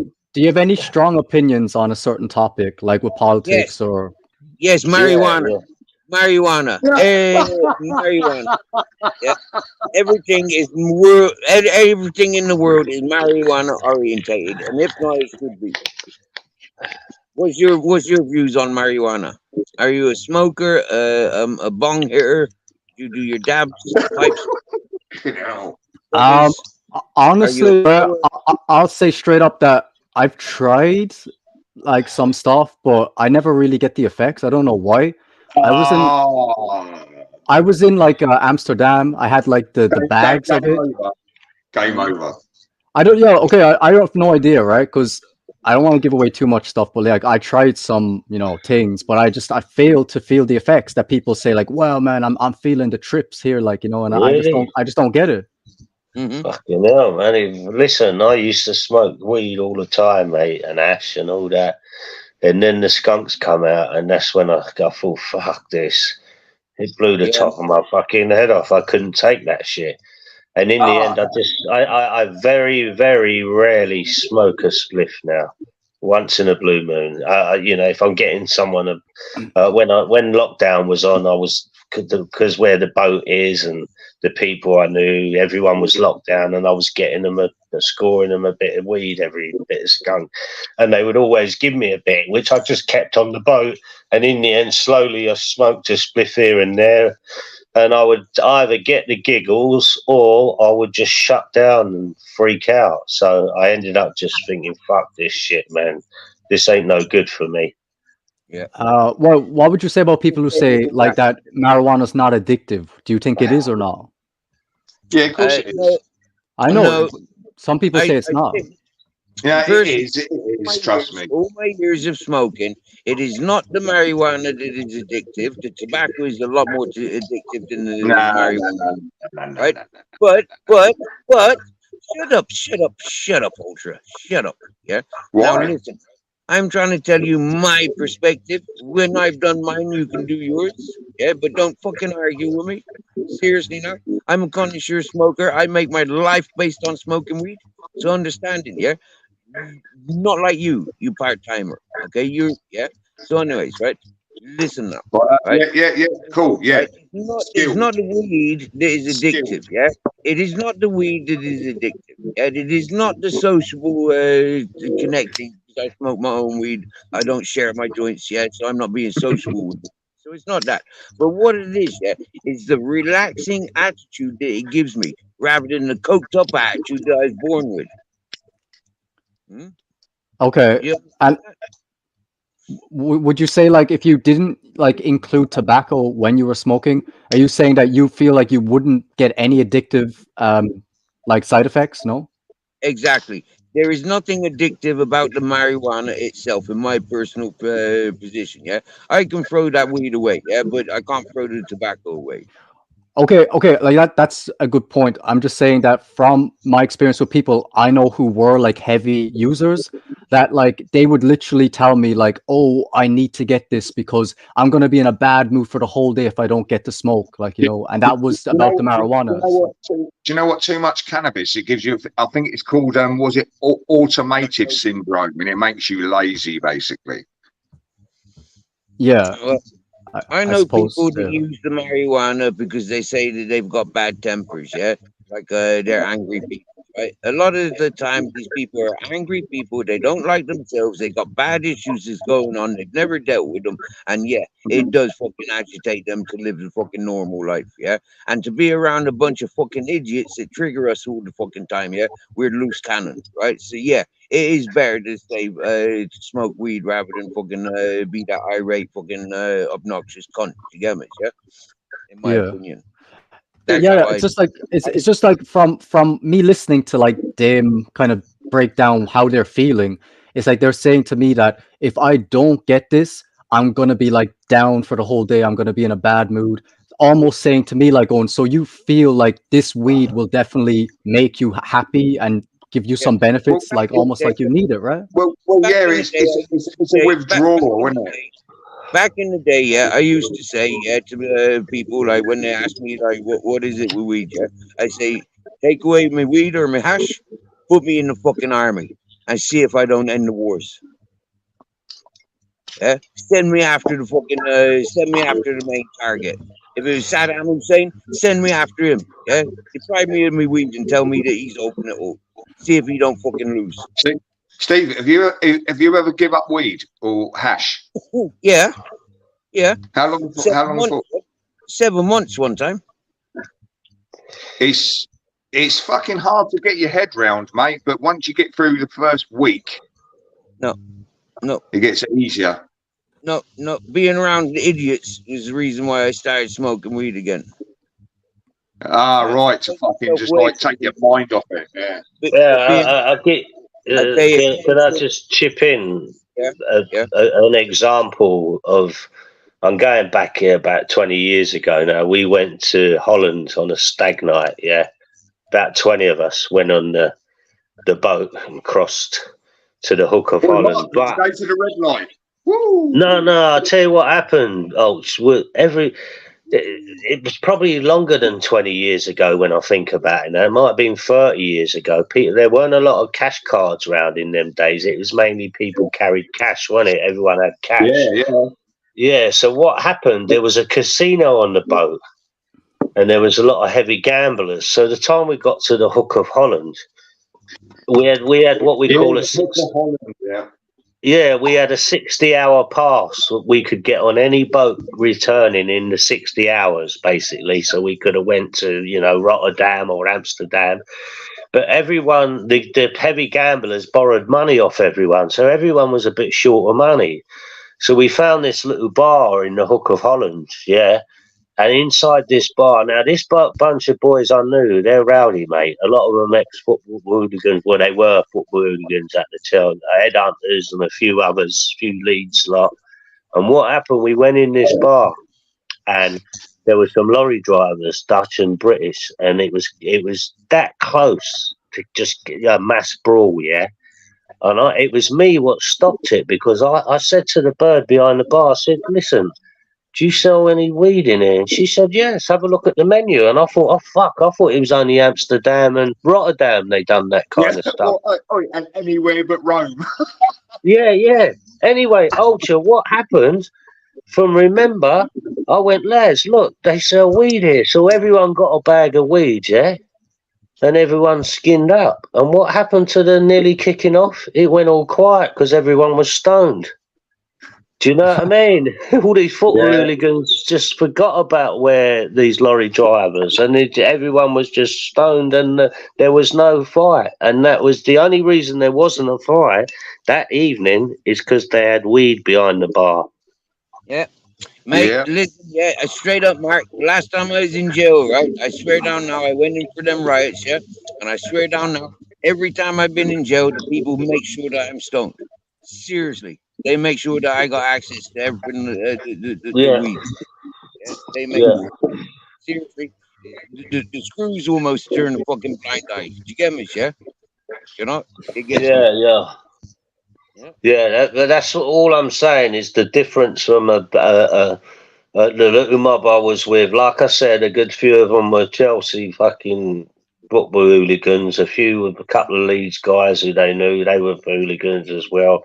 And it would have went right off by these bags of weed. So that shows you what weed does to, and you know, done to the alcohol. It diffused the whole situation.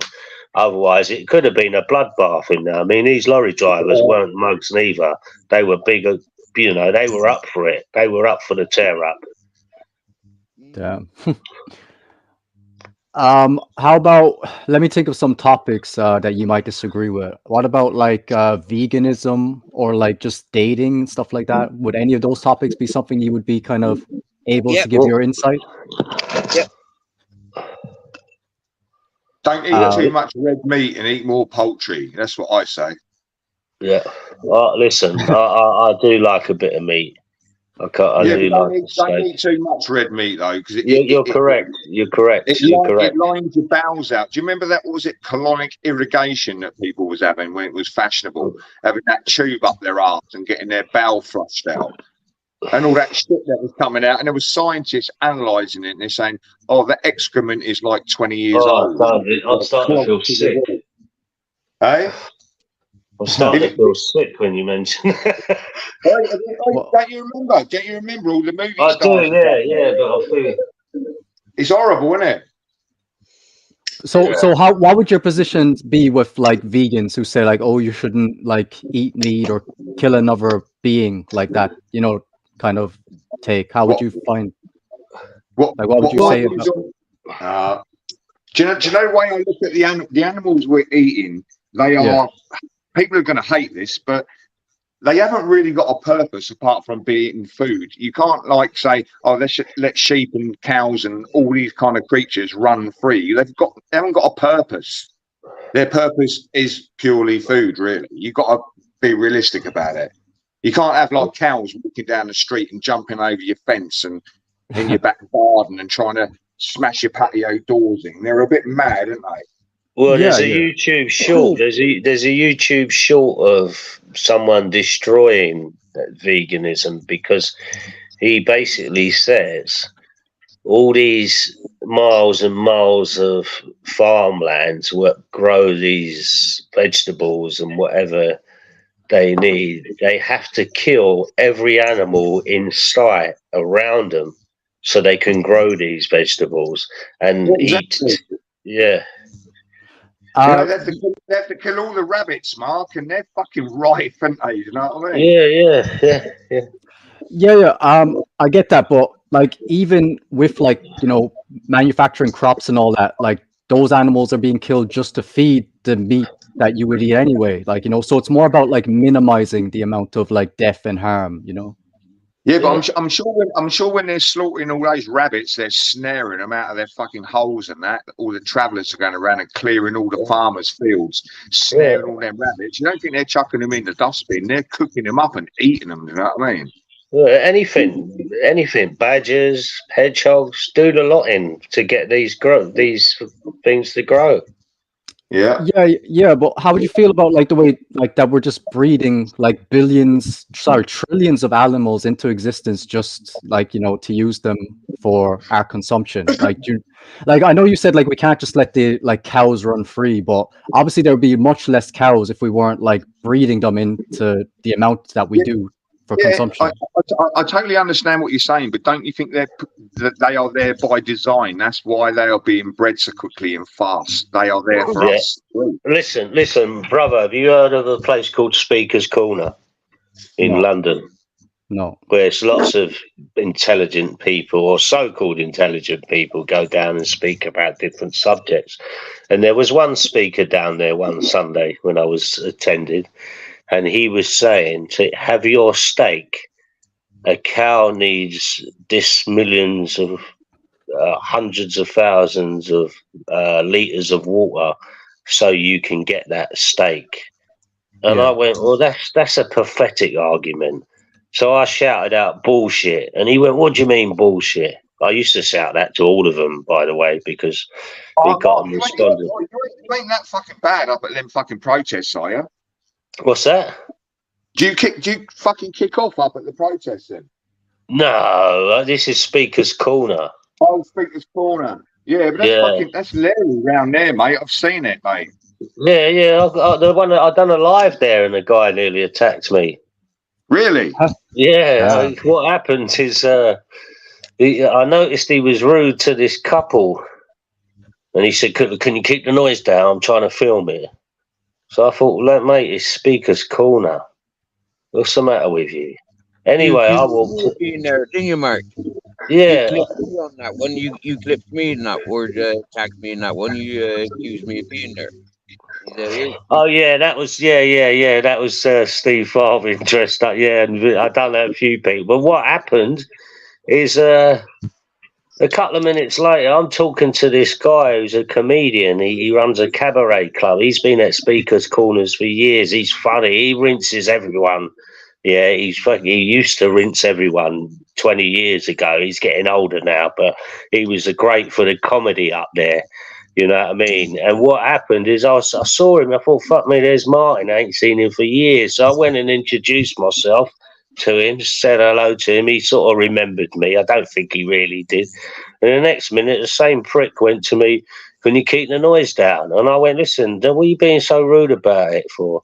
And he started arguing straight away. I went, look at your big red face, you cunt. And then the next minute he I like Mark. He's a fucking right Larry fucker. He makes me laugh, mate. No, it's the next minute, what happened is I thought I'd just leave, and he was shouting things at me, and I thought, oh, you're that interested in filming, you're more interested in me now. So what I'd done is, instead of pointing the camera at the woman who was speaking, I was pointing it at him, and his face was going redder and redder, and in the end the cunt attacked me.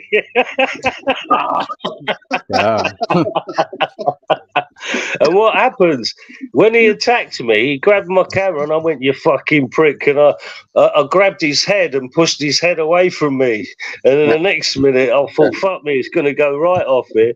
And Martin the comedian was going, he's nothing, you could do him. No,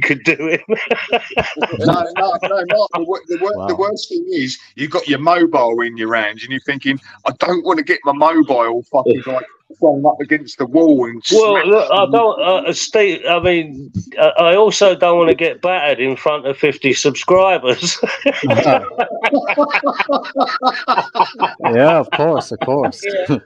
So here about my vegan experiences, yeah. Now, one thing that I've understood about my metabolism, okay, I can only assume that I'm not much different to the rest of the human race. I'm not much different to the rest of the animals. Now, my understanding is, yeah, the goats and the animals that tend to eat a lot of vegetables and nuts and seeds and stuff, they tend to have multiple stomachs for such a purpose. Okay. Yeah, goats have two, Steve, don't they? Fucking shut your mouth, you. Right? You're confusing me. Right? So, anyways, right? Oh, When right. I've got one stomach, yeah. Now that one stomach is capable of digesting many things. But one thing that I have noticed, yeah, is I get high from cheese that comes from dairy and goats. I get more high from the goat cheese or cheap cheese. Yeah? I get high from eating good quality meat. I get a natural high energy very quickly. Now, one thing that I've learned about vegan, vegetarian food, mostly vegan food, yeah, is very slow releasing food, which makes me want to sit down and go to sleep while it's digesting, yeah. And that's like from pasta, bread to like beans and freaking beans and lentils and stuff. And then, right, just because I'm named Steve Farthing by birth, yeah, and people can't pronounce the fucking H's in Ireland, right? It comes out with Steve Farthing, yeah, and he's like, that's okay, that's fine. I don't have to be a fucking vegan. I don't have to be a fucking farting all my life. Do you get me, yeah? Damn. Well, okay.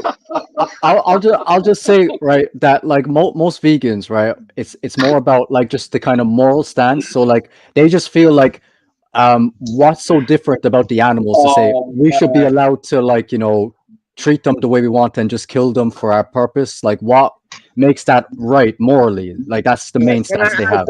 Now, can I ask you something now, straight up, right? If a Chinese girl, yeah, said, will you come home and eat my pussy? Yeah. What would your first response be? Well, it depends. Oh, What no. happened? As an animal lover and stereotyping, I would phone the RSPCA. Yeah, and I say, can we double date? Yeah, I'm bringing my friends. That Get guy them was arrested fucking. and deported. No, I tell you what, it's fucking. That guy was spinning my fucking head out. You know what I mean?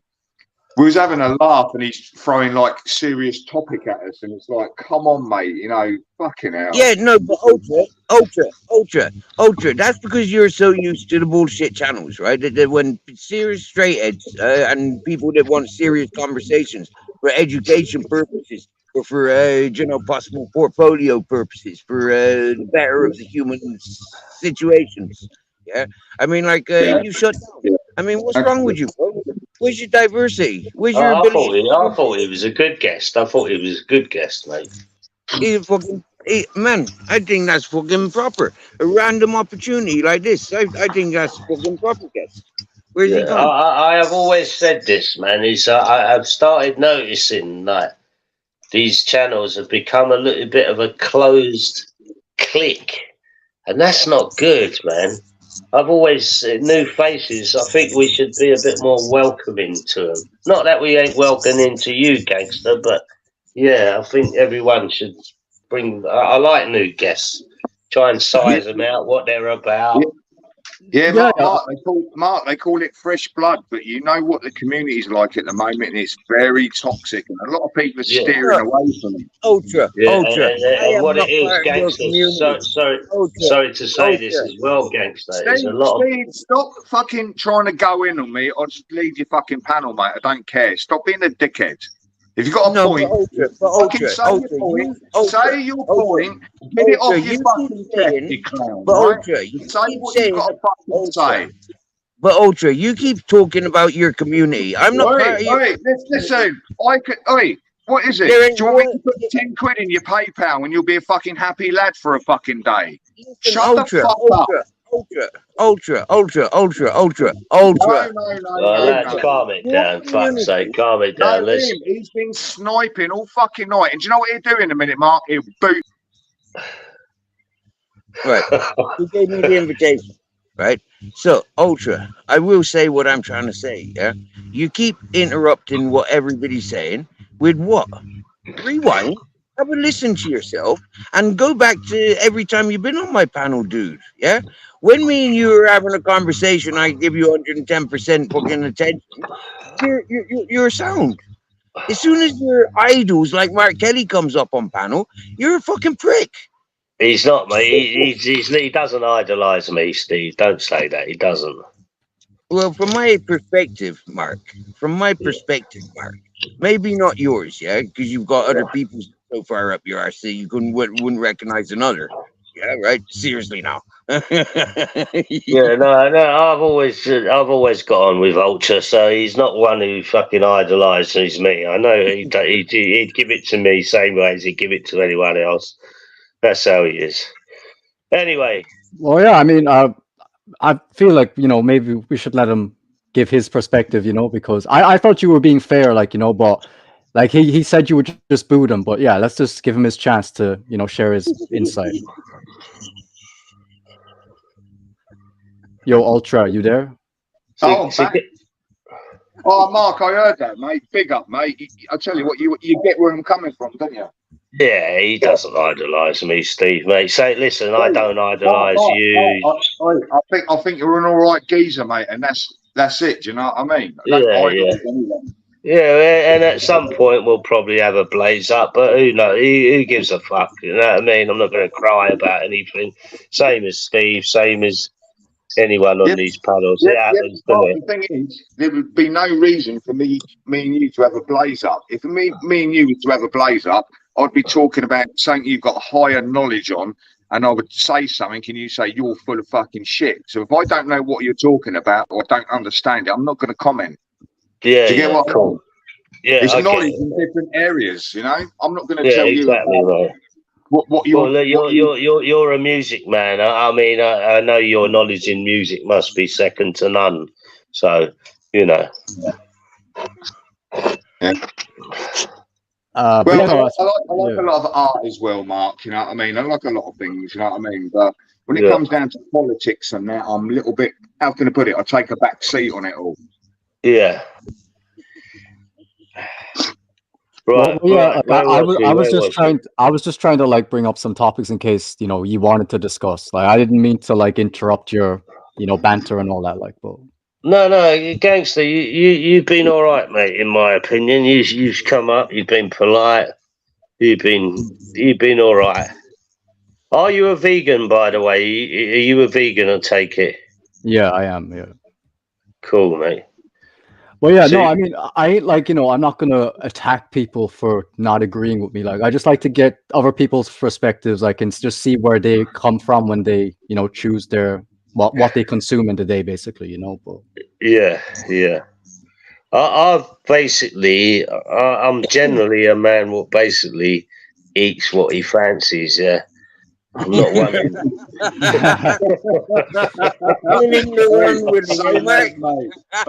Yeah. You fancy eating it, eh, Mark? Eh? Well, it's true, isn't it? You know what I mean? But I do try my best to eat as much fruit and veg as I possibly can, because I used to listen to a lot of radio back in the day, and I remember this doctor said, listen, my advice to anyone out there, eat as much as you can what grows from the ground. That's what his advice was. Do you know what my ex-missus said to me? She said, Steve, yeah, when you eat crisps and chocolate and sweets and stuff. Yeah, your piss smells.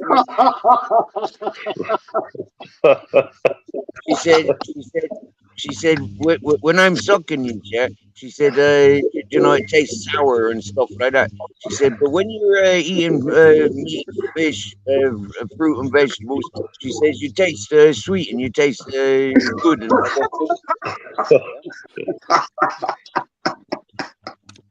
well, yeah, like you asked me if an Asian woman asked me if I want to eat her, you know, private area, basically. Like I said, yeah, I would do it if she was attractive. That would be the condition, you know. But Wait, as long as you give it a good shave, they're quite fucking hairy, aren't they? Damn. How about like with dating? Do you have any Any takes on that? Like for, I don't know if you're single or if you're married or not or anything, but you know. Right. Well, technically, I'm married. Yeah. Since last year, I said I'd marry Barb's Pinion. Right. But like that hasn't. We haven't even met yet. I haven't even seen a photograph of her yet. So I'm a long time waiting for this arranged marriage that isn't happening. And, but like apart from that, I'm pretty single. Wait. So are you cool if that girl, if she shows you a picture and she's like 500 pounds, are you still okay with it, or would you be like, sorry, this is too much? Fuck that, mate. What? Yeah, no, I'm not okay with that. I've got to be honest. What, like a 500-pound note? Well, okay. Let's just say that she's just not a very attractive woman. Would that be like, sorry, I'm looking for someone up to my standard, or would you be willing to say, oh well, I like you as a person, so that's all that matters, or what? Well, I've always said you can have my eyes, yeah, for a certain amount of dollars, right? I'd sell my eyes, right? So if I really found an ugly minger, right, then I'd have to just like sell my eyes, wouldn't I? Okay. Okay. How'd you find, like, as a single man in your age demographic? Do you think it's a hard time, or do you, like, if you go to the bar? It's easy. It is easy. Growing up, I recognized all the old men. They had all these fine 18-year-olds. Yeah, so I'm just waiting until I'm really old, and then I'm gonna have a fine 18-year-old. Oh yeah. Yeah. Well, I'll give you my opinion on this. I was with a person for quite a long time of my life, and I used to get a lot of girls.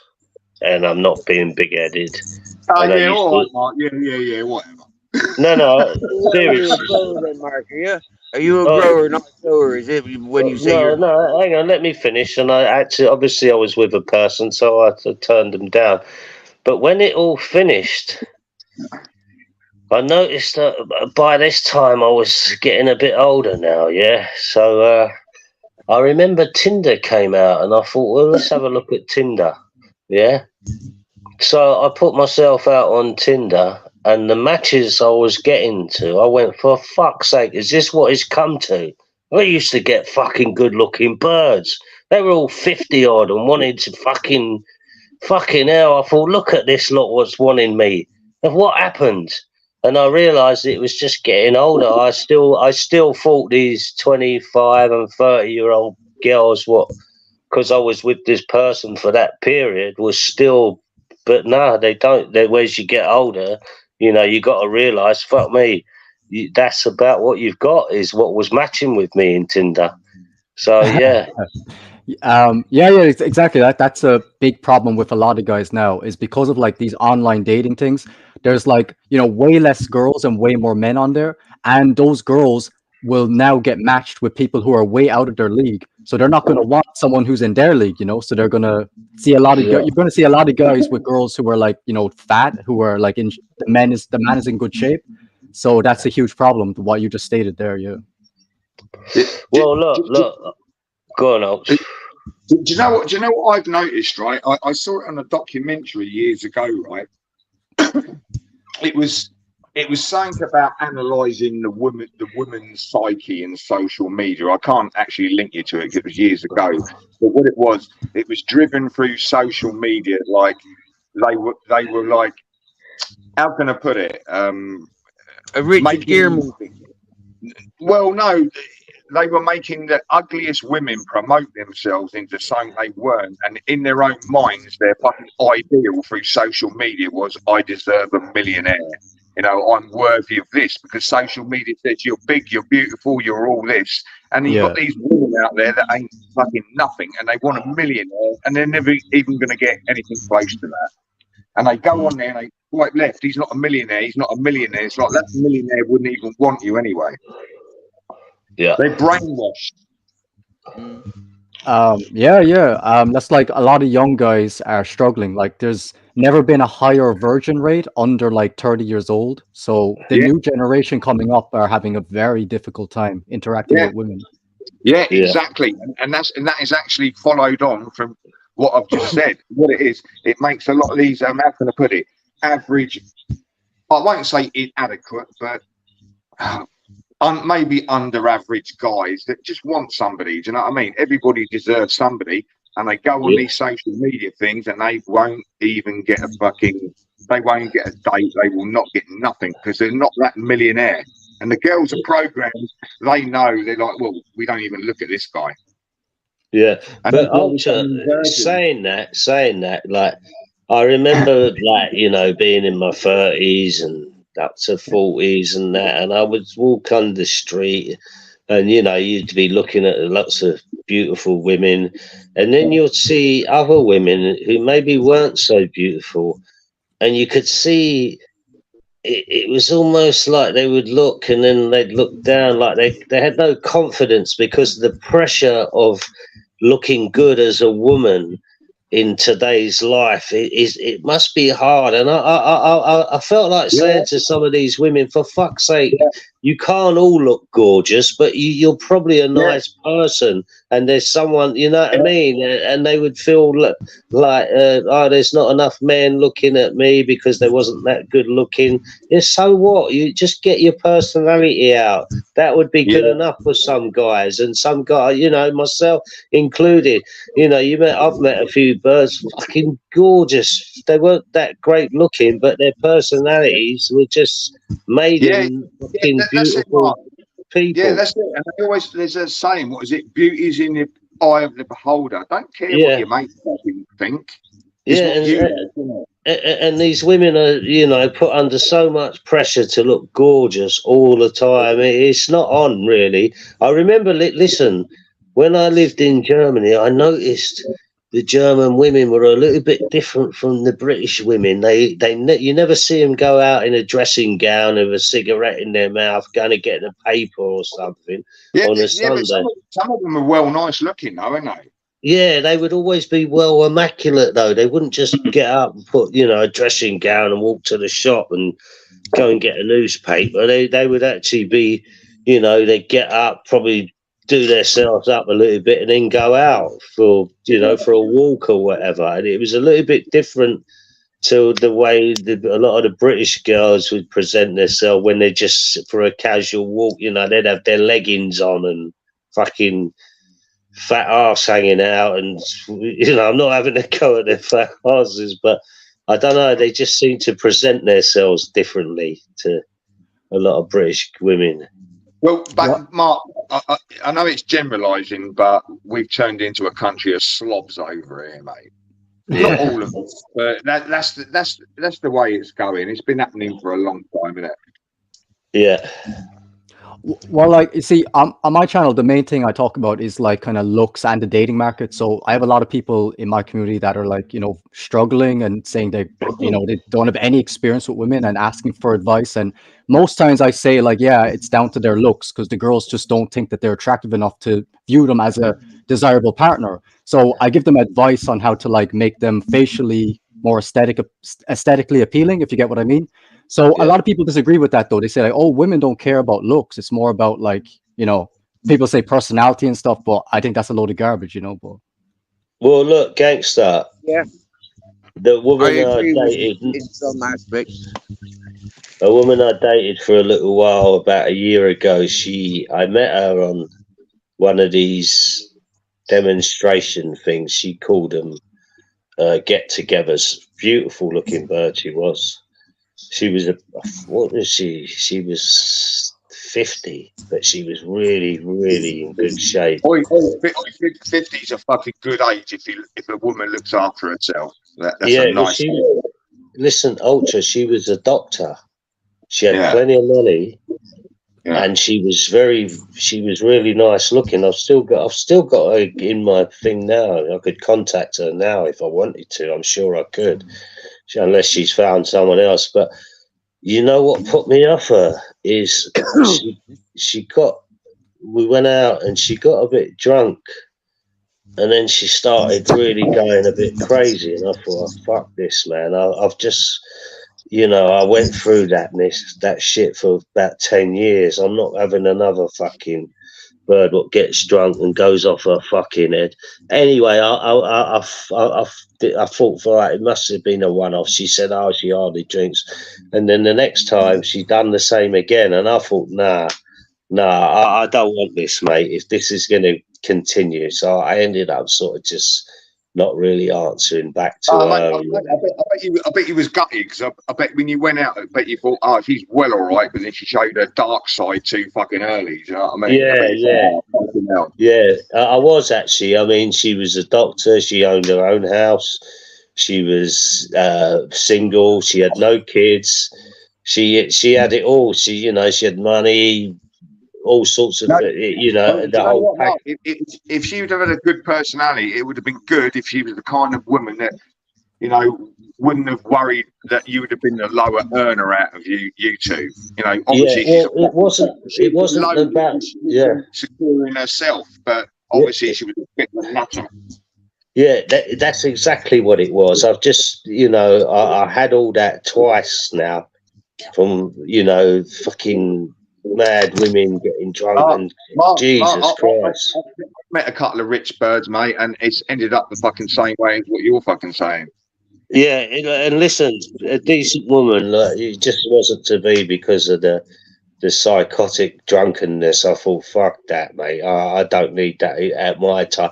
Don't forget, I bring up my two daughters at the time, and the last thing I needed was more of that. You know what I mean? I thought, fuck that, no way. So I just moved on. You know what I mean? Same, do really. Do you know what I put my experiences down to? I thought these are rich women, and I thought. And I'm suddenly round, in their bed or whatever, and it's like they just want a bit of fucking rough, but they're fucking psychotic, mate. So, it didn't work out. They wanted a bit of rough. That's all they wanted.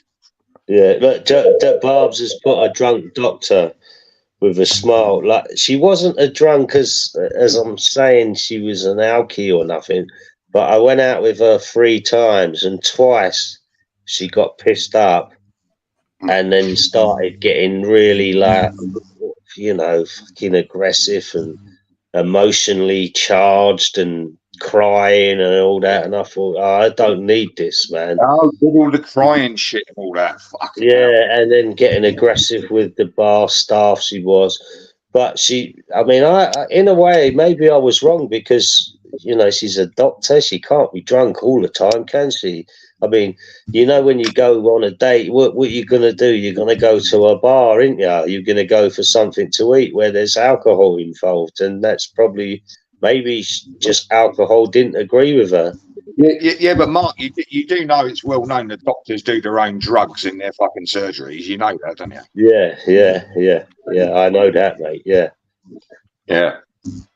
People say they don't. They mix up their little concoctions. They know what they're doing. Yeah, well, talking about drugs and that, one of the local crackheads around here, he's all right actually, Big G, and I was telling him about, I was asking him about his crack and all that, and I mentioned Crinkle to him, and he goes, listen, most scientists are crackheads. He goes, I score for a lot of them. He gets crack for them all the time. And I thought, wow, man, that was his.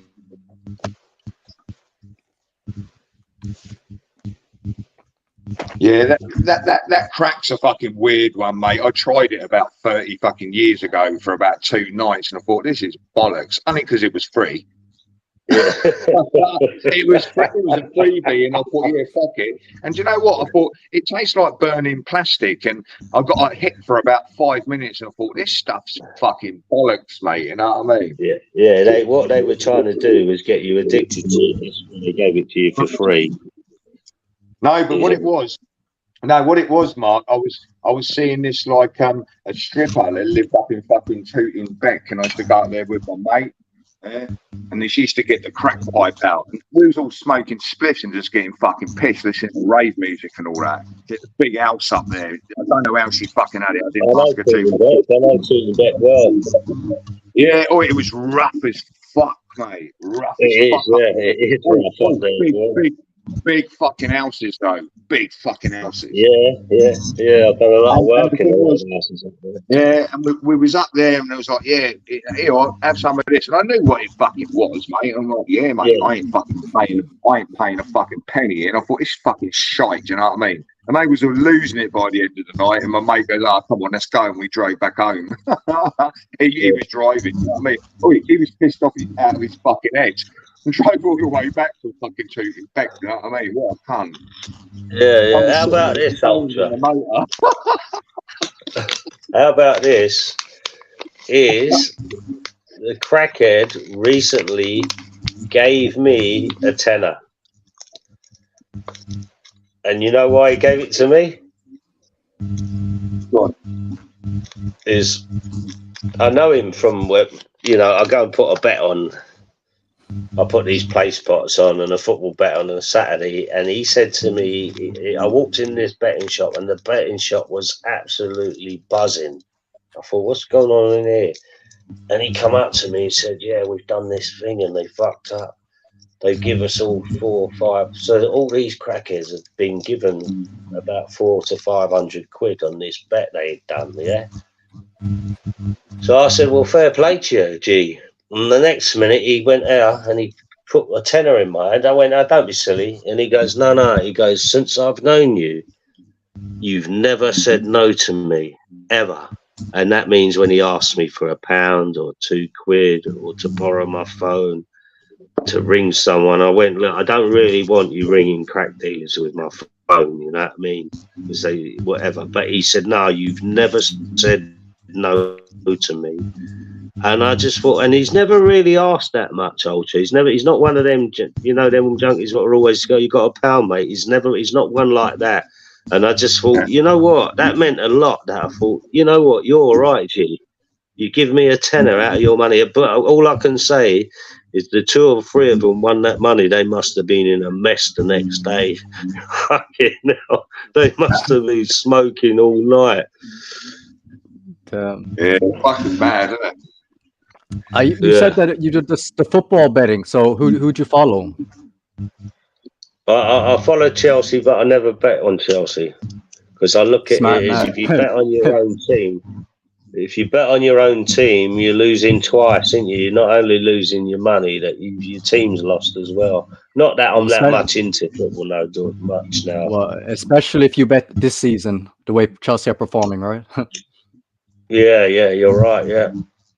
What a shit, Yeah. mate. Do you believe in conspiracy theories? Not in particular, but I won't throw out all of them. I'm sure there's some valid points in certain ones. Yeah. Well, where you mentioned Chelsea, now work this out. Yeah. You know about football and sport, then? Yeah, I take it, gangster. Yeah. Yeah. Right. Chelsea win the Champions League 18 months ago, yeah? Or about 20 months ago now. And the Ukraine war breaks out and they sell all their team, sell all their managers. They sack the manager, sell all their team, get rid of the owner because he's a Russian. And now they spend millions and millions of pounds and they're shit. Wow. Mark, you know my football knowledge is fucking zero. That's interesting that you said that, 'cause I didn't know about that.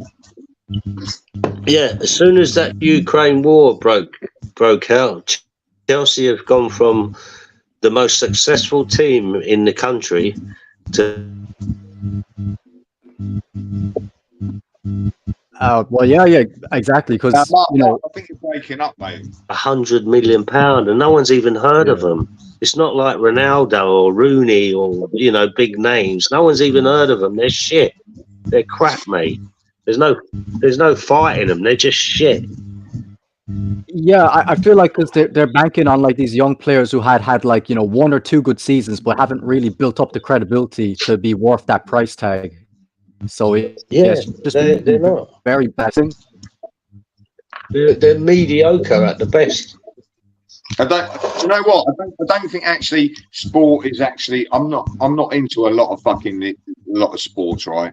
I don't think it's about the ability. I think it's about the social media presence. If you look good as a sports person, mate, they will promote you. Oh yeah, that's without a doubt. Brilliant.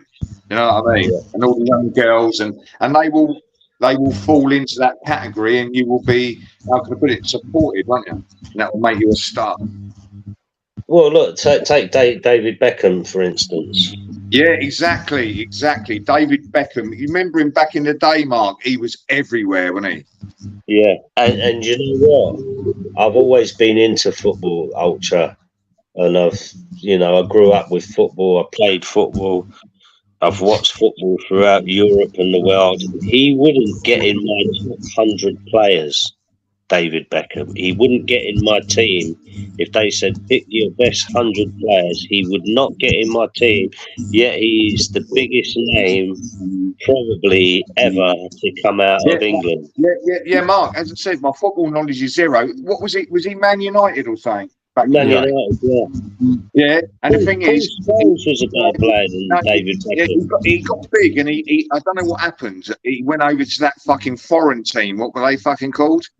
Madrid. Oh, I can't remember. Went into America, didn't he, and a few other players. Yeah, and the thing was, and I thought, you're spreading yourself across the world here. You're just making yourself a superstar. It's not based on your talent.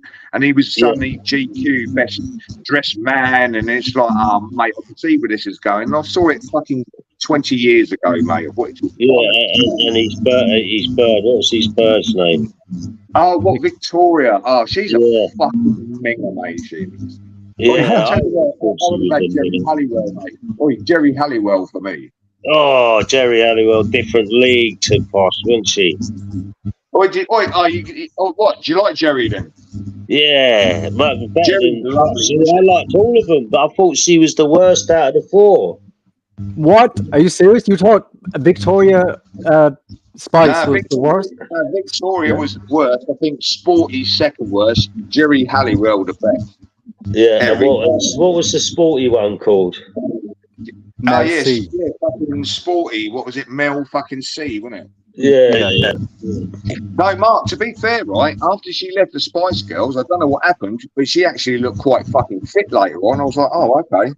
Yeah. Well, look, let me put it this way. If you went into a whorehouse and then four were, which one would you choose? Oh. It'd have to be Jerry Halliwell, mate, in a Union Jack dress with her big fucking boots on. Do you remember that? Who would you choose last then? Scary Spice, right? Oh, I don't know. I think I'd go Victoria. No, I think it would be Jerry Halliwell first, Scary second, fucking definitely. You know what I mean? What? Are you serious? Wow. No, I'd go Jerry Halliwell first. Yeah. Baby second. Scary third. Mark, I forgot about Baby Spice. No, actually, no. I'd go Jerry Halliwell, Baby Spice, and then fucking Scary. Yeah, then Scary, then the last Victoria. That would be my way. No, it would be like Victoria, but I put Mel C at the bottom. Do you remember her in the fucking? She looked like anorexic in her tracksuit bottoms, giving it that like fucking gang shit and all that in the videos. Yeah. I was like, oh, it's horrible, isn't it? Who would you choose, gangster? Well, you're in the whorehouse. There's four of them. Who's your choices? Well, I don't know. I don't think Victoria's as bad as what you're saying. I think Scary Spice would definitely be bottom. Like, no, she's my number one. That Scary Spice, my number one. Wow. Steve, you got too near your amp again. That's why you're sounding like a Frankenstein movie again. You know, like you're getting too close to something. Like, is it amp on or something? I'm so far away from the amp at the moment, yeah? I'm in my bedroom. Something's interfering with your speaker. Is it still there, is it? It was all right. Listen, it's been fine. It was bad about an hour ago, a couple of hours back, and now it's come back. Yeah, do you know what it is? When he jumps out and resets the phone, it sorts it out for about a fucking hour, doesn't it? So I'll come back again. All right. It sounds like he's doing some sort of scientific experiment back there with electricity. Or like an X-ray or something, yeah. Yeah, no, I'd say for me, undoubtedly, I'd say Scary Spice was the worst looking. Then I guess you'd say Mel C. Then again, between the three of Jerry Halliwell, Victoria, and Emma Bunton or Baby Spice, I mean, I could literally give or take either of them. I mean, they all have their own like strengths and weaknesses, but I'd say they're similar looks level on the three of those. Yeah. I think Jerry was the one, and I thought he was a bit special to me. Are you talking like Oi, mostly Mark, body? Mark, sort it out, mate. I'm getting a fucking chub on.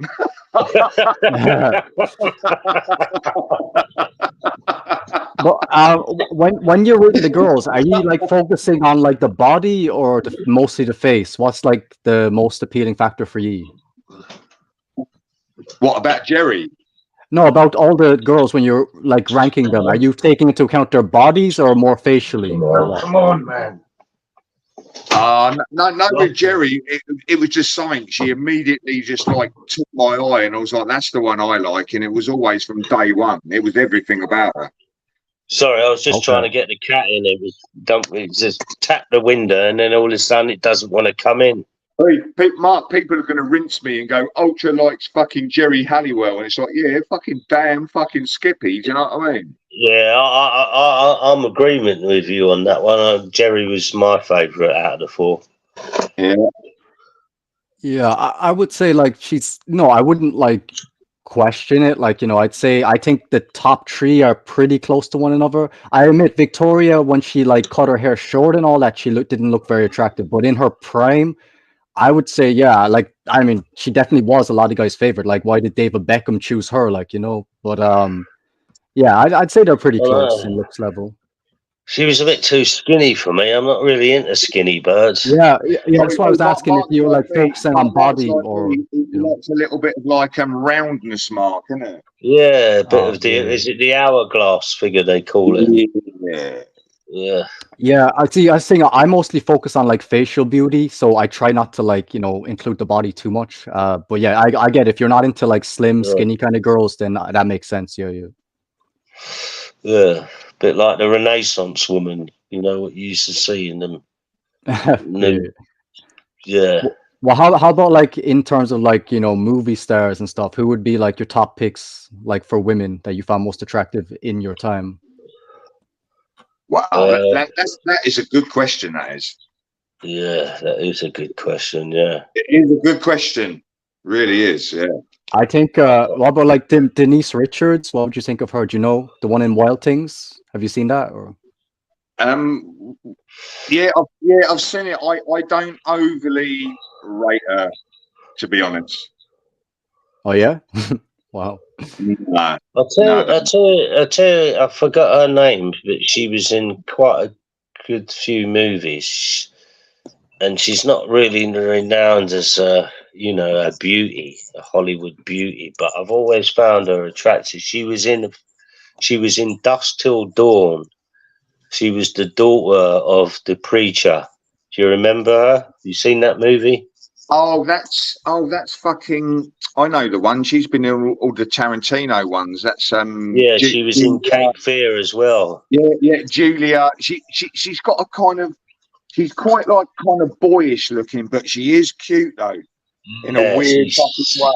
What's her name? I know someone in the chat must know. What's her name? Was she in Natural Born Killers? I'm not too sure. Mickey and Mallory. Yeah, she was quite sexy without being. Wait, are you talking about the daughter in Cape Fear?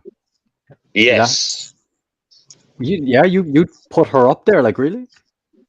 Yeah, Juliette Lewis. Yeah. Oh. Yeah. I'm not saying she's a Hollywood one of the Hollywood classics. But I'm saying is she had something about her. I actually thought she was quite nice as well, to be fair. Yeah. But do you know who I used to really like? You probably ain't heard of her, but you don't. Do you remember Patricia Arquette? Yeah, I know her. Yeah. I'm just trying to picture the face. She's got all those kind of. She's got natural teeth. She's got like natural, nice, crooked, fucking, but nice teeth. She's got character. Yeah. She was in. Oh God. Oh, what film was she in? you remember True Romance with Christian Slater? Yeah, that's the one I was thinking. Yeah, yeah. She was a hooker in Yeah. the car park, and I think somebody fucking cracked her around the head, and she come out like dressed up like a fucking trailer trash and all her fucking like fucking wedge heels and all that, and the bloke smacked her in the mouth and all that, and it's like, oh, she's raw, mate. And I've always liked her. She's well old now. I reckon she's in her 60s. She's got to be. No, she's probably my age, to be fair. What was that other bird who was in Basic Instinct? What was her name? Oh, Sharon Stone. Yes. Yeah, she's Yeah. attractive. Yeah. Yeah. Okay. Not like, obviously, you're entitled to how you perceive it, but like, would you honestly, if you had the choice, you're saying you would choose that Juliette Lewis over Denise Richards in her prime, really? Who, me? Yeah. Do you know what? No.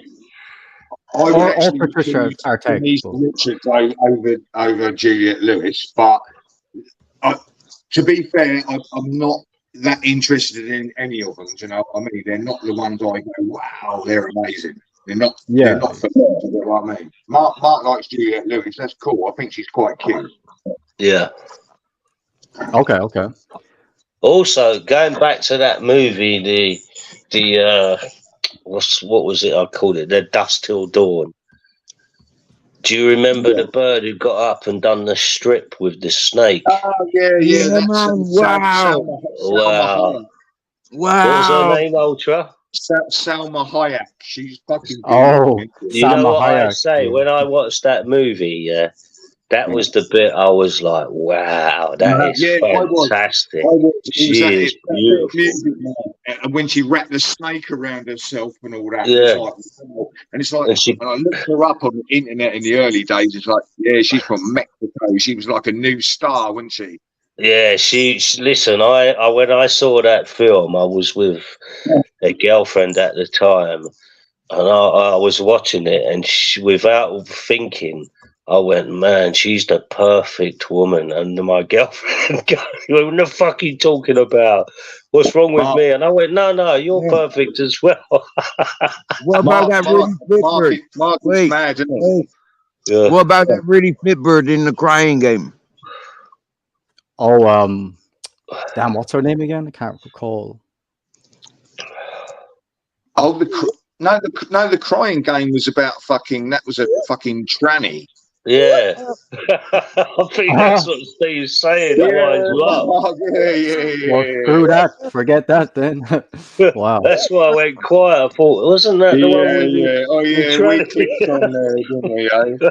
Yeah, I was coming up with blanks there.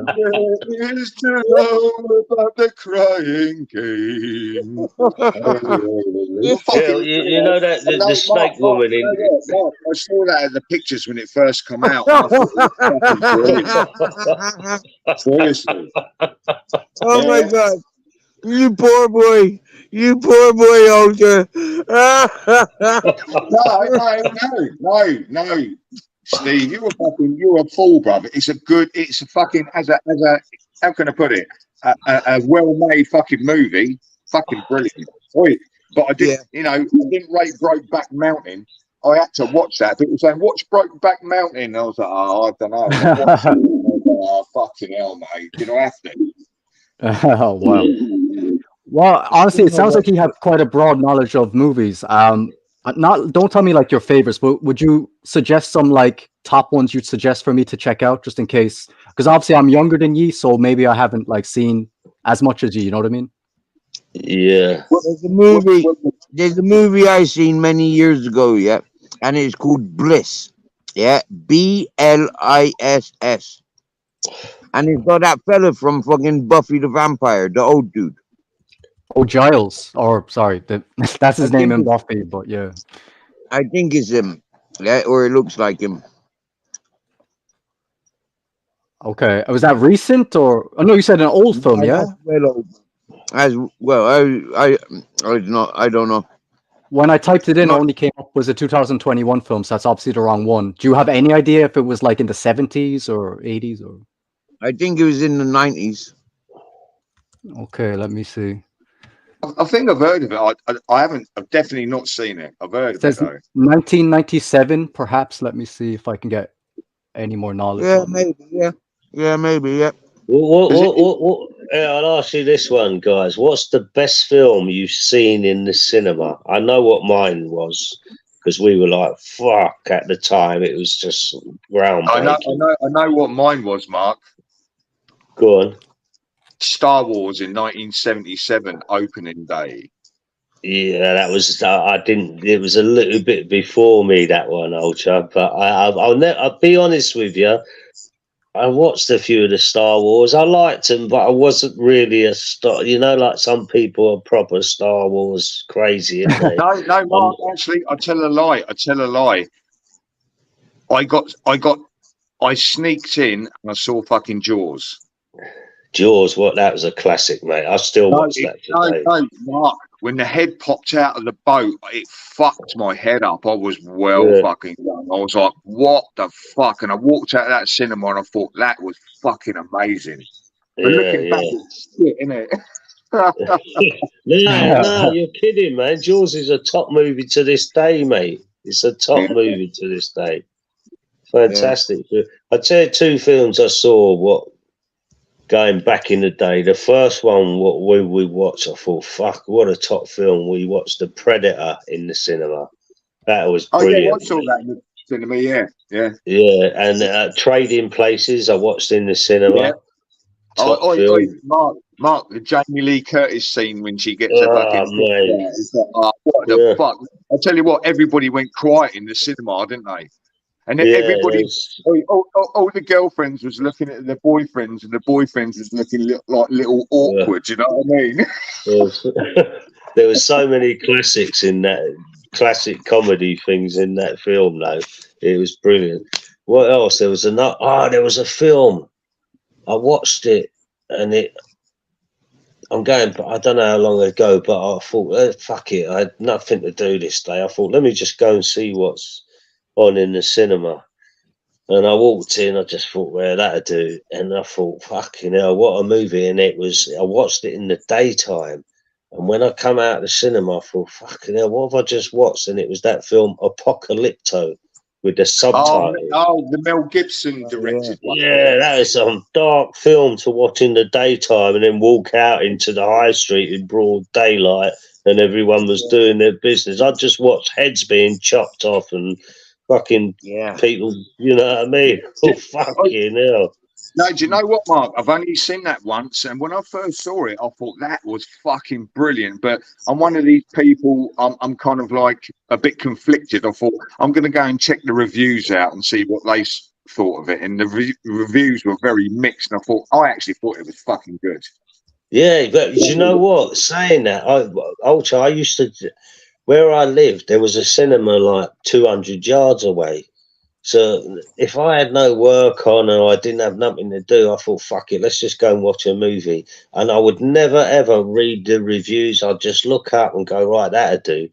And one of them was Apocalypto, and the other one a few weeks later was Snakes on the Plane. I thought, watching it. I tell you what, Apocalypto was a brilliant movie, yeah. But like, there was one better than that years ago. That was The Last of the Mohicans with Daniel Day-Lewis. Yeah, I remember that. It's a good film, Steve. Good film that was. That movie that was still talked about today. Check this out, guys. Right, you know where I am. We had like 3 cinemas in this town, and we haven't got any. Well, we've got one now, but it's a newly built one. It's like one of them IMAX fucking shitty things. You know what I mean? But they used to show like hardcore pornos and shit on fucking Fridays and Saturdays, but you had to be over a certain age to get in the cinemas. Porn films. Yeah. Well, it used to be at the West End all the time, proper cinemas, but now it's just little what's its names, isn't it? Small little side ones, but there was proper big cinemas up the West End what just showed porno films. Yeah, Mark, it's all the old 70s stuff, all the big old hairy pussies and all that shit, you know what I mean? Yeah, blokes with Rain Max on and all that. Oi, Ron Jeremy, mate. Oi, trying to get a fucking hard on, isn't it? Wait, didn't you say that you had like experience in the army, right? So like out of like the classic army films, which you think was the most accurate? Well, I know one army film what wasn't accurate because I know someone who actually knew the dude because of where I worked, and he said, "Man, the film's bullshit, Mark." And I went, "Oh, come on, man, it's a great movie." Though he said, "Yeah, it is, but the film's bullshit." And that was Apocalypse Now. He said he was special forces in Vietnam, and he said he knew Kurtz, and he said the film was complete bullshit. General Kurtz, have you seen Apocalypse Now? Yeah. I've seen. Yeah, Yeah, I've yeah, seen. yeah, I love it. Smelling And napalm I like Redo. I didn't realise it was loosely based on a true story. I didn't know that. Yeah, it was meant to be. Kurtz was meant to have went into the jungle, went off his head, and there's bits where you can find on the internet where they sent people in and he cut their fingers, executed them, and cut their fingers off and sent them through the post to the US Army, to the Pentagon, and to prove it was them, it was the fingers, to say, "Look, I've just done your man in who come in to assassinate me." But according to a guy in Germany, Howard, who was special forces in Vietnam, he said, "Mark, the film's bullshit, trust me." And I went, "You sure?" He said, 100% it's bullshit. He goes, "I knew Kurtz. I met him a few times." He goes, "He wasn't the fucking monster he was portrayed." Yeah. Oi, Mark, it's the same about you know the Cray twins and all this fucking spin that goes around about the fucking Cray twins, right? My dad was fucking he was fucking born up in fucking London, and he was around at that fucking time. And when that movie came out, he goes, "It was a good movie." He goes, "It's a load of old bollocks." So, and I goes, "What do you mean?" He goes, "Remember when the Camps did the movie?" Yeah, I remember it. Yeah, there's a load of old fucking bollocks. He goes, "We was laughing at them fucking clowns up there, mate." He goes, "This is all fucking hype." He said, "Don't fucking believe it." He said, "It was a good film." Well, look, as gangsters go, listen. My man was older than them. Do you know what I mean? He said, "Yeah, we saw them. They fucking idiots." Do you know what I mean? Yeah, look, let me tell you something. What made the Krays so renowned? It wasn't so much as what they'd done, because they were gangsters. What they killed one person each between them, and maybe a couple more. What people said they'd done.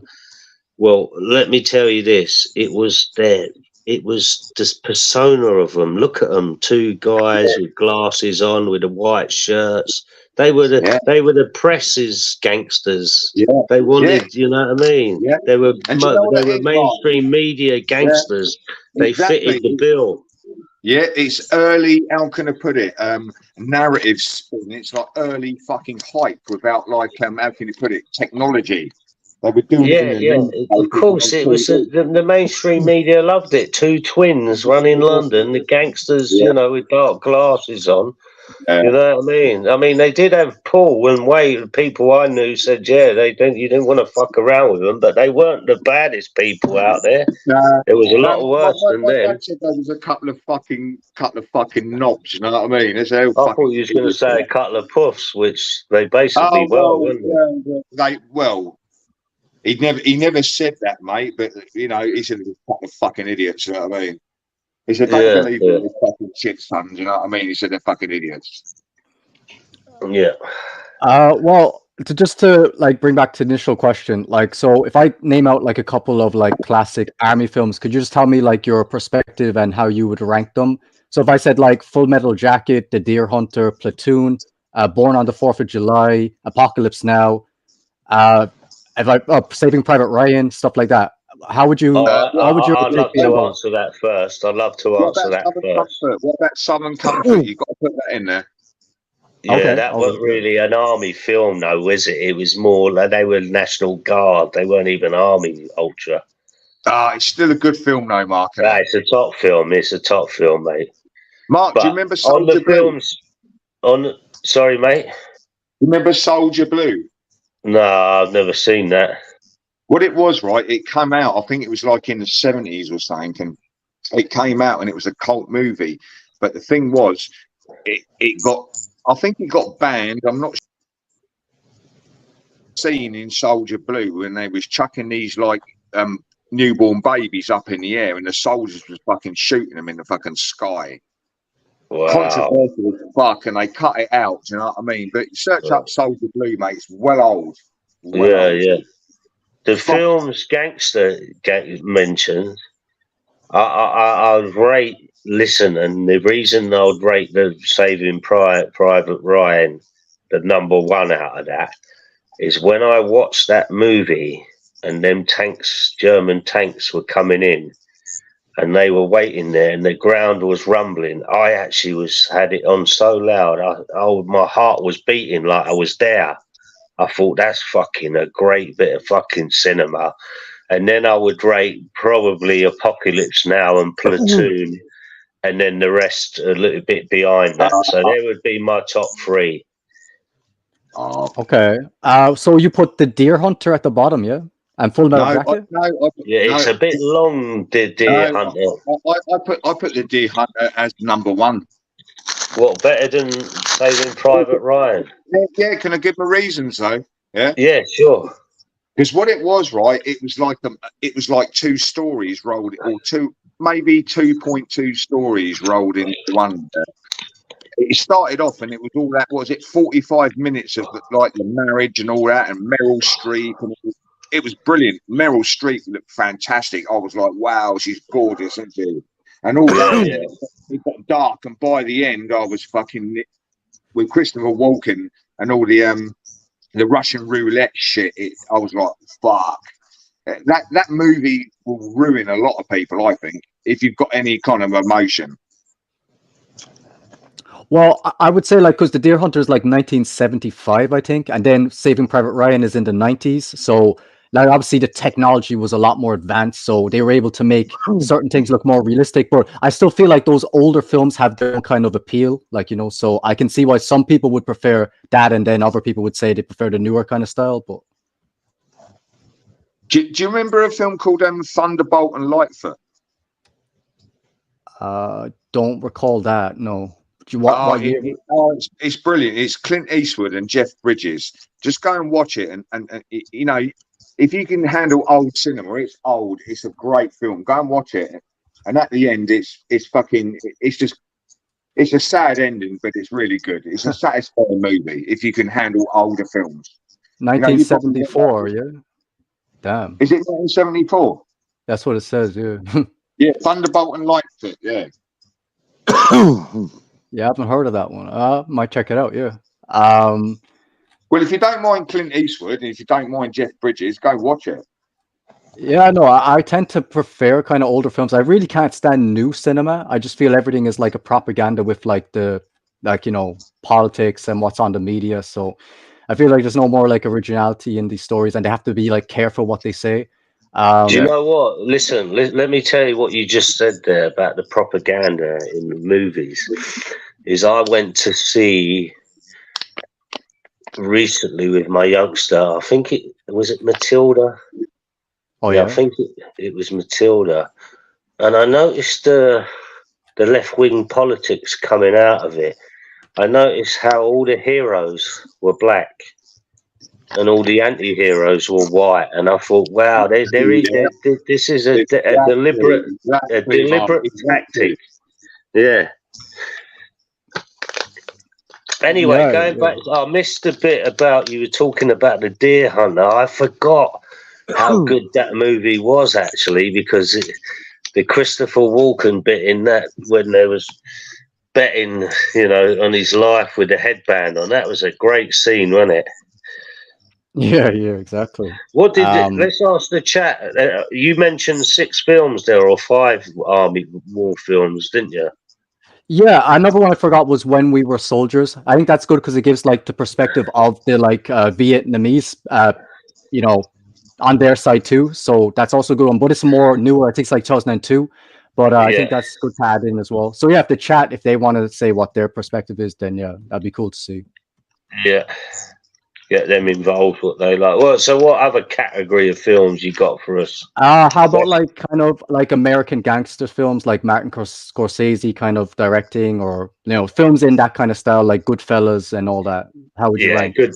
Goodfellas. Yeah, that's well up there. That's a great movie. Well, okay. How about I'll name a couple, and then you tell me if I missed any, and tell me ones I should add. So if you say Goodfellas, say A Bronx Tale. You could say Once Upon a Time in America. You could say obviously The Godfather. Damn, Reservoir Dogs. I'm missing a load. Help me out. Reservoir Dogs. Okay. Oh yeah, you could use that. Great film again. Damn, I can't recall. I'm normally I know all of them. I can't think right now. See, well, you see The Godfather, yeah? Yeah. Oh, Mark, I've never seen any of them, mate. Oh, Casino. mate, they're good movies, man. They're good No, movies. what it is, I'll put it on my bucket list, and every so often I think I need to watch these movies, but I don't like mafia type of fucking movies, mate. I don't know, I can't. Well, look, I'll put The Godfather into. What was that one when I watched about half hour of it and I thought, I don't like this film, when I turned it off, when they get the matey in the boot of the car at the start and then fucking shoot him That's to good. fucking- Goodfellas. Goodfellas. Yeah, Is that Goodfellas. Goodfellas? Yeah. Yeah, that's a I great turned it off movie, man. and then I thought, fuck this shit, you know what I mean? I ain't watching that. Yeah. Hey, and you know what I did? I went over and watched Carlito's Way, and I thought, yeah, that's. Oh fucking- yeah, that's a good film. Yeah. Obviously, yeah. I forgot Scarface. Yeah, Wow. oh no, Scarface is good. Yeah, I like Scarface. Yeah. In that, the Godfather, yeah, I've watched Mike Tyson. It's called Hot Box, yeah. And him and his mate, another sports star from the NBA or where he might be from baseball, I don't know, but they bring in guests and they interview this mafia guy called I forget his name. Anyway, this mafia guy's a big guy, a big name in the New York families. He made millions and he was telling his stories. And they mentioned the film Godfather.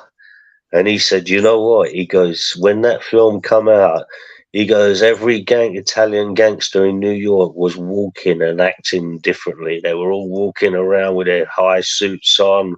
They just give it the big one after they all thought they was, you know what I mean? Yeah, obviously, media manipulation. It's been going on for fucking years, isn't it? Michael Francese, that's his name. Francese. Yeah, watch that with Mike Tyson. It's a great fucking. It's an hour and a half. Mike Tyson Hot Box, it's called, and they're all smoking spliffs in their ultra, getting stoned, and they all cracking up. It's great, Tyson. Do you know what? As soon as I turn on like a mafia film, as soon as they start playing Frank Sinatra, mate, I just switch it off. I just can't fucking do it. You know what I mean? Don't be playing me New York. It's like, no, I've just tuned out. Yeah. Fuck that, yeah. If I can, it's like, oh, mate, it's like you can't make it anywhere. So, like, fucking sort your head out. Okay, well, let's choose another category. What about prison film? Wait, sorry. Just to clarify, I don't think you said how you would rank. I know you said Goodfellas was up there, but out of the ones I named, like, could you say which you probably preferred or didn't like any of them, or? Well, name the ones you said again. Goodfellas. So I said Godfather, Goodfellas. I said A Bronx Tale, Once Upon a Time in America, Scarface. You could say Carlito's Way and Casino. How about that? Yeah, right. There's a few I haven't seen, but the ones I have seen, I can say, yeah, Scarface is the top film of its time. But when you watch it now, it's a little bit dated. Yeah, it's a bit dated. Godfather, great film. Goodfellas, fantastic film. So I'd have to go probably Goodfellas, Godfather, Scarface, and then the rest I haven't. Oh yeah, Once Upon a Time in America I've seen. Great film, but it's very long. I know. Almost, it's meant to be 4 hours long. Yeah. Wow. It's Casino. Has it got Nicolas Cage in it? No. I think that's Leaving Las Vegas. Maybe is that the one you're thinking of? I have seen Casino. That's one of the ones I did watch, and I actually thought it was pretty good. Yeah, I think that's with Sharon Stone. I think that's a good film. Yeah. Is it Harvey Keitel? No, I don't. Wait, is he? I don't think he's in it. It's Robert De Niro and Joe Pesci. That's it, Joe. No, that's the one where they shot the bloke up in the fucking car. That's the one. No, that's they're in Goodfellas too. As you know, that's the casting. Oh, right, okay. Yeah. Yeah, I tell you, a film that I didn't like in that, what you just mentioned, was them two actors was the Bad Lieutenant. I was thinking, this is some sick shit, man. Oh, I seen that. Yeah. I saw that at the cinema, mate, on a private fucking screening, and everybody's like, "That's fucked up," and I was like, "Yeah."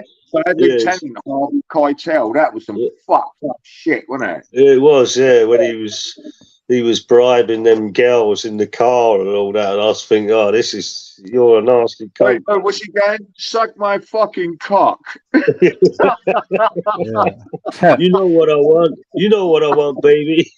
Yeah. The thing was, you know what it was, Mark? It was like, do you remember when like Quentin Tarantino, right? What it is, he released, what was it, Reservoir Dogs? I think it was 1992. I can't quote that exactly. I might be a year wrong. But the thing was, they brought it out and it got banned straight away. And it ended up coming out about like 4 or 5 years later. And I ended up getting into a private fucking screening of it. And it was like, wow, it's like we waited all this time for this fucking film. It gets released, and after about a year after that, it gets an international fucking release. They kind of changed the fucking mind, and everybody went into that Tarantino sick fucking shit, which was a good time for cinema. There was some mad. He done some great films, didn't he? Pulp Fiction. Yeah, he done some great movies, man.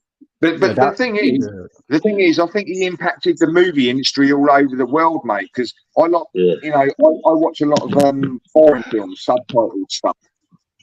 And the thing is, they jumped on the bandwagon. But the thing is, if you watch like Spanish, French, German movies and that, their movies, mate, are disturbing as fuck. But when you get what you take from the films. You know, when you turn off, and if it impacted you or it resonated, it was a good film. Not like Hollywood. Their films are like fucking bollocks. You walk out the cinema and you forgot it 10 minutes later. Yeah. That's when you know you've watched a shit film, innit? Yeah. What a load of shit. Pulp Fiction made the word and the GIMP famous. The GIMP was underground, wasn't it? Not many people knew what the GIMP was until they, there's many people being called GIMPs on these panels. Wow, mate! I've been called a fucking gimp, I reckon. Yeah. Mark, have you been called a gimp? Well, I was called a gimp by a Scottish foreman. Here, Mark, you gimp. He used to give.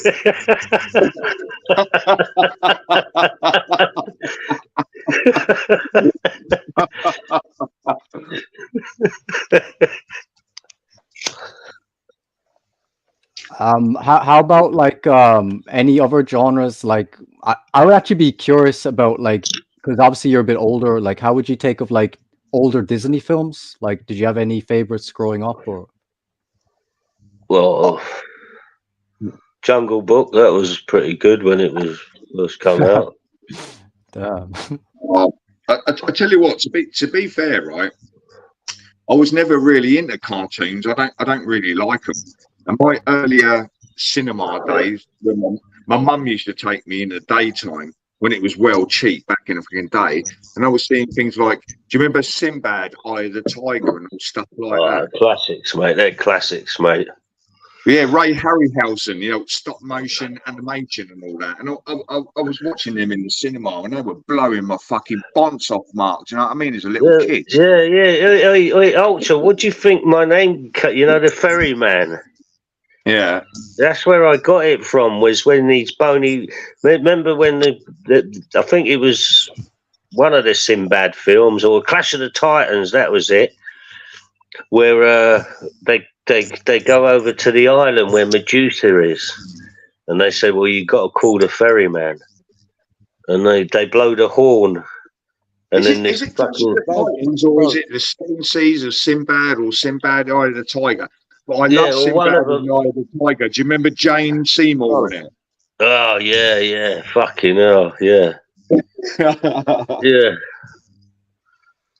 yeah. They were good movies, man. The old Sinbad films, man. They were new technology at the time, weren't they? No, but do you know what? You can actually go on YouTube, right, and you can watch clips of the films, and special effects fucking people have gone on there and they've upped the frame rates on the the stop motion fucking animation. So it's like 60 FPS and it's all smooth and all that. You know what I mean, it's all the skeletons. They're not all glitching out and all that. It looks fucking. It's good, mate. It's good to watch. Yeah. It's good to- I've used a line in one of them films where it's got me in trouble. Like I was lucky the train pulled out in time. Go on, say it. Go on. Well, what happened is I was on an underground train and with a few mates all pissed up a bit, and there was some fat guy sitting on the bench as the train pulled in, and he was sitting there, and just as the door shut, I flicked him 10 pence and went, "Dance for me." And he went, "What, you can't?" And he come up because I'll say it properly now. I said, "Dance for me," as I flicked him this 10 pence. So the guy got a few. I don't know why I done it. It was just a bit of fun, and he got a bit abusive. But lucky enough, the train door shut and we went off. But yeah, I got that from that film. I tell you what, I bet he picked the 10 pence up there, didn't he? Well, there's a part in the film where there's all the fucking tribesmen, and he gets the thing with the 8 hands, and that guy out of Doctor Who gives it, "Dance for me," and all the fucking crime.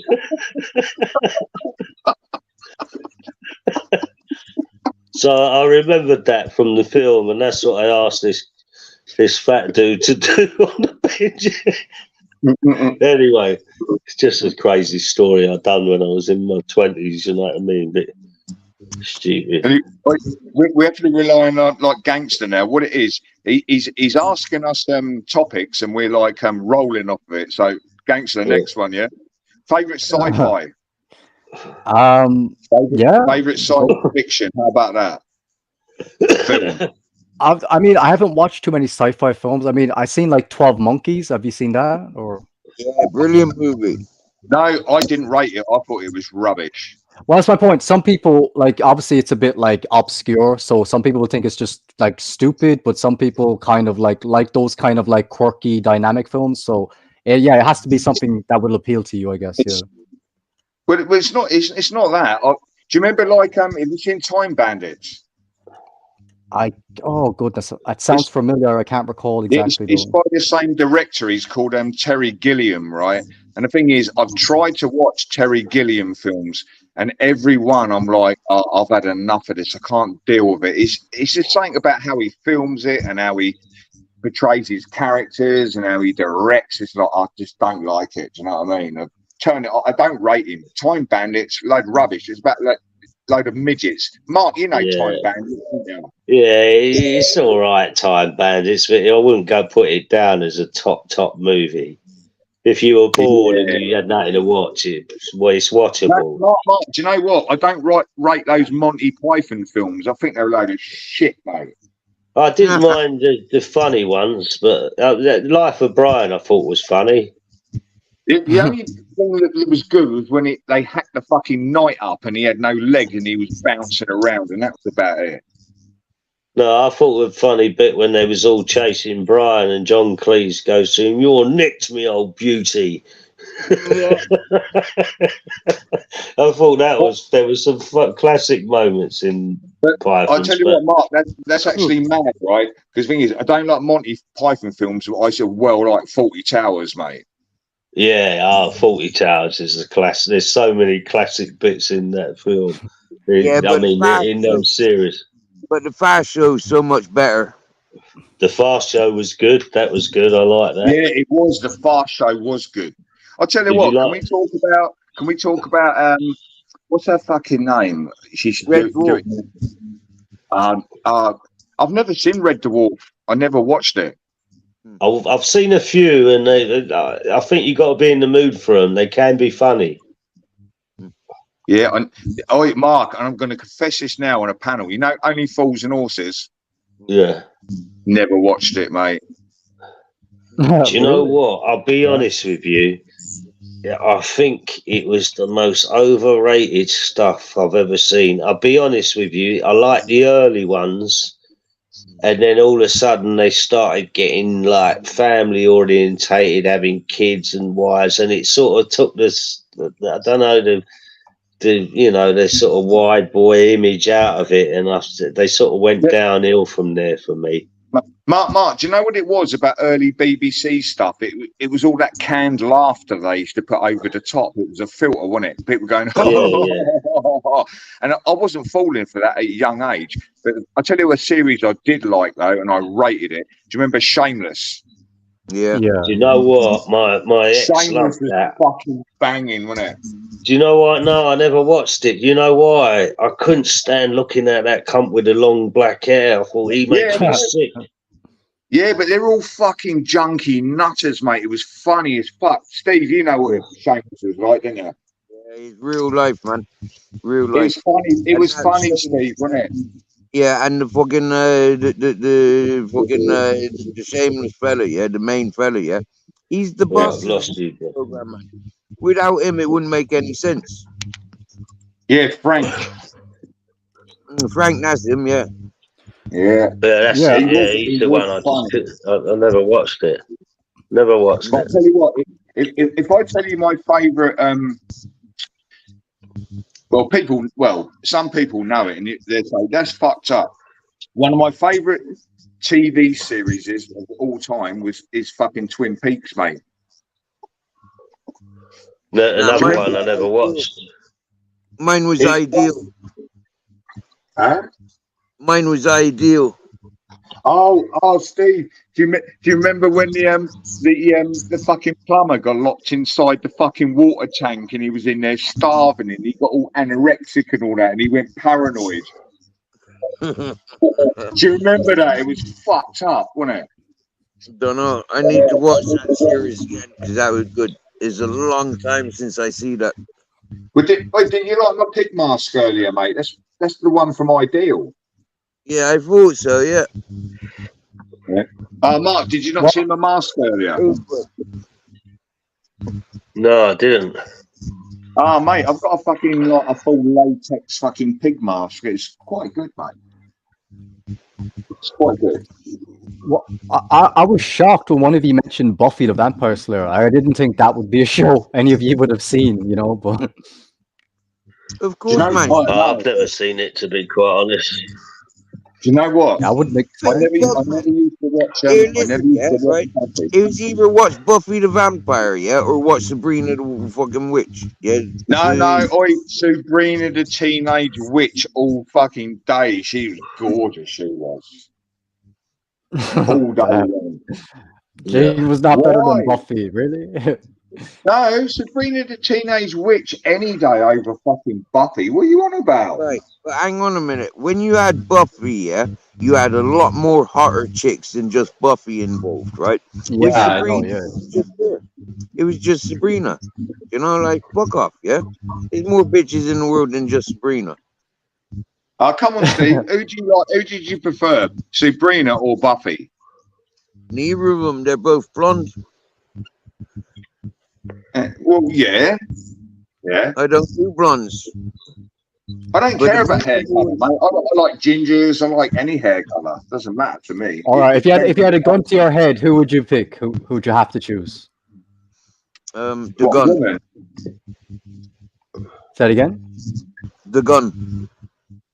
You choose a gun. Okay. Down. All right.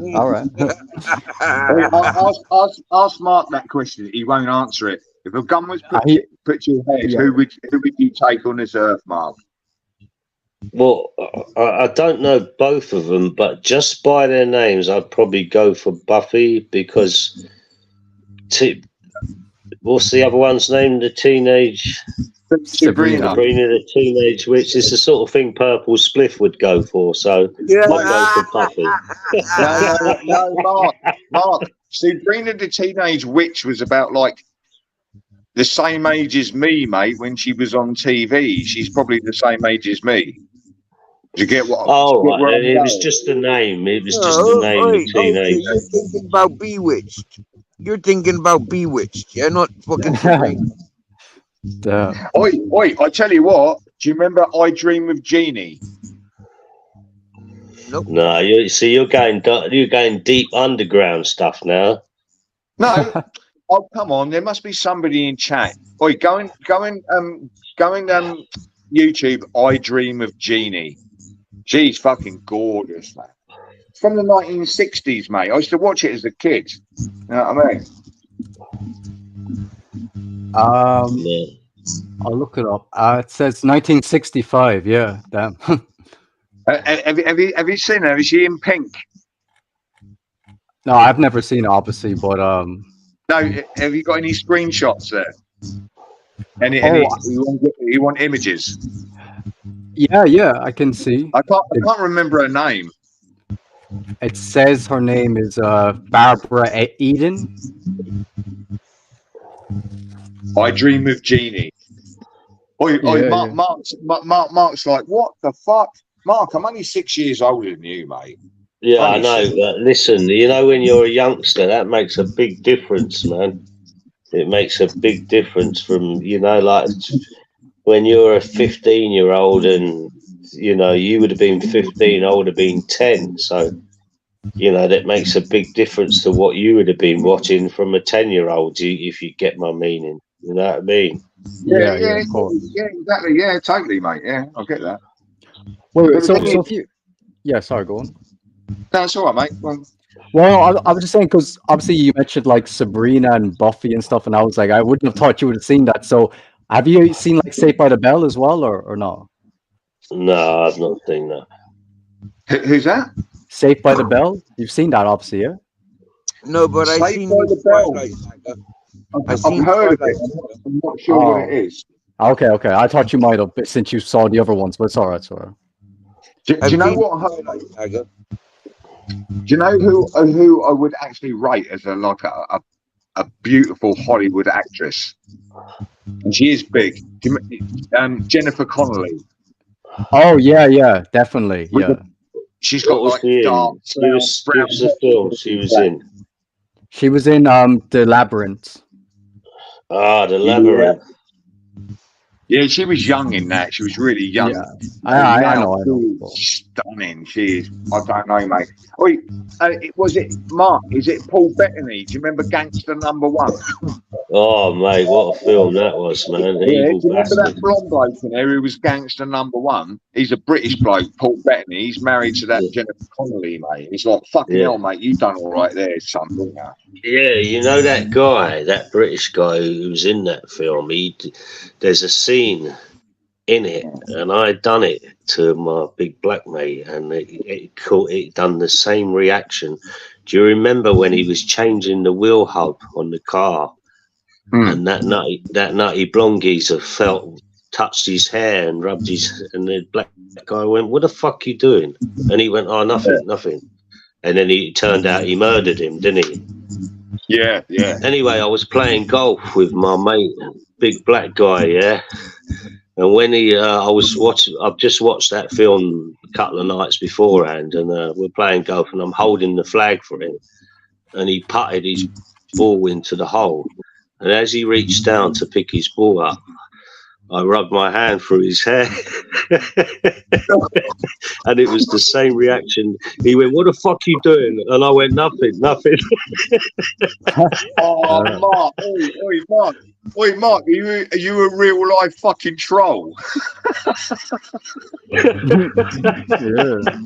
No, listen, it's only I've known this geezer years, and he was looking at me oddly, like what the like he was so out of character.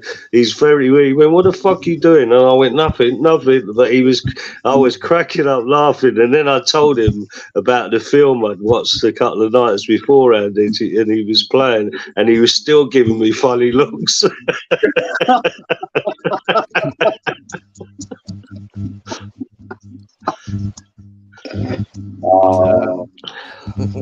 Yeah. Hey, look, I'll probably head out in a couple minutes, but I'll give one more topic just to keep it going. But how about, like he was saying, most like overrated shows? If you have any more, for me, I'll say something controversial and say I think Friends is very overrated. Yeah, I agree. I've never watched one it. episode.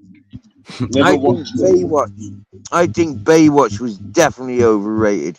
I mean, they could have been wearing bikinis rather than them fucking leotards, stupid things. Yeah, I want to see a bit of nipple shadow, not fucking just like bumped up fucking breasts. Steve, I didn't used to watch Baywatch either. I thought that was bollocks because what it was, I was at that age where my mates was going, "Here, mate, here's a couple of VHS DVDs and they're all porno movies." So why wasn't I watching fucking Baywatch? You go to the swimming baths, yeah, and you got women with big fucking bush comes in out of their fucking thingy-majiggies, yeah. You go to Baywatch and they make it look like they ain't got fucking hair on their body, apart from the head. And eyebrows. Wait, do you remember what was it Pamela Anderson and Tommy Lee fucking Jones fucking porn video when he got leaked? It was everywhere, and it's like, fuck me, mate. He's a massive fucking knob, though, didn't he? Like, what happened to Pamela? Did she have some sort of sexual disease, HIV or something? Really? No, I don't know. Something was going on where they went, she's got syphilis or something. I can't remember what it was. Something went on.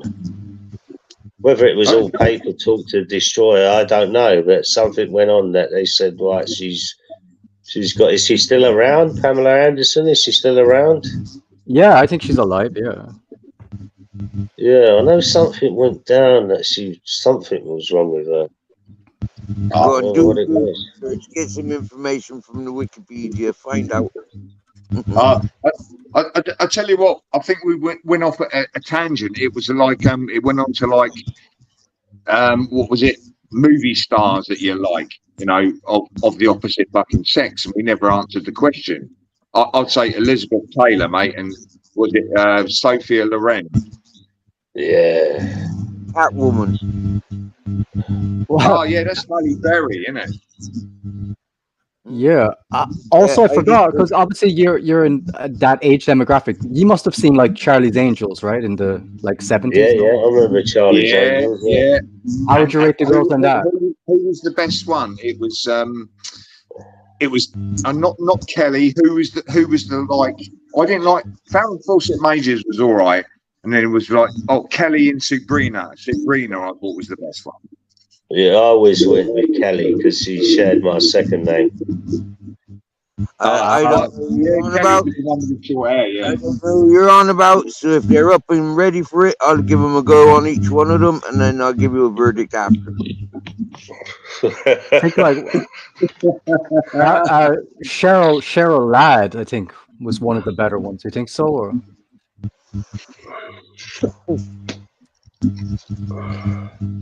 Let me see. But Tina Turner wasn't one of Turner was the first woman I remember masturbating to. No, mate. No, I won't tell you the first person I masturbated to because that's fucking controversial. Yeah. It was like a tumbleweed over and he went, yeah. Hey,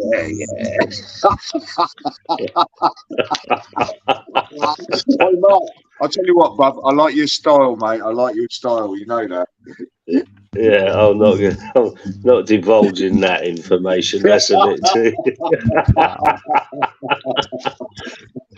If Chubby Rain was on, he would say Henry Crinkle. Yeah.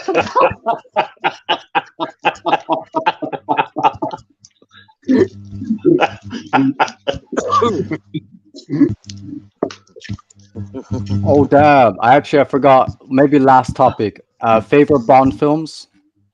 Mate, without the favourite Bond film for me was, what was the one where Live and Let Die when he went to Jamaica? Die, you know the one, mate. Yes, that's Yeah. the fucking one. That is the perfect Bond film. All that voodoo shit. Do you remember when they're getting dragged into the coffins and all that shit? Yeah, classic, mate. Do you remember in the back bit, and they was following him, and they was going, yeah. He goes, it's easy to follow, man. It's like he's like a white ball on a snooker table. Oh, Mark, it's when they do that funeral procession at the fucking starting, mate, and then they start getting all funky and all that. I was like, this is fucked up, mate. I thought it was brilliant, do you know what I mean? And they listen, and when they were giving it, we're following that honky. We got the honky on our side. Honky's just coming round the corner. And when Bond kicked him up in the alleyway, I was going, go on, Honky, kick him up. No, Mark, do you know what, right? People always ask, who's your favourite James Bond? And Roger Moore was always my favourite. For some fucking weird reason, because he was funny. Do you remember that one? I can't remember what one it was, but when he swung through the trees and there was like the old Tarzan, he went, he was skipping through the trees, I was killing myself, mate. I thought it was just fucked up. Yeah, do you know what? I didn't mind Roger Moore, but Connery had the suaveness. He had the real deal. Like, I mean, I doubt if Roger Moore could have a tear up. I reckon in my prime, I might have punched him up myself. Do you know what? Actually, the best Bond was George Lazenby. He did one film. Do you remember at the end when he got married and they shot his wife through the fucking head? That's one of the best Bond films. What one is that? Shit. He only did one Bond film, and he dropped out. He's the best Bond. Yeah, it was a sort of skiing one, wasn't it? He was skiing somewhere. He's going to look it up. George Lazenby. I can't remember what it's fucking called. Yeah. He's quick. I know he's going to do it. And at the end, he gets married. You think, oh, that's fucking lovely. James Bond got fucking married, and his missus bang, shot straight through the fucking head right at the end. On Her Majesty's service, yeah. Yeah, that on was the one. Yeah. Service. I tell you what, he would have been the best fucking James Bond ever made. But I don't know what happened. I don't know the story and why he only did one. Oh, yeah. Do you remember Casino Royale with David Niven? And it was before James Bond, but it was based on James Bond fucking literature with David Niven. Yeah, I think I've seen it, yeah. You've got Casino Royale by Daniel fucking Craig, James Bond, but you've got the original with David Niven. And it's like a parody James Bond. He's kind of like suave, kind of like just comedian, do you know what I mean? Yeah, well, you know the next thing now, just to appease everyone. You know you're going to get a new Black James Bond, didn't you? No, don't. I heard the rumours it was going to be Idris Elba, and I thought if he becomes James Bond, right, I'm going to fucking smash my fucking place up. Do you know what I mean? Well, I heard it's going. I heard the new next James Bond is going to be Chris Eubank.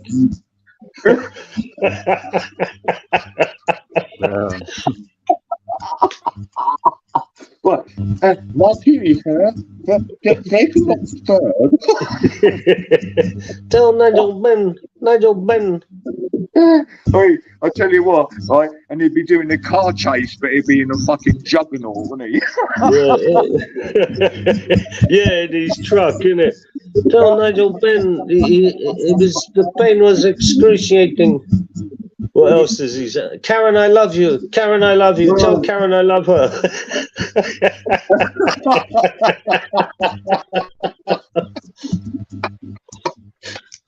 Oh, Chris Eubanks, fucking hell.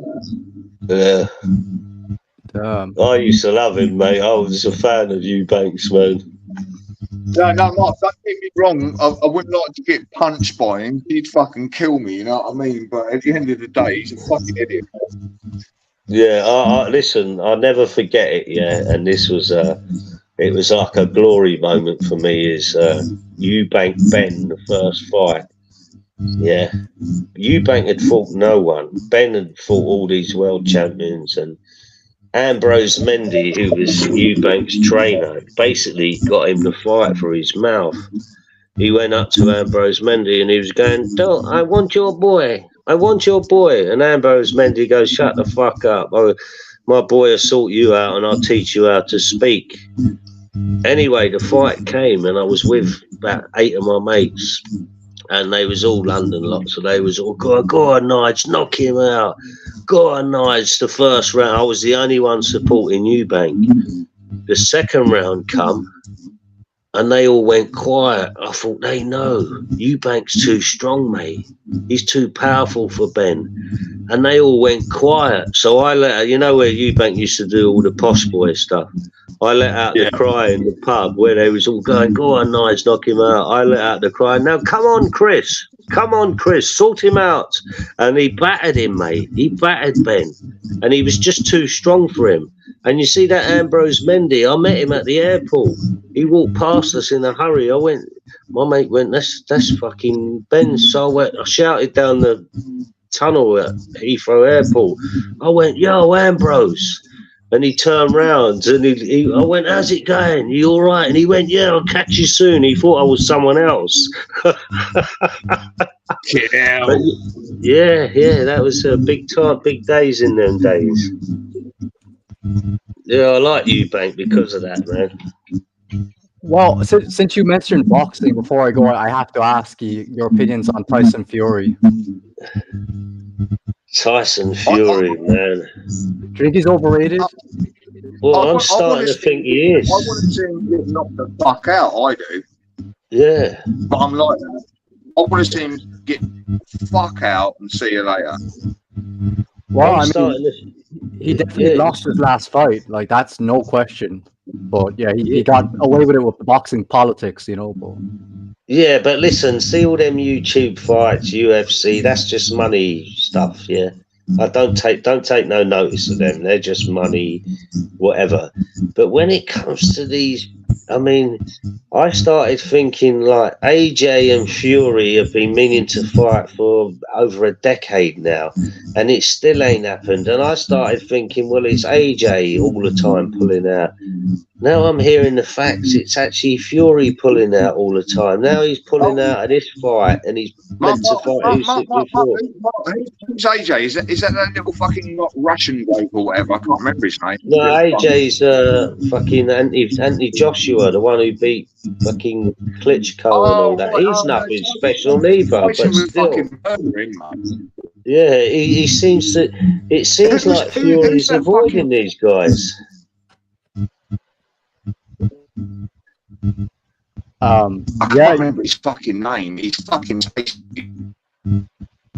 What's his fucking name? The Russian guy you're on about, that's Usyk, but well, he's Ukrainian, but yeah. Yeah, he's good. He's just a bit small. He's just a bit small. 6'3". Like, Mark, you're breaking up. Is it me breaking up? Can you hear me now? I can hear you. Yeah. Yeah, I think it's Steve. He's doing. I don't know what's he up to. He's doing a Tesla experiment with electricity or something. You've gone again, Steve. Really? Yeah. Wow. I'll be back. Well, I mean, I just hear like a lot of people saying like, you know, that boxing in the golden era, like that the boxers today would destroy them. But I'm not sure. I just think the caliber of opponents was much higher back then. I think that in the heavyweight division currently, I just think the standard is not that high. You know, that's why people like Tyson Fury are undefeated. And again, like you said, he kind of avoids the tough fights, you know? Yeah, well, look, if you go back even 10, 15 years ago, go back to Tyson, go back to even further to Ali and a few others, these guys were fighting 3 fights a year. They're now fighting 1 fight every 2 years. In them days, if you was out the ring for 2 years, they would say you was ring rusty and you wasn't at your best. Now this is what they're doing. They're fighting fucking 2 fights in 3 years. That's not good for boxing. That's not. You shouldn't be like that. They should be fighting every 6 months. You know, it's a short career. A lot of people say, "Oh yeah, the crowds just want it to their bloodthirsty and all that," but that's your profession. You've chose to be a boxer. Now you can earn money. You know, the guy was saying, "Well, why does he do it?" I said, "Well, Anthony Joshua and Tyson Fury surely have got enough money in their pockets now to retire and live happily ever after." But they don't, because, you know, if you're a sportsman, to hang up your gloves or hang up your football boots is a sad time in your life. Yeah, it's true. But yeah, I don't know. I just like think the way you demonstrated your point, saying that like obviously back in the older times that the boxers had to compete like regularly, like, you know, a couple fights a year at the minimum, compared to now it's like once every couple of years. So, you know, it's a lot easier to maintain an undefeated record like Tyson Fury when you don't have to fight as many opponents and you can dodge, like I said, the tougher fights. People like Tyson, like Mike Tyson, he wasn't able to avoid certain opponents. He was forced to take on the most worthy challenger.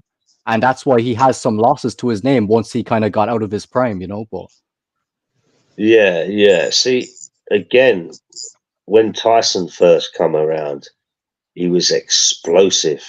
Everyone wanted a bit to watch Mike Tyson. He was a box office, you know. Everyone wanted to. He knocked out everyone in his way. But I noticed, you know, I've followed boxing since I was a kid. I boxed as a kid. And I weren't too bad, but I wasn't great at taking these punches. I thought, fuck that, man. You know, I took some heavy punch once off the trainer, and I just thought, nah, this ain't for me, man. You know, I don't mind. I ain't bad at throwing a punch. But listen, this trainer, he hit me and he gave me a body shot. And as I went down, he fucking uppercutted me. And I was on the ground, I was fucked for ages. Anyway, going back to Tyson, I noticed a lot of people saying, he was the greatest ever. But one thing I noticed about Tyson, if he couldn't take him out early, and I mean in the first, say, 6 or 7 rounds, by the end of the fight, whoever went the distance with him, he looked a bit average. He didn't look, the explosiveness had gone out of him. And once he was beaten, that's when it all went downhill for him, because, I mean, he was special. I'm not saying he wasn't, but I wouldn't regard Tyson as in my top 3 heavyweights of all time. It'd be probably 4th, maybe 5th. That's my opinion. A lot of people would disagree with that and say, he was the number 1. I don't think so. I think Ali would have beat Tyson myself.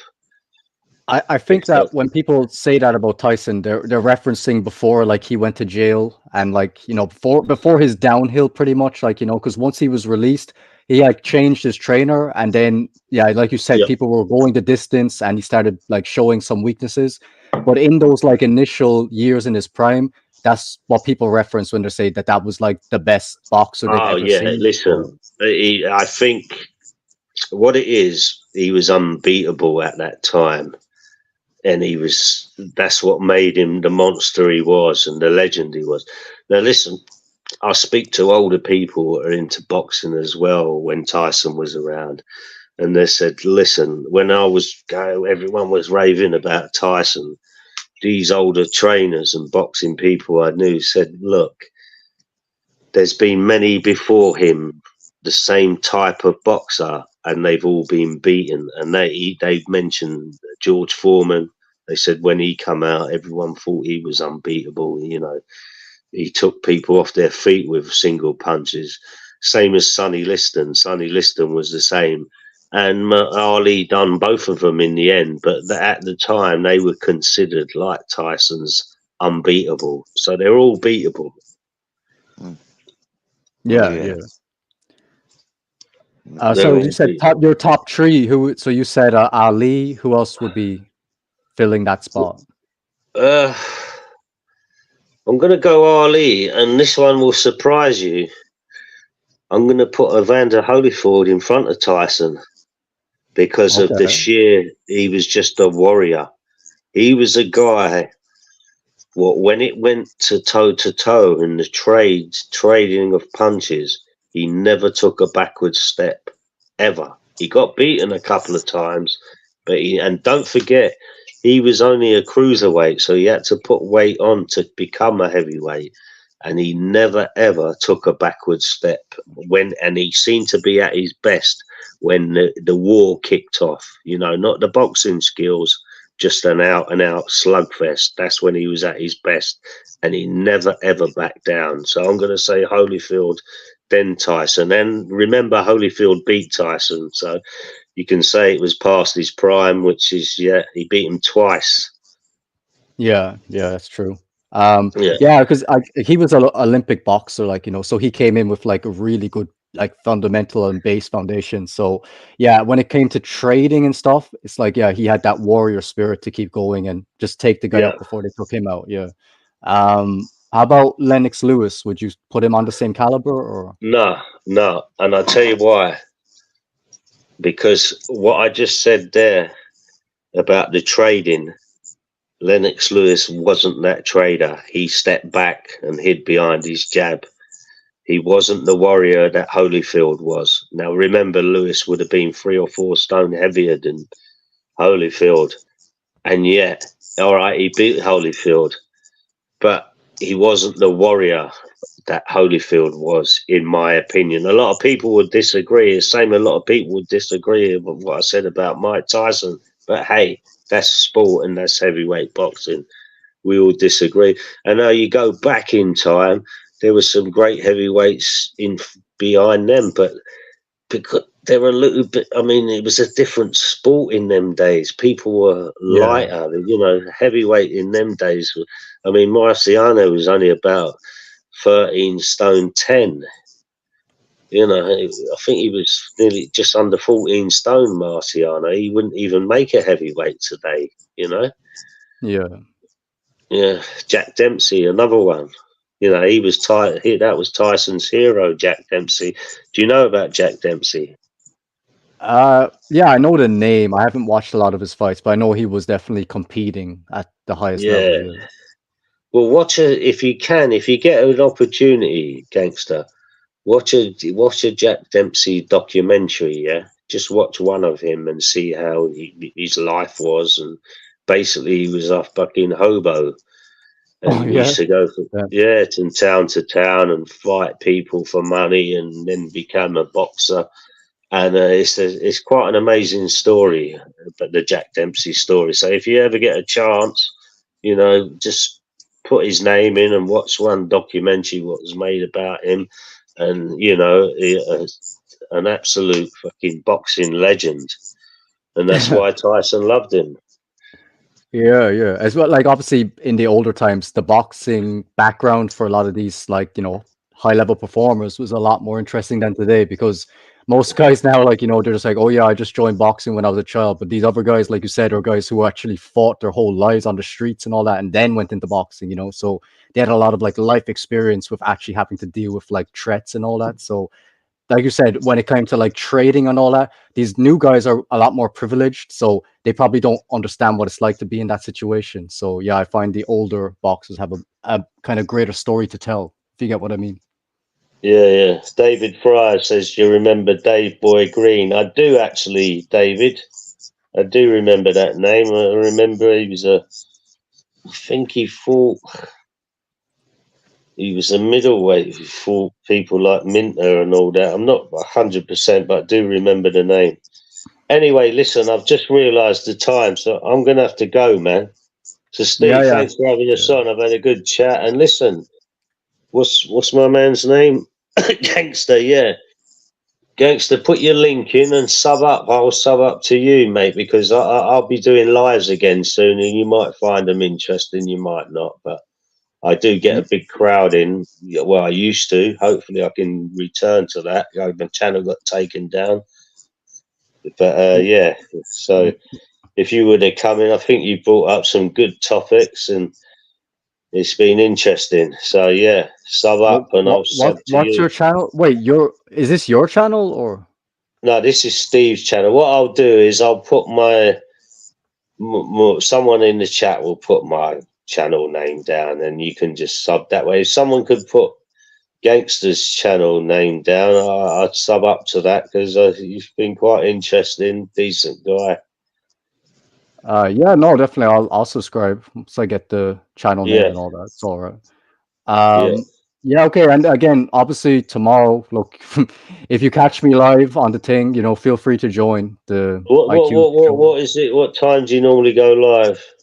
Well, I haven't really done that many lives, honestly. But tomorrow I should be going live like maybe a little earlier than this, but it will be quite late though. So yeah, again, if you're around, like, you know. Yeah, Because- cool, mate. Cool. Yeah. All right. Well, I'll sub up, and hopefully someone in the chat will put my link down or whatever. Yeah, all good, man. Good talk to you. Yeah. Yeah. Yeah, nice one, mate. Take care. Yeah, Steve, I'll catch you soon. I think he's out, but yeah, it's all right. Yeah, cool, mate. Yo, Steve, you there? No?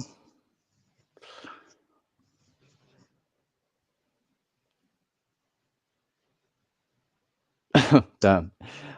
Well, yeah, I'll probably go as well. So yeah, I don't know if anyone catches this, then yeah, just the IQ game show thing is most likely gonna premiere tomorrow.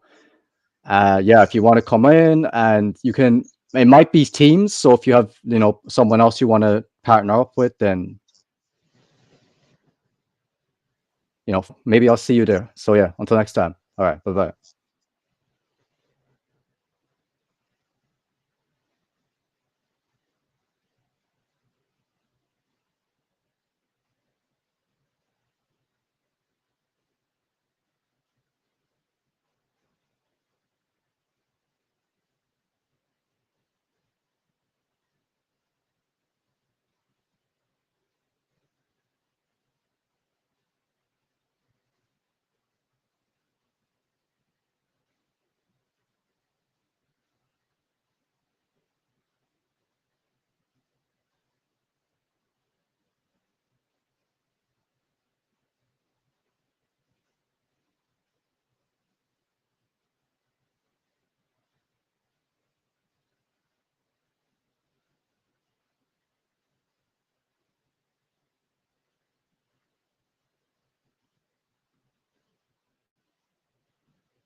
And that is just me.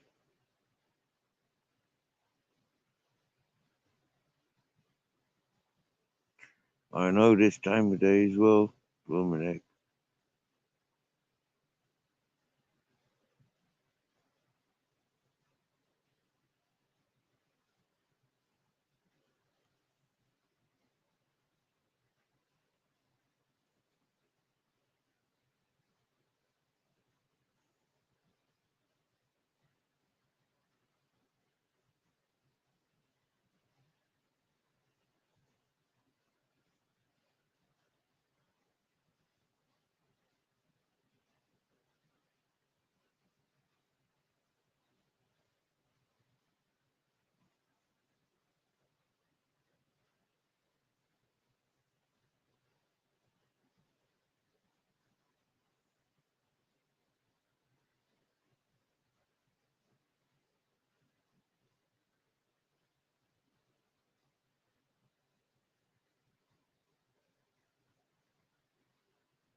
Boom.